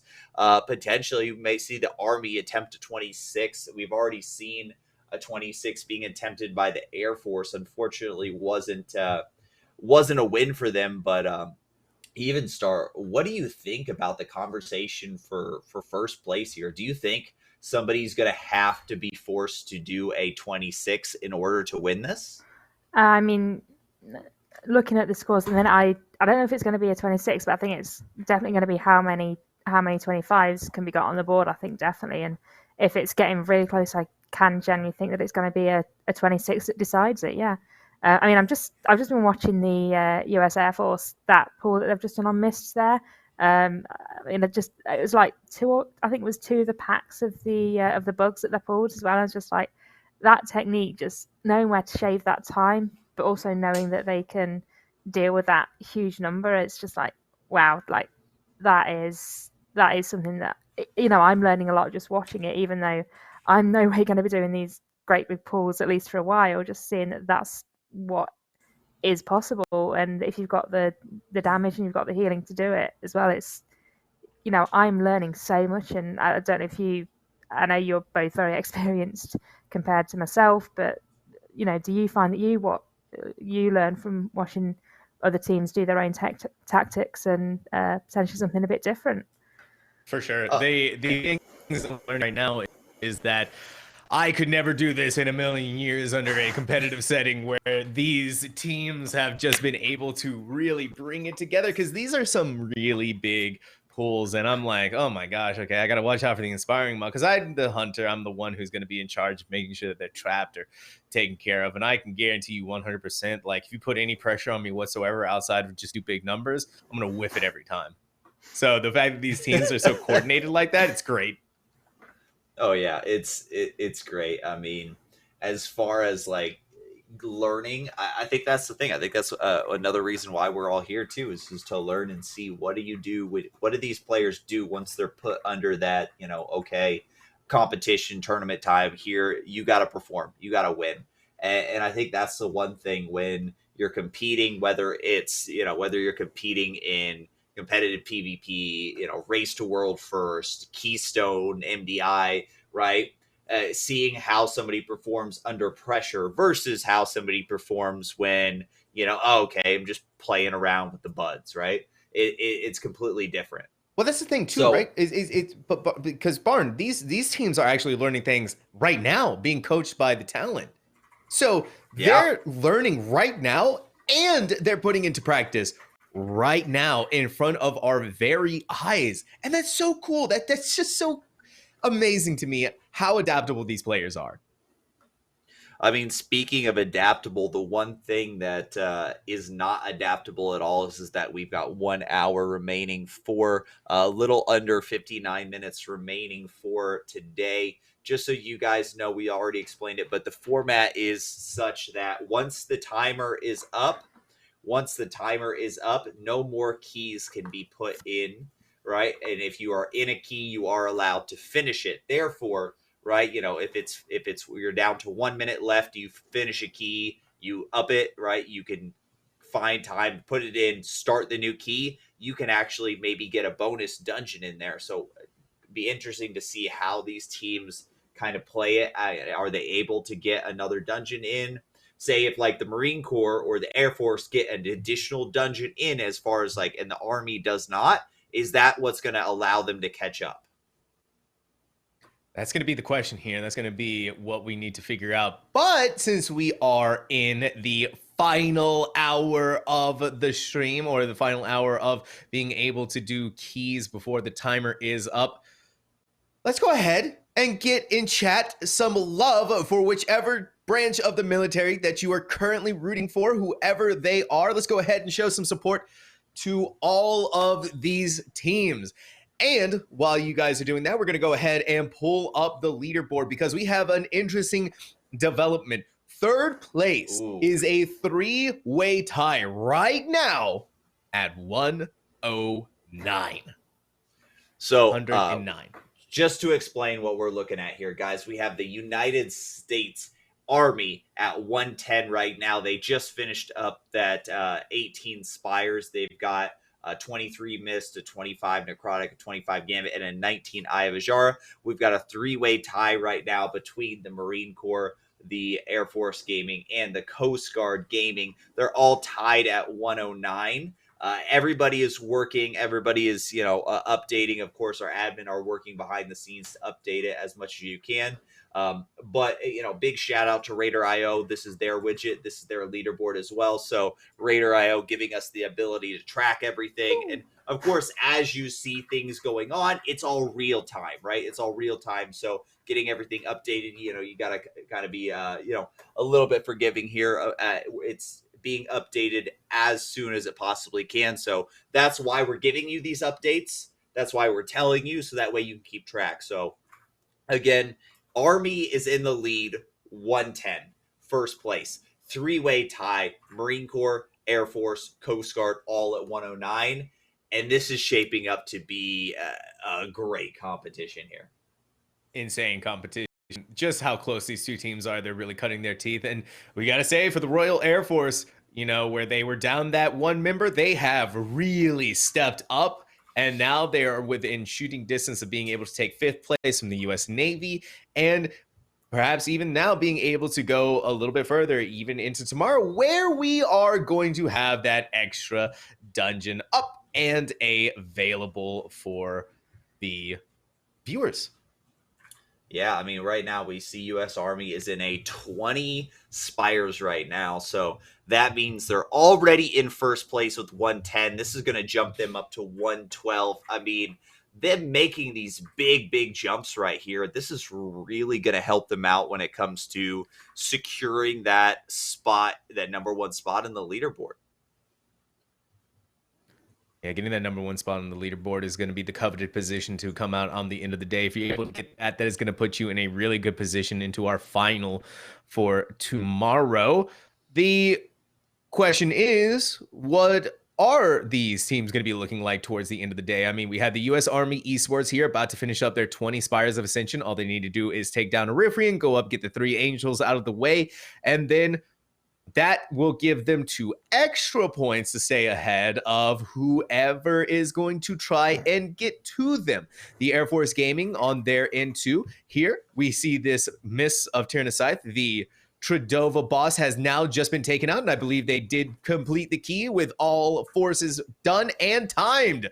So now they are good to go. That is a big boost to the Air Force Gaming, and I believe with that win, with this dungeon being completed, it is either going to put them ahead, because I don't know if it was a 23 or a 22, but regardless of... Yep, Sam, that was a 23. So that puts them in the lead. That was a 23. They're in the lead with 111 points right now until the U.S. Army finishes the 20, which will put them at 112, giving them the lead. Once the Marine Corps finishes this 23 mist, that will put them at 111 as well, tied with the Air Force again. So as the Air Force are just a few minutes ahead of the Marine Corps here, that could be a big advantage for them going into day 3 here. But yes, Sam, we have got, almost a 4-way jockeying for first place here.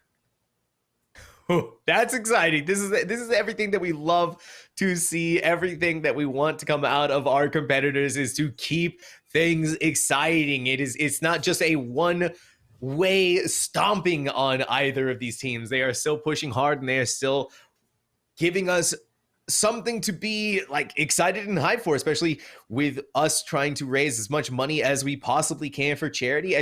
!charities. If you would like to go ahead and, maybe donate a little bit more to that, especially with how close we are to $2,000 raised in just 2 days. Just 2 days. 10 hours worth of streaming. It's incredible. I mean, all proceeds going to the charities here, right? Hire Heroes USA and Work with the Wounded.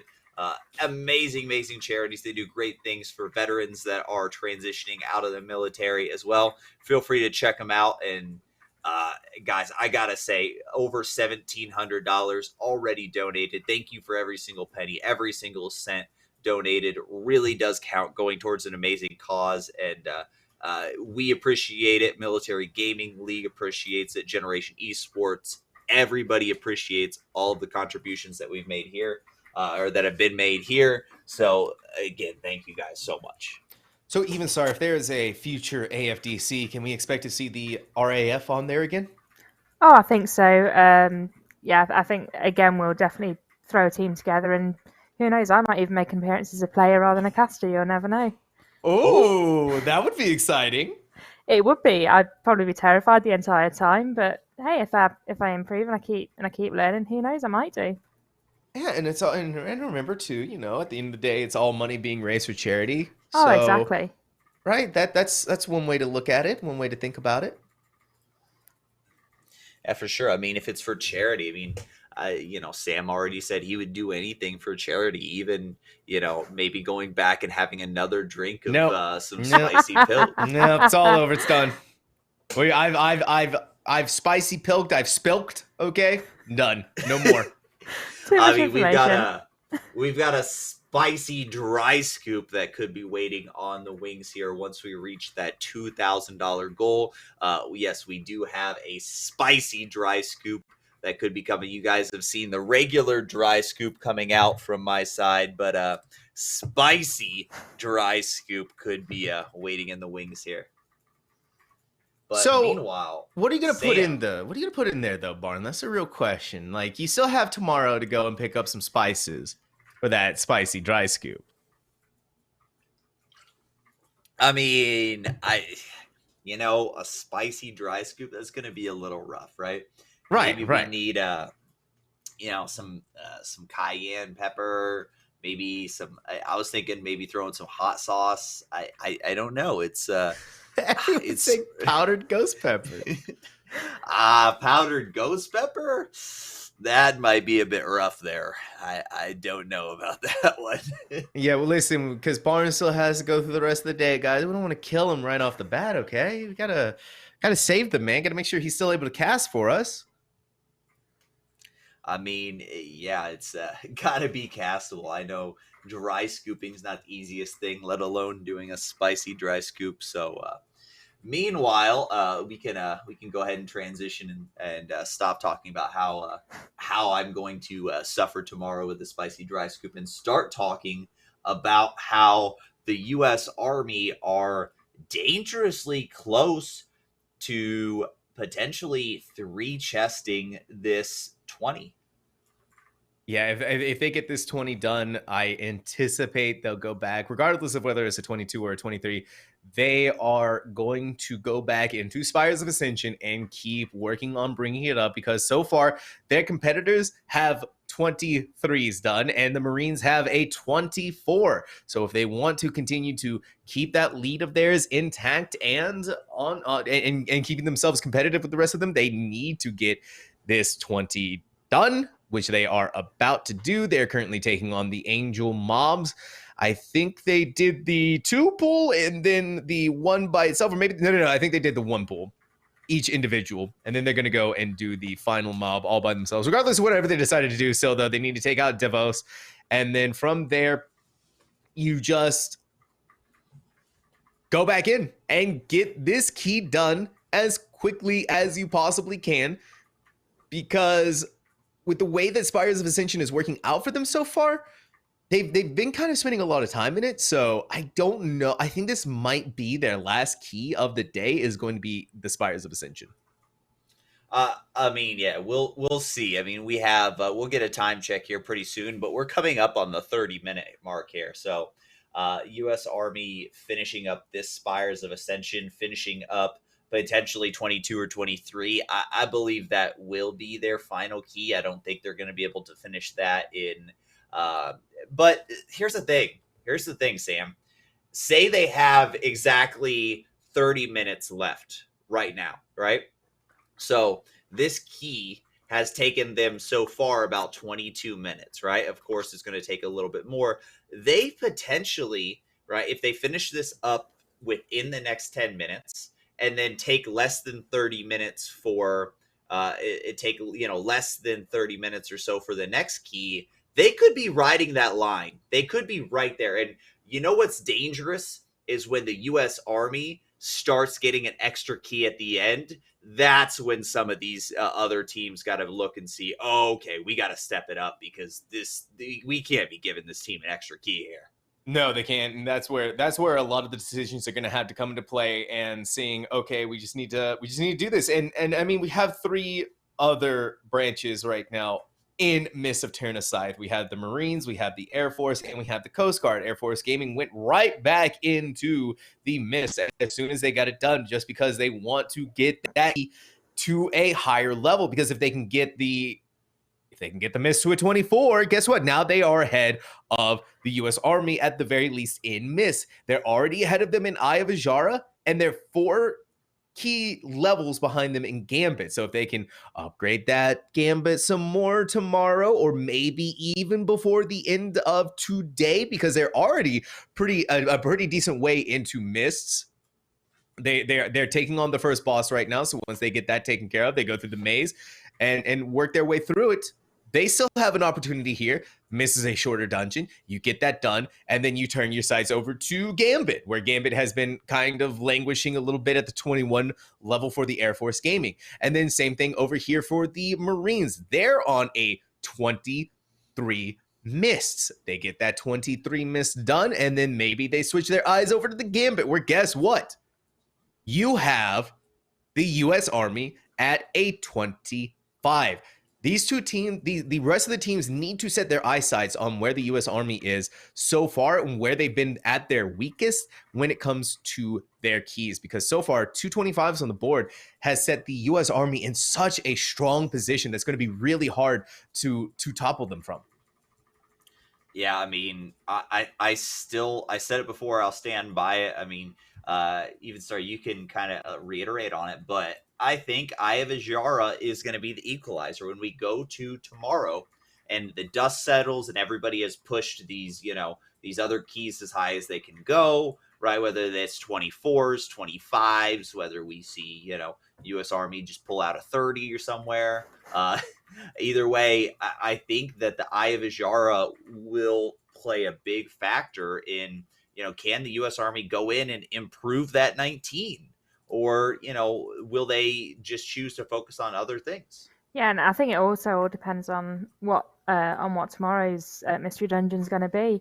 If it's something that is, they can quite easily spam to get that higher level, and then maybe if they've got everything else over 20s, 23, 25s, I don't know, would that be enough maybe for them to actually leave Eye of Azara? It all depends on what that mystery dungeon is going to be tomorrow, as to how much they can ignore it, or if it's one that actually think, yeah, we need to push this higher, whether it's just for pride or if they think that actually we've got a better chance doing that than whatever tomorrow's dungeon is going to be, let alone what the affixes are going to be tomorrow as well.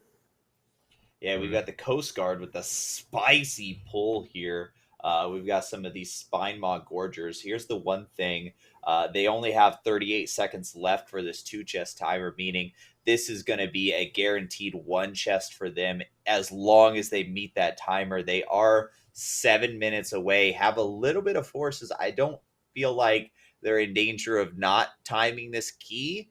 But they really, if they wanted to go and they wanted to put themselves ahead, they really needed a 2-chest to where they could just jump immediately into a 25 and potentially, rival the Army on here. Either that, or they just really want to play it safe with Miss and maybe they're not comfortable with doing the 25 just yet. I can respect I can respect also just wanting to take it to a 24 as well. It's once again comes down to the strategy of playing it safe, because if you have a 25, it doesn't matter if you're not able to time it, right? And so they're going to use the Shroud ability of the Rogue to get past this final pack of mobs, since they're already done on the enemy forces, and engage the final boss of Tradova here in Mists of Terna Scythe. And remember, just for everyone who may have forgotten the affixes of Mist, it is a fortified, inspiring, and storming. So this is a non-tyrannical boss. Tradova is not going to last for very long, as long as you are able to get the mechanics down pat, and she doesn't have too many crazy difficult mechanics. You just had to make sure that you get away from the Mind Link, don't get hit by the acid expulsions, and get rid of the larva as quickly as you possibly can. And it's going to be a clean sweep here for the Coast Guard Gaming, and getting a 23 done is going to put them at the same level as the Air Force and the U.S. Army. A big win here for the Coast Guard. Yeah, the 109 score is going to be great for them, having that 23. Just jumping himself up. Actually, it's going to give them up at a 110, right? Because we still see they've got the score of 20 on there. So once it updates to the 23, 110, I mean, I think when we're looking at the scores, we're going to see 110, 111, 112 as far as for the most part by the end of the day today. But really, the answer is going to be, can anybody squeeze out a last little point, maybe 113, right? Maybe 114, depending on if the Army are able to 3-chest, or if the Army are able to get another key in. I don't know. We'll see about that.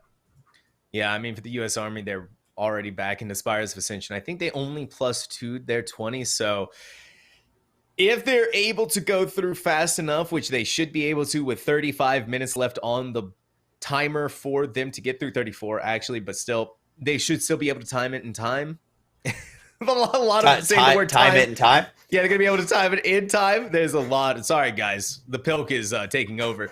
Anyways, but as long as they get it done, they should be able to get there and start another Spires of Ascension to get at least at the level of the Marines. And yeah, the Coast Guard, you can see just how easy Tradova has been for them. Not really any issues. I don't think there was any deaths on the board either, none that I saw. Anyways, the Rogue is trying to prove me wrong right now here. But with 10%, as long as the larvae are taken care of, you got your cooldowns lined up correctly to get rid of them, or you just handle them with CC. They're actually, another stack of larvas are out there. So the tank is going to have to gather them all up, or someone else is going to have to gather them all up. I don't think it's going to matter. Tradova's at 4% right now. I think they're just zugging. Yeah, they're just zugging. They're going to time the key right there. Yeah, they're just running around with it. Running around with all the larvae. That's a good way, though. Keep it distracting and keep it going with that. It's not a bad idea. I mean, taking a look at this, let me get an update for you guys real quick as far as how much exact time we have left. But it really does look like the Marine Corps are going to time this 23 Mist, and they are going to get in one more key after that. So wherever they choose to go. So, okay, I do have an update. 33 minutes remain. So basically you take out, I don't know, maybe 5 more minutes or so, put that to, 28 minutes back on the board for the Marine Corps. Is there a dungeon, Sam, that they can do in 28 minutes that would let them have a third dungeon or an additional one available? Or are they just going to choose to, keep going for this Mist? If they wanted to, they could go back and do Gambit. Gambit has actually been proven to be a little bit of a rough time for some of the other teams, but they have a 21 Gambit. If they wanted to go back in and do that, they would be perfectly fine, in my opinion, to get their Mist that they're currently in done, which I think I saw it was at a 23, stay at the same level as at the very least as the U.S. Army, and then try to pull ahead of the Air Force through Gambit, because right now we see the Air Force, they're doing a 24 Mists. This 24 Mist, though, has been a little bit sketchy for them. They've already had 3 deaths, and they're still in the maze as they're moving on their way towards the second boss. Gore Gullet is a little bit of a chunkier mob, especially here on Fortified. So once they get through this maze, they're still going to be able to time this key, but with how long it's taking them and with how close the Marines are to finishing off their own mists, I would say just turn your attention over to Gambit. Gambit can be a really quick key if done correctly, and especially at a 21, they have that opportunity to turn that into a 23, and then if they can get it done quick enough, they can start that 23 Gambit. I think when we start this conversation of, who's going to come out on top, I think it comes down to time optimization right now and tomorrow as well. And it really, taking a choice and seeing, especially tomorrow coming out, is where can we gain the most points, okay? If we go over to Ayajara, can we two-chest it? Can we get, can we do a 22? Or, right, are we only going to gain one there? Should we go into Mist and maybe get 2 more points out of there, or Necrotic Wake and get 2 more points? Or, if we go into Mist, we have a potential to get 2 points that we know we can get there. Or if we go into Ayajara, we may only get 1 point there. So where is our time better spent? And real quick, I want to give a big shout out to Rob X with the raid of 234. Rob Amazing. X. I messed up his name yesterday, but I'm not going to mess it up today. Thank you so much, Rob, for the big, big raid. Big shout out to you there. Appreciate it. As always, brother Rob, much appreciated. I kind of like Roblox though. I mean, Robix? I'm okay with Robix. I'm okay with it too. Listen, that'll be Rob's name here, just for us to make him feel that they are, just make him feel special, right? Robux. Rob X, what do you prefer? Do you like Rob? Do you like Rob X? Do you like Roblox? Do you like Roadblocks? Do you want us to call you Legos? What do you want there, buddy? Bobbert. Okay. Rob is fine. We'll take it. We'll take it, Rob. Right. Thank you so much again for the raid.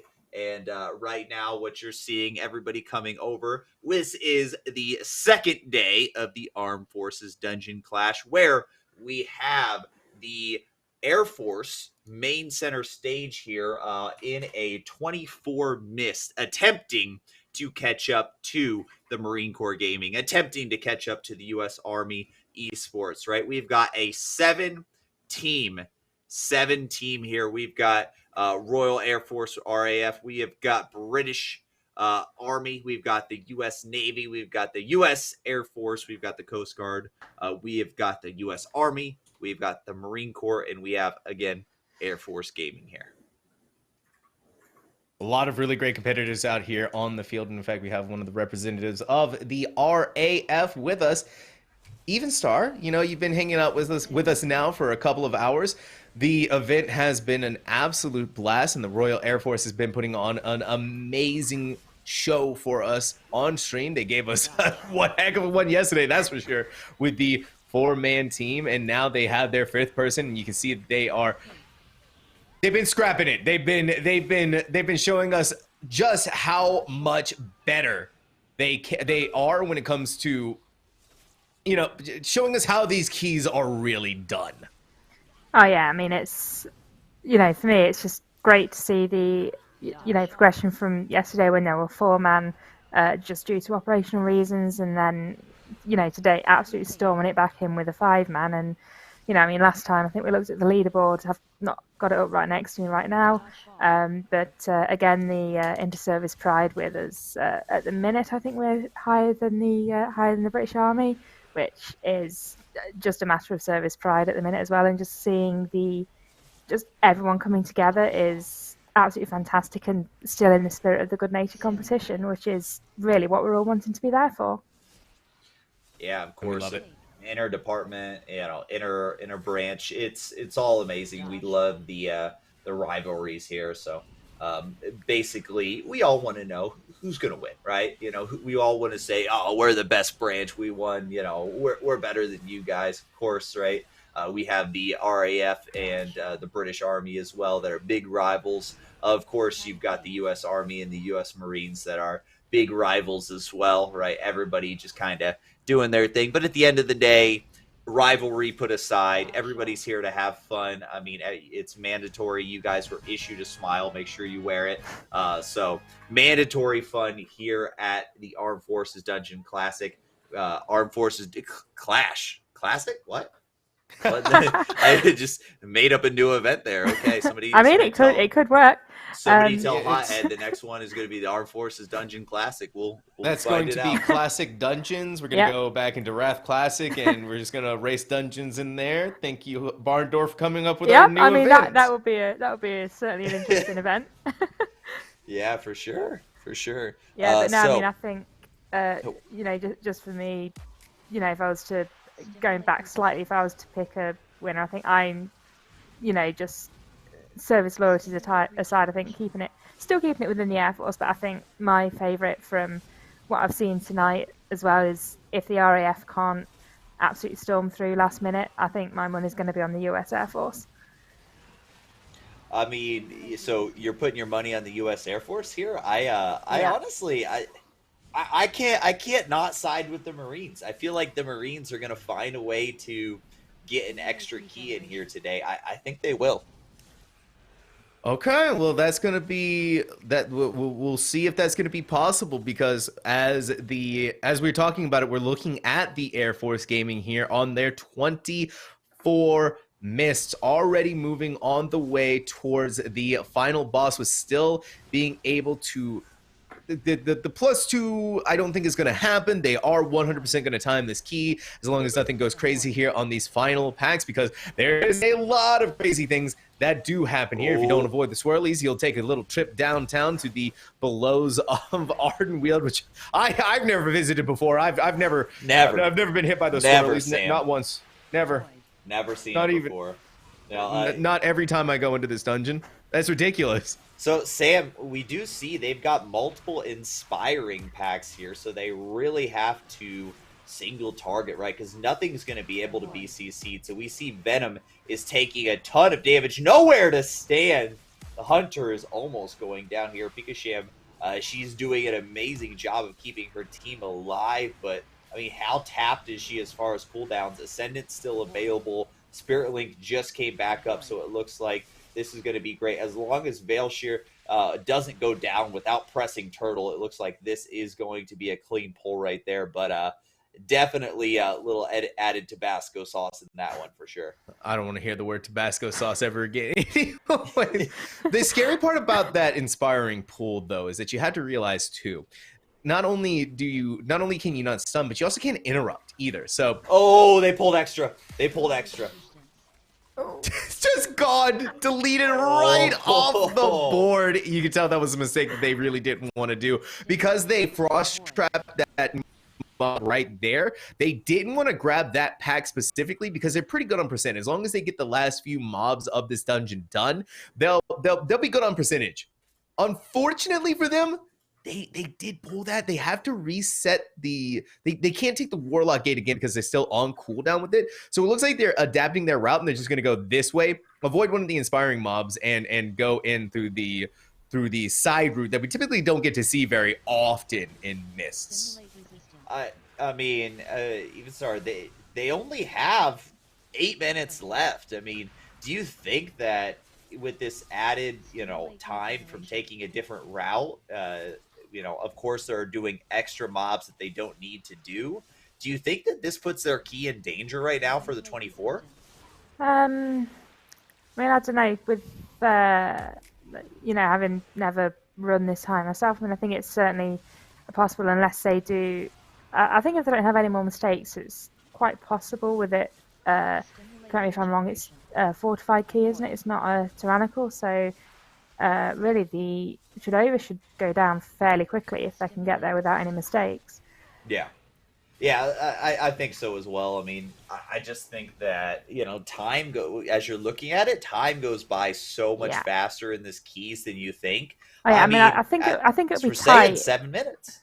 7 minutes left, and they're not even on the boss yet. Of course, it's a fortified boss, so it's not going to be hard, but as long as they don't make mistakes, they do have the time here to take care of this. But Sam, I mean, as long as Venom doesn't go down here, this Inspiring Mob is really chunking him, though, man.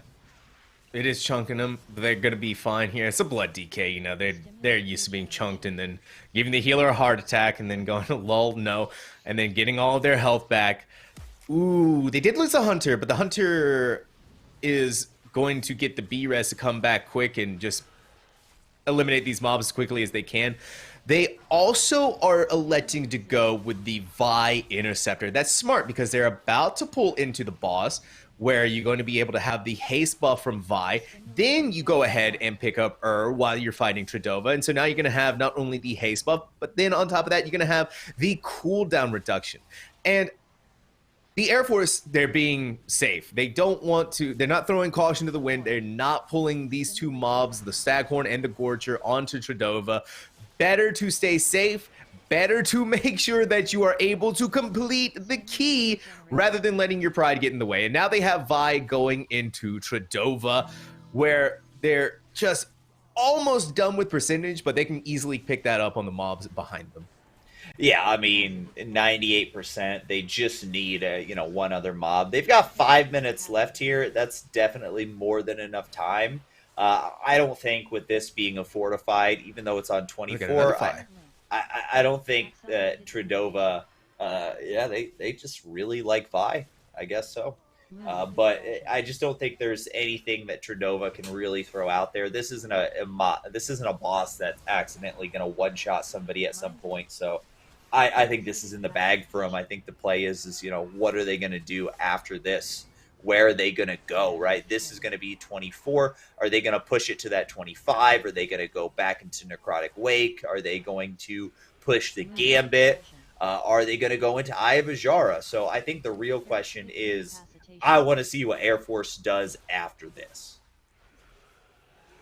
I think it's going to be Gambit. Honestly, they go back into because they're in the lead. Or they're not in the lead, but they're not too far behind. The Coast Guard is the ones that have a 21 Eye of Azshara, but Air Force is only 20.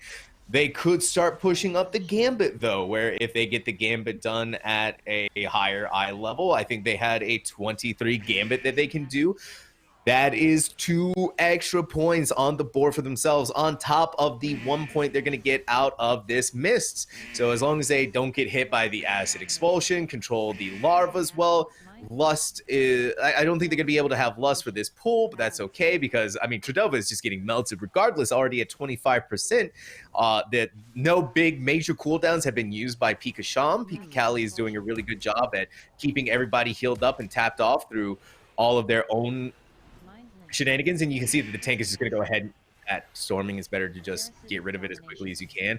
And then they themselves also have not used any of their major cooldowns. And if anything goes wrong for that hunter, who is now dead, unfortunate. Tisk. That's they had their turtle right there. Had the turtle still, definitely saving it for the next dungeon for sure. Unfortunately, but the res does come out. Looks like Tradova at 13%. 3 minutes and 12 seconds left. I mean, this is tighter than I, kind of thought it was going to be. I knew it was going to be kind of tight here, but having under 3 minutes to go, like right now, 6% left, I think it's just, it's a little telling. I don't think they're going to do the 25. I really don't. I don't think they would either. The 25 is just going to take a lot of time, and if they fail it, they have to remember that there is still only 18 minutes left to go in this day, and you can see not even waiting for the revive to go off on the hunter because they need to do this pull now. We are on fortified mobs. Got to go quick, and the DK is a DK. They do not need the healer there with them to keep them alive. They just need themselves and a dream. We see how low they go. Pop that death strike right back up. Good to go. And the Gorger is going to be, they're going to focus just one target, and then you're done. This dungeon is now done. The Air Force Gaming is going to have a 24 miss. That is going to put them in the lead here with Miss of Turn Aside at the very least, and so further solidify their first place on the leaderboard. Yeah, for sure. They just finished it right there, and now the conversation's going to be, where do they go next, right? We know that the Marine Corps is knocking on their door with these 24s. They're capable of doing it. They've got multiple 24s already done. We know that the Air Force is capable of doing these the Army is capable of doing these 25s as well. So really it's going to be, can they get all of them done on 24? Can they get any 25s done? How high can you push your Eye of Azara? And Sam, we will see, are they going to go back into Gambit? I don't know. Are we able to go back to quad view here real quick? I just want to check up on a couple. Okay, so you can see they're actually... They're talking it out with what they want to go ahead and do. I was trying to read what he was saying there, but it looks like they're trying to figure out, do we do this? Do we do that? Do we go to I? Do we go to... So I think they have a 22I, which if they did the 22I, that would put them in the lead. And that is going to be what we figure out that they're going to do. And that's and what I figured too was going to happen is that the Coast Guard was going to go into Gambit because they have it at a... But they have a 20 done, so may as well go ahead and get that started. And, I mean, make that happen. Get that 20 up and start working their way towards where, the U.S. Army is at a 25. And now we're looking at the Marines who also decided, okay, guess what? We're going back into Gambit because Gambit is so important. The Army has it at a 25. And you want to get as close as you can to the Army before tomorrow rolls around because they're probably not going to be worried too much about the keys that they have a 25 on until someone else either dethrones them with a 26 or also gets there with a 25. And now the Royal Air Force is going to start their necrotic wake. So, Sam, I'm being told that we have about 15 minutes to go. So taking a look at these teams with that 15-minute warning, is there any teams that you can see that are going to finish a key within these next 15 minutes?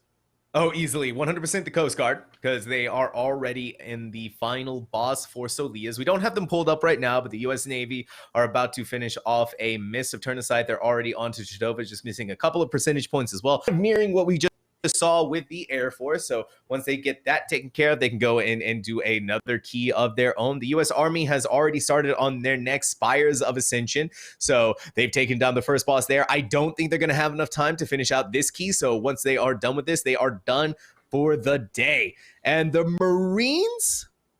the Marines... 15 would put them... That would put them at a 2 chest for this 23. So, I mean... They've done 24. So I think for them, they're going to be riding that line very, very, tight. But having 2 deaths coming out right here on Heimdall, Hillbrand, you can see that it is going to take up a little bit of time here. But if anybody were to get an extra dungeon in, it might be the Marines right at the end here. But I think it's looking like unless they can pull something out, they're going to finish right around a couple minutes after the timer. I think. I don't know. It's a 23 game, but it's going to be... If they get it done, it's going to be really good for them going into tomorrow, regardless of whether or not they can get it done. There's also a little bit of RP they have to deal with, and I think in the intermission, while they're doing that RP, they decided to go ahead and just take out these 2 mobs right here, which is an interesting choice for routing-wise, because they're also going to pop a lot of cooldowns here, and maybe they actually just want to go ahead, get rid of these 2, maybe they feel confident in that, and then completely skip the trash mobs on the way to Time Captain Hooktail before you get to the second arena. And if they do that, this is something that you don't see very often, something I haven't seen before myself. Well, this puts them at that 53%, right? And what we were saying earlier is if you come into that second time cap when you're with second boss time cap, when you're at 53%, you get to skip those mobs. You don't have to. So I think that's exactly the strategy they're going for. Yeah, they just didn't have enough. I don't think so. They are going to take that and they're going to fight these mobs right here. So yeah, I think the Marines may have caused themselves a little bit of time because I guess what they could have done as well too, instead of engaging those 2 mobs during maybe they thought during the RP they would have been fine with that, but now they took on those 2 mobs instead of coming back out towards the beginning and taking on another Murloc pack after they take out Solia. The other thing, too, I guess, is they just don't want to deal with wasting that much time and going back and forth and doing that because, sure, they are 100%, I believe, are going to finish this key in time. Now, they're not only going up against this timer, they are now going up against the 12 minutes that they have left to be able to start another key. So, effectively, they got to get this done, and they got to get this done now. Yeah, I mean, with 17 minutes left to go, it's going to be tight. It's going to be tight. Yeah, absolutely. I mean, of course, if they have the time, they're going to. But I think the most important for them is to time the key. Because if you don't time this key, then effectively you're a dungeon behind all of the leaders. And that just, they can't afford that at this point, right? They are in competition with the Air Force, in competition with the Coast Guard, in competition with the Army, and it's all a very, very close 4-way, a battle for first place. And any branch that decides to, potentially waste a key or put themselves a dungeon behind, that is going to be the reason why they don't take that first place. So we have the Air Force. We don't have them on screen right now. Obviously, we're looking at the Marines. But the Air Force, bar none even, they're going back in, and they're attempting the 26 necrotic wake. Oh, no. Air Force, really?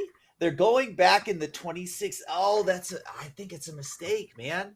I mean, I don't know. It could be they could have just had no idea and some new confidence, and they could be wanting to try something and give themselves that chance. I mean, who knows what they're being guided to do? But if they think they might have had something that works, if they've got a bit more confidence working together, then maybe they think, let's give this a go.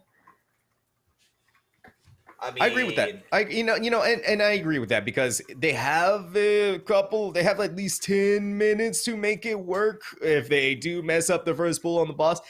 If they get this 26 done, though, that is going to put the U.S. Army in a very awkward position where they are going to have to go back, and especially if, let's say, the Air Force tomorrow comes in, gets a 25 gambit time, that's going to force the U.S. Army to come back and time that necrotic wake to a 26. So, I mean, if they're going to do the key, they need to start it now. Sam, we have the Army and the Air Force tied right now at 112 points. So Army, Air Force tied right now in that first place position with 112 points. Honestly, 8 minutes left to go. I'm sure they have 8 minutes to figure it out, but if they start this key, if they start this 26, I mean, it's a high risk play. If they finish the 26, that will give them so many points that it will rocket them ahead of the Army. But if they don't finish, they will fall behind as the Army does time their key that they're on right now. Yeah, that's Spires of Ascension. We have the timer back up on the screen for all of you to see here with 7 minutes and 40 seconds left to go. The British Army have engaged one of the Angels, the final 3 Angels in Spires of Ascension, taking them one at a time, higher key level. So a very respectable choice for them to be able to do that. Marines have engaged Time Captain Hooktail, and it looks like they have just engaged it and got hit right inside of that blast, the breath that she does. So unfortunately, it was the tank, so it wasn't too big of a deal. But yeah, it's just we've got the 26 started. They committed to it. I mean, they can practice this first pull maybe once or twice, but they can't restart it. After that timer hits 0, they can't restart it. No, they can't unless they do it quick, and unless they with less than 7 minutes, it's going to be tight. They have to at least go for perfection, and at the very least, they could practice. Even if they don't time it, they could practice, and they could try and get everything ready, set up for tomorrow, so that when they come in, they're fresh, because we have been going on for 5 hours now, barn and even, and even that has to be talked about as well. We've been here for 5 hours. Fatigue has to be setting in a little bit, right? That even if we are really good World of Warcraft players, you are going to start making little tiny mistakes here and there. Oh yeah, I mean, fatigue is setting in for me. I mean, I've been sitting in the chair for 5 hours, and I can't believe that these teams are just absolute focused. I gotta say that the Air Force might have a slight advantage because they're used to sitting in chairs for a long period of time. But other than that, sorry, I have to give a little nod out to our Air Force out there. But all in good fun here. But yes, it's definitely fatigue setting in. I definitely think that maybe these players are just still keeping their head down and going and. Okay, let's just finish it, right? We've got 5 minutes left. Finish this key, finish it strong. So we'll see, whoever, this is when people might make mistakes. That's why I don't advocate for this 26. I don't think it's a good idea for the Air Force. Just because I think that they're so fatigued, they might be making mistakes here.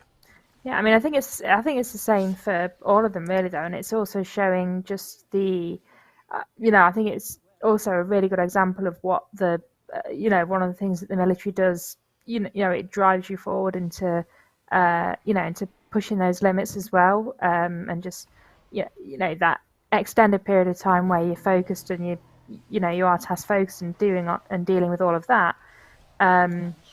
I think it's also just using the standard military values that is inset in all of us, with just having that grim determination to succeed and just constantly try and be the best that you can be at what you're doing all the time.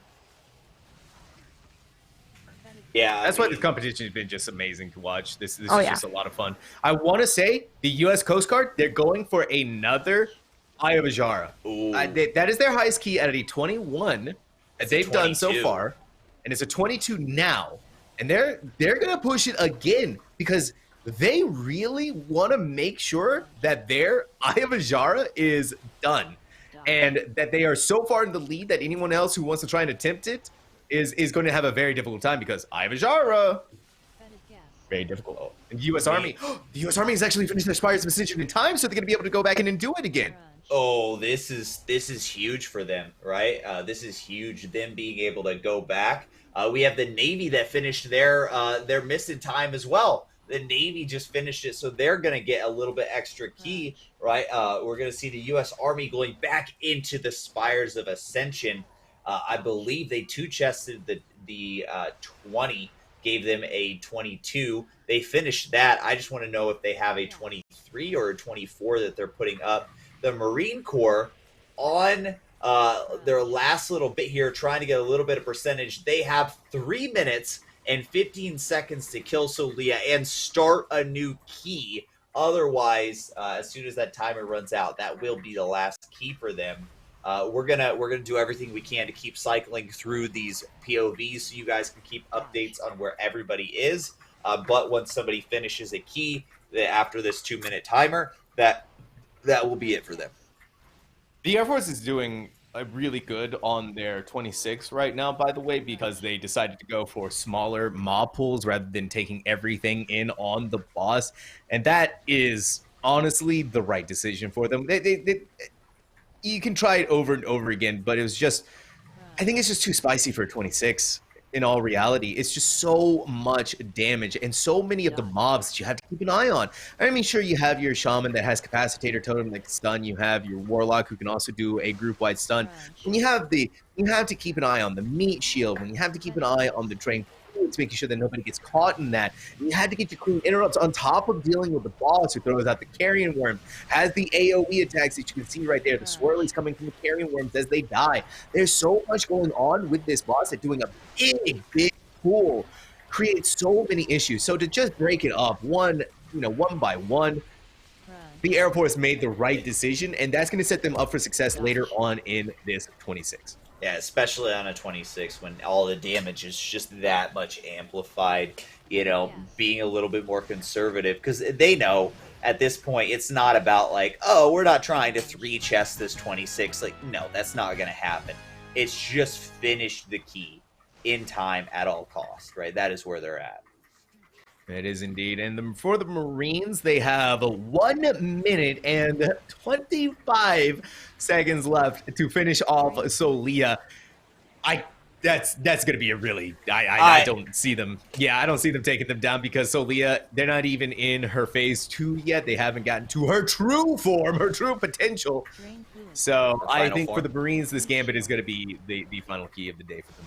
Yeah, I mean, we knew it was going to be a tight timer for them. They actually might have a chance to 2-chest this, which would give them a 25 key, right? Then they would have the potential going into tomorrow to have a 25 key in their bags for Gambit, for Spires, for Necrotic Wake, everything. So definitely an interesting thing. We got the British Army pulled up here, and we also, taking a look in the bottom left-hand corner, we have the U.S. Army in a 22 again. Is it?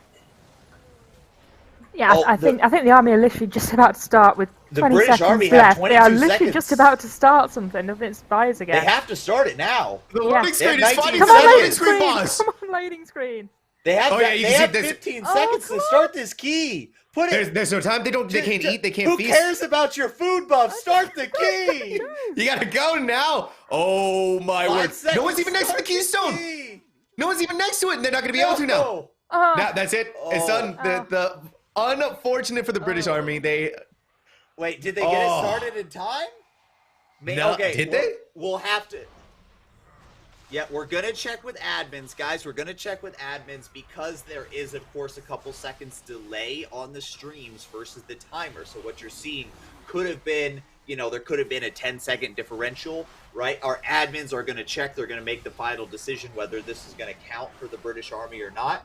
But, I mean, that was right on the line right there. That was definitely close. So we'll see. Otherwise, we have got the 26 right here. And, oh, man. They can't restart the key. That's not a thing. They can't restart it at all. So okay. All right, we got confirmation. It does not count. They were right there at the end, but no one was next to the keystone started. Still, though, British Army was good. I mean, it was a lot of fun to watch this pool at the very least. That was a fun pool.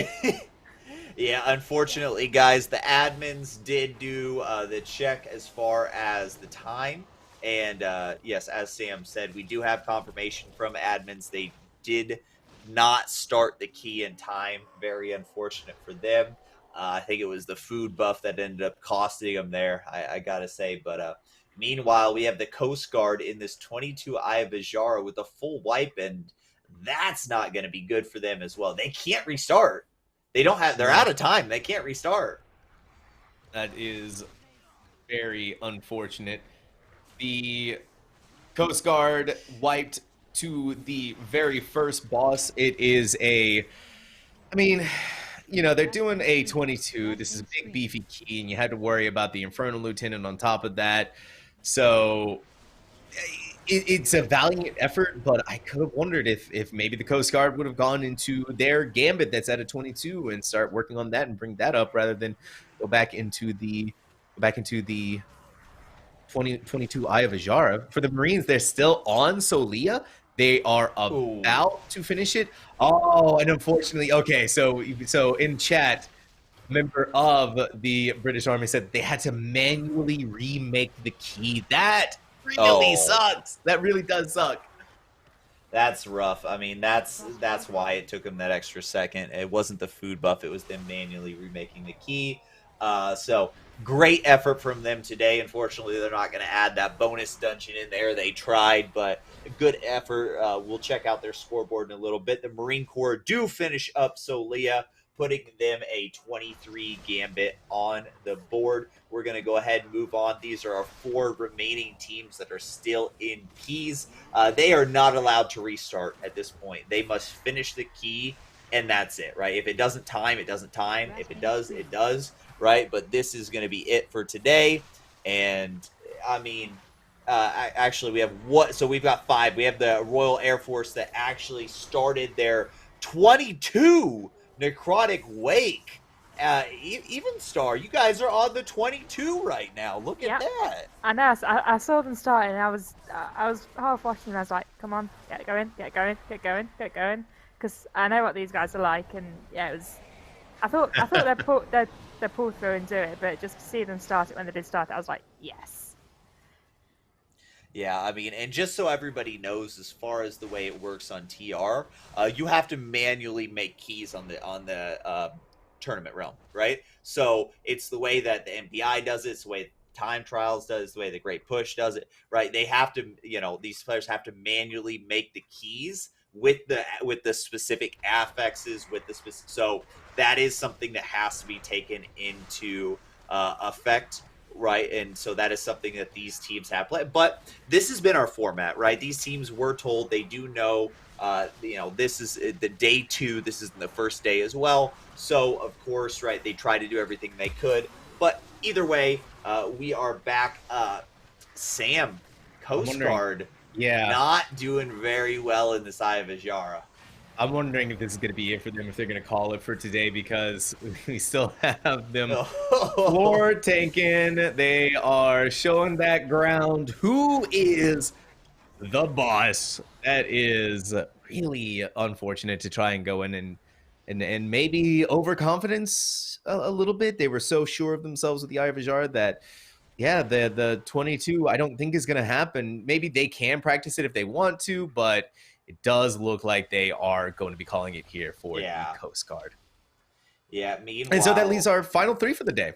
Yeah, our final 3. Did we have a 4th one, or did they just... I thought we had a 4th one, right? Is that where we're going to right now? Yes, we have the Air Force. Man, how could I have forgotten the Air Force? Oh, you forget the Air Force, man. They have a 26. Yeah, I mean, especially with that 26.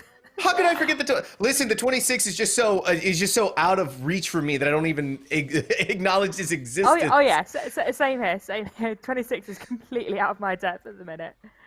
So, and they're on the second boss, so they've actually cleaned up. Where they failed before the second boss, they wiped. They have made it now to the second boss on a 26.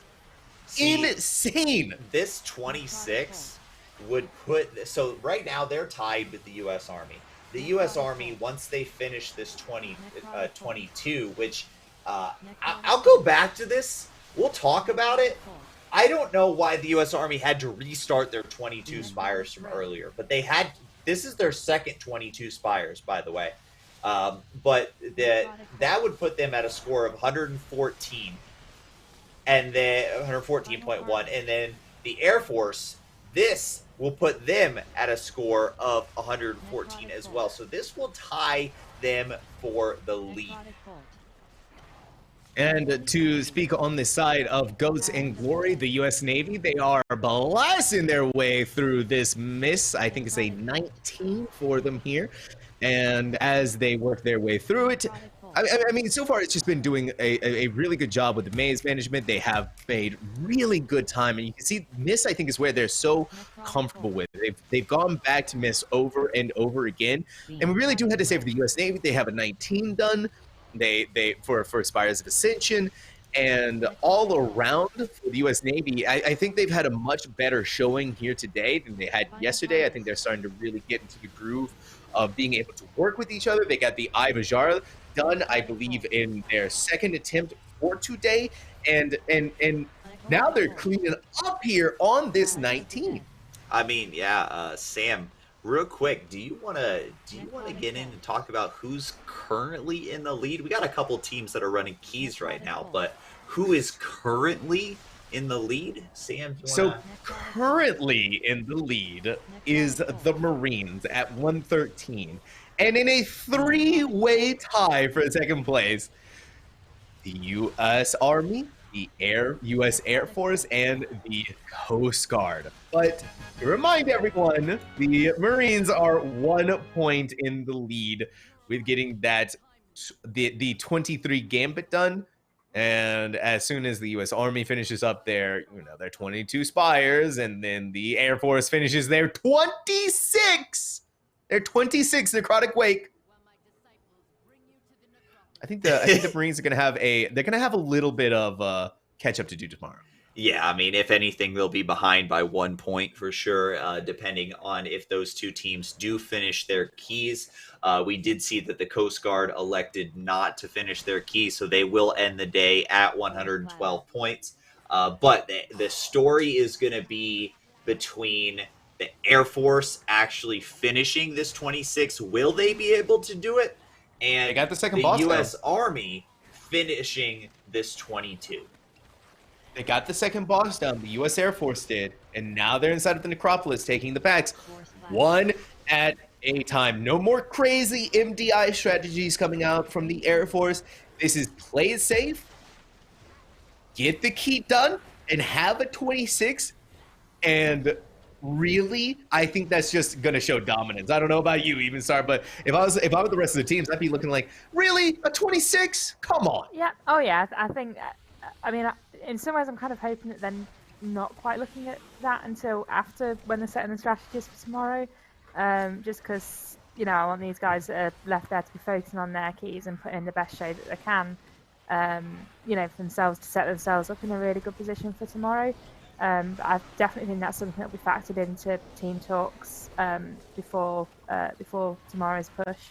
And again, especially that might factor in with how much attention they pay to, you know, to whatever the mystery dungeon is going to be, but also what attention they pay to the keys that they're stronger in and possibly the ones that they're weaker in. If it's ones that they can afford to leave, I'm fairly certain that's something that the talent will be chatting to the teams about, and, you know, making sure that everyone's comfortable and is having great fun and going into this last day, and then we'll see who comes out on top. Yeah, so exciting seeing who's just gonna with the to me it's just gonna put the fire in the kiln for all of these individuals, these teams. There's so much competition. I mean, day one it was a little bit okay. Like yes, there's some teams that are doing this, or some teams, but whose strategies? We didn't know who were the teams to watch, right? We didn't know who were the teams that, you know, could potentially win. Now we see how close the competition, one dungeon, one bricked key could be the difference between winning and losing this event. And Sam, U.S. Army, were in the lead, and they seem to be the powerhouses with these 25 keys. But what happened? They had to restart their 22 after multiple bosses were already done. Do you think they did it because they for sure wanted to have the 2 chests or the 3 chests, or do you think that they were going to fail the key, or why would they restart it? I think they just want to make sure that they have the +2, so that way when they come in tomorrow, they can do a 25 Spires of Ascension and have another 25 for themselves, to have 3 across the board. And then you do the mystery dungeon, and because like, you got to think about it, right? For the U.S. Army, they get the 22 SOA done. Then they come in tomorrow. They're fresh, ready to go.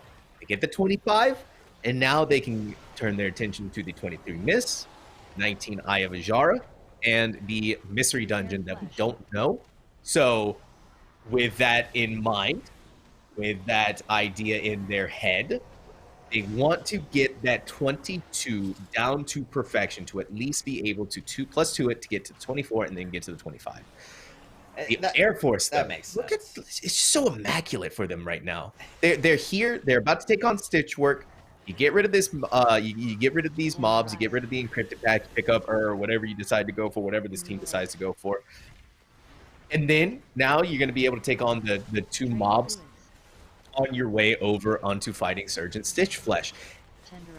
The Air Force Stitch Work really stepped up today. By the way, I don't know if anybody caught that Stitch Work. I'm just wondering, Sam, if you were thinking a little bit about Wrath Classic there, going back and fighting Patchwork with these abominations.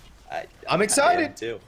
Wrath Classic coming, you know, good times in the arenas, good times in old raids.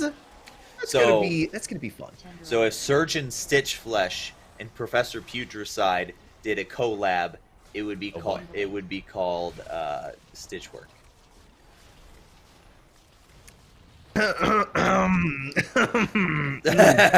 I think he killed poor Evenstar here. It was more just the mental gymnastics. I was just going, Like what? But no, I mean, I'm looking forward to playing Classic, Wrath Classic, because obviously I never played it when it was current content. So, you know, for me, just to experience the Classic expansion from the beginning, you know, for people, some people it's going to be a nostalgia kick. For me, it's just like, okay, let's reel right back and see where it all began, because I've been playing a bit of Burning Crusade Classic as well. So it's, you know, so I'm really looking forward to going through with all my friends that are also planning on playing Wrath Classic as well when that comes out. So, you know, just experiencing it from the get-go, you know, it's going to be fantastic. And who knows, maybe the next Dungeon Class will be a classic one rather than retail. But who knows? Yeah, who knows? I mean, by the way, your Royal Air Force, we did see that they are finishing up there on the final boss of their awesome. 22. So potentially the ability for them, yes, right here, almost two chesting. They are really showing up today. I mean, day one we dark did mode see. real quick. Yeah, day one we did see a little bit of, you know, stumble out of them, but they are definitely coming back, hitting a 22. Great signs of life out of them, I gotta say. Oh yeah, definitely. And I think especially having the fifth player back today, I think that's just been a huge morale boost for everyone as well, because it's like, yeah, we did amazingly well yesterday, but now we've got all five of us here. Let's really show them what we're there. Let's really show them the Wrath mean business, which is, you know, it's what we want to do. We want to we want to show the best showing that we can of ourselves. Yeah, for sure. That's exactly what we get to see here. I mean, 4 people did a 17. I just really have to say that for the 20 millionth time in this tournament, in this event, 4 people, 17. That is really good. And the Royal Air Force, they showed up and showed us how it is done. Especially as they start making their way through. They've engaged the final boss, already brought them down to over 75%. And we're taking a look at the U.S. Air Force right now, going through the mobs one by one on this 26. There's still so many avenues where things can go wrong with this key. They still need to take down Sergeant Stitchflesh, and Stitchflesh is where a lot of things can go very wrong. If you don't take care of the creations, or if the hooks aren't clean, the key is going to be tanked, and they are going to be saving Lust for that. It's going to be interesting to watch. And now we're also going to have the dual screen view here with the U.S. Army as they are taking on the third boss of Spires of Ascension, Orifrion.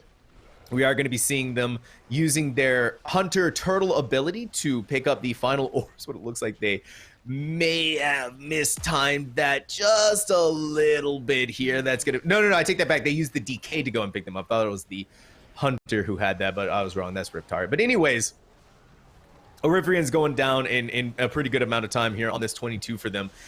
And now for the Air Force, as they are about to finish up this final mob before Sergeant Stitchflesh. And this is going to be 100% forces for them as well. If you take a look, all they'll need is the final 2 bosses right there. That Touch of Death finishes it out, right? All they have left is, it looks like 11 minutes to do these 2 bosses, both on Tyrannical. So got to give them their fair share. But Sam, this is looking like a time 26 key. It really is. But meanwhile, we go over to the Royal Air Force, and we do see they are struggling to finish this key. 4 minutes left. Now they're at 41%. We've got 2 players tanking the floor boss over there. Do you think they have a chance? Can they still do this here? So the big problem that comes on when you're fighting Nalthor with only 3 people alive is that your DPS goes down, and during that DPS moment where there's just so much time that you have to, without them, you have to burn through the shield, and while you're burning through the shield, you have to, the unfortunate thing that happens there occasionally is that the healer will get caught in the root.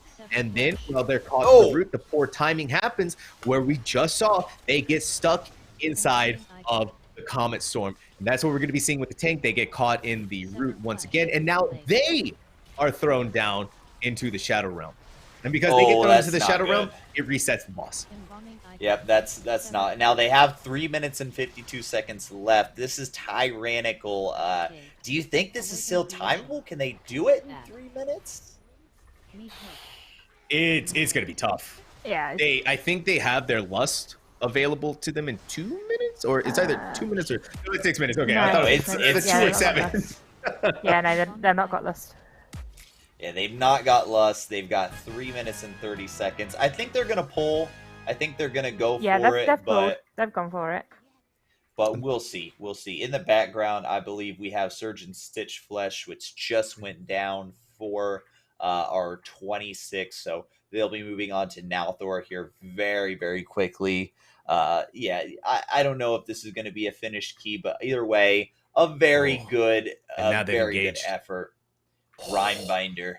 This is going to be Binder. This is going to be so insane of the Air Force. And the Royal yeah. That's going to spell the end for that key. The Royal Air Force will not time their 22. They did wipe on it. So we're going to bring the Air Force center stage here. Now Thor, right? The Rhyme Binder. He's got a binder full of rhymes for you. Which, by the way, he does not drop that weapon. Never drops it. Anyway, sorry. I'm not salty. The binder full, right? 32 flavors, and you choose to be salty. But either way, all right, we have got the Air Force on the highest key that we have ever seen at the Armed Forces Dungeon Clash. Day 2. They've got plenty of time. Can they do it? Tyrannical. Now Thor, the Rhyme Binder. Can they do it? I think they can. They've used their Kyrian Spear. Lust is obviously off of cooldown, so everything does need to come down to absolute perfection, but there's not really too much AoE damage. Whoa. Chat. I'm currently DCing on the boss. Yeah, that's one of the Wrath. Yeah, that's unfortunate. It was DC on the boss. Yeah. That's one of my guys. Unfortunate. I was wondering if that was one of your guys or if that was one of the Air Forces. Yeah, no, Nerd Rage and Creolus is both two of mine. So yeah, that's unfortunate.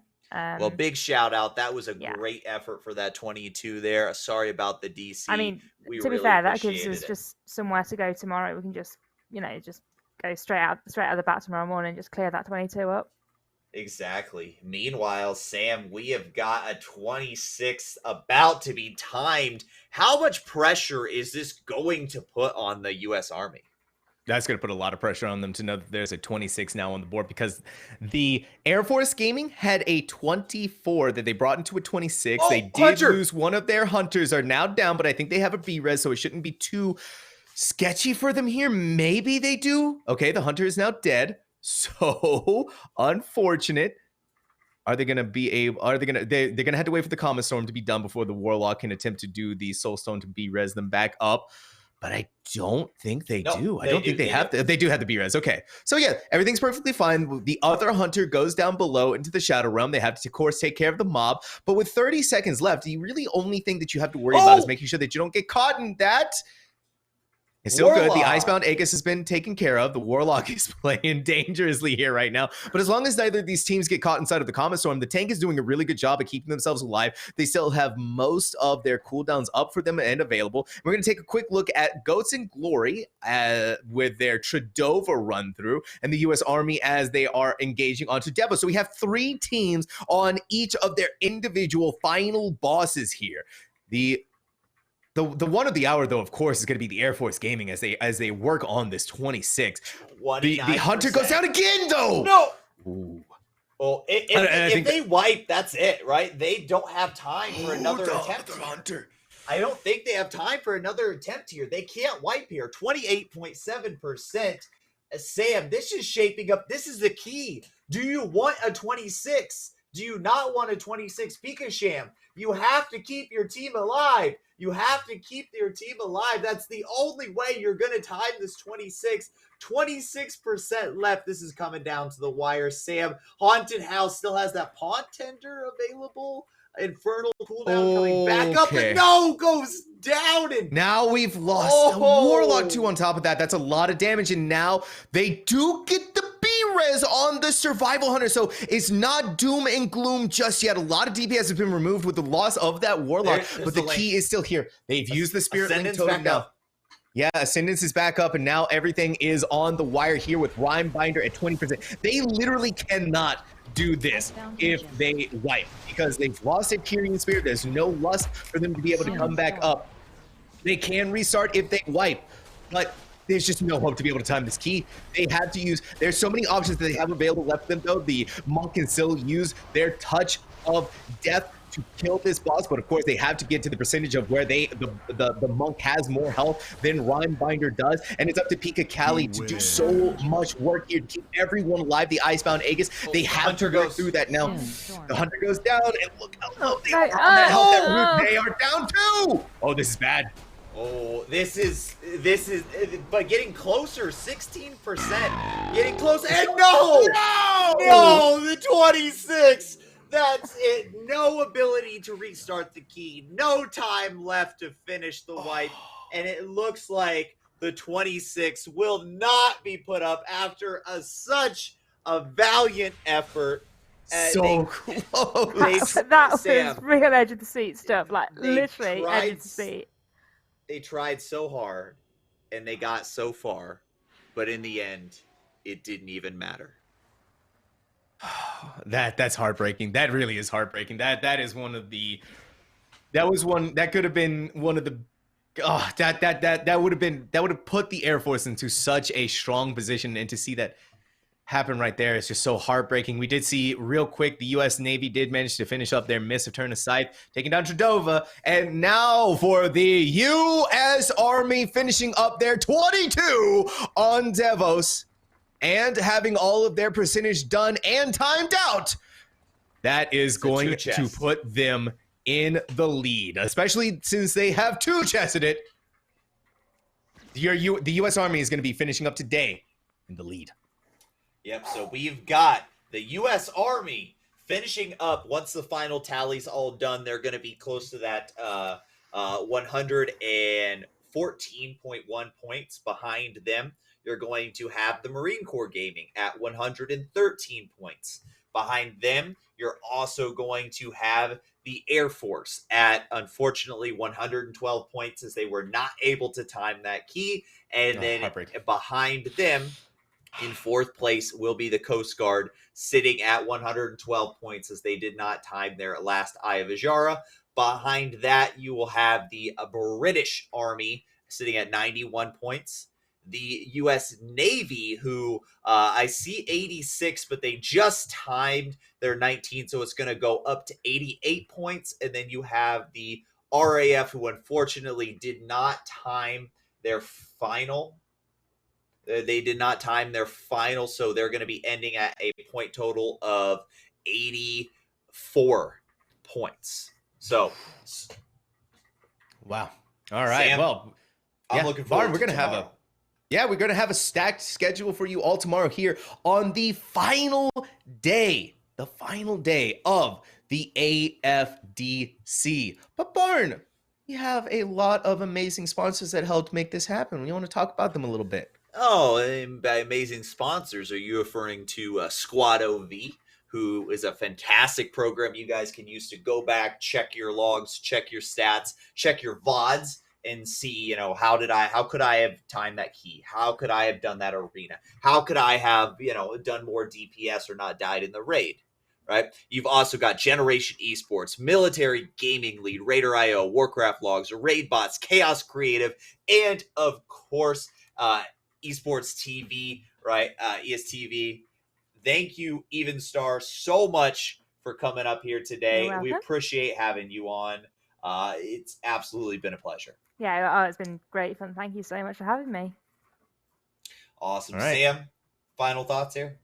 I mean, going into the end of this, our teams have really put in massive amounts of effort. We saw what could have potentially been a 26, and I think We're coming into tomorrow with our mystery dungeon. Don't forget, chat, we still have one more dungeon left to be revealed, and that is going to be happening tomorrow on the final day. And don't forget, we've also raised so much money for charity, and if we get to $2,000, Barn Door right here is going to take a spicy dry scoop. So make sure to... Yep. Well, thank you guys all for tuning in. Right, we appreciate you. We will see you tomorrow for the Armed Forces Dungeon Clash Day 3, where you will find out who is going to be crowned the final champion of the Armed Forces Dungeon Class. See you guys tomorrow. Later, everyone. Bye.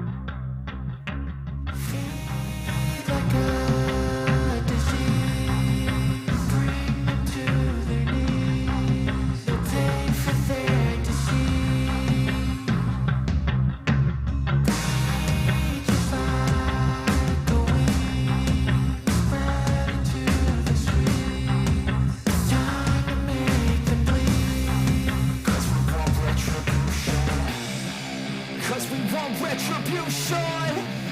Oh yeah, we want retribution. Oh yeah, we want retribution. Oh yeah, we want retribution. Yeah, we ran out of patience. Boil up with the cold hard hatred. I can feel the vibration. Feet in the streets, it's a new sensation. I wanna break faces on the pavement. I wanna make greatness look complacent. Adrenaline awakened, I can taste it. We can make an impact, grab and then take it. Like a disease, bring them to their knees. They'll pay for their disease. Rage is like a wind, spread into the streets. It's time to make them bleed. 'Cause we just want retribution. Let's go light up the darkness. Make true of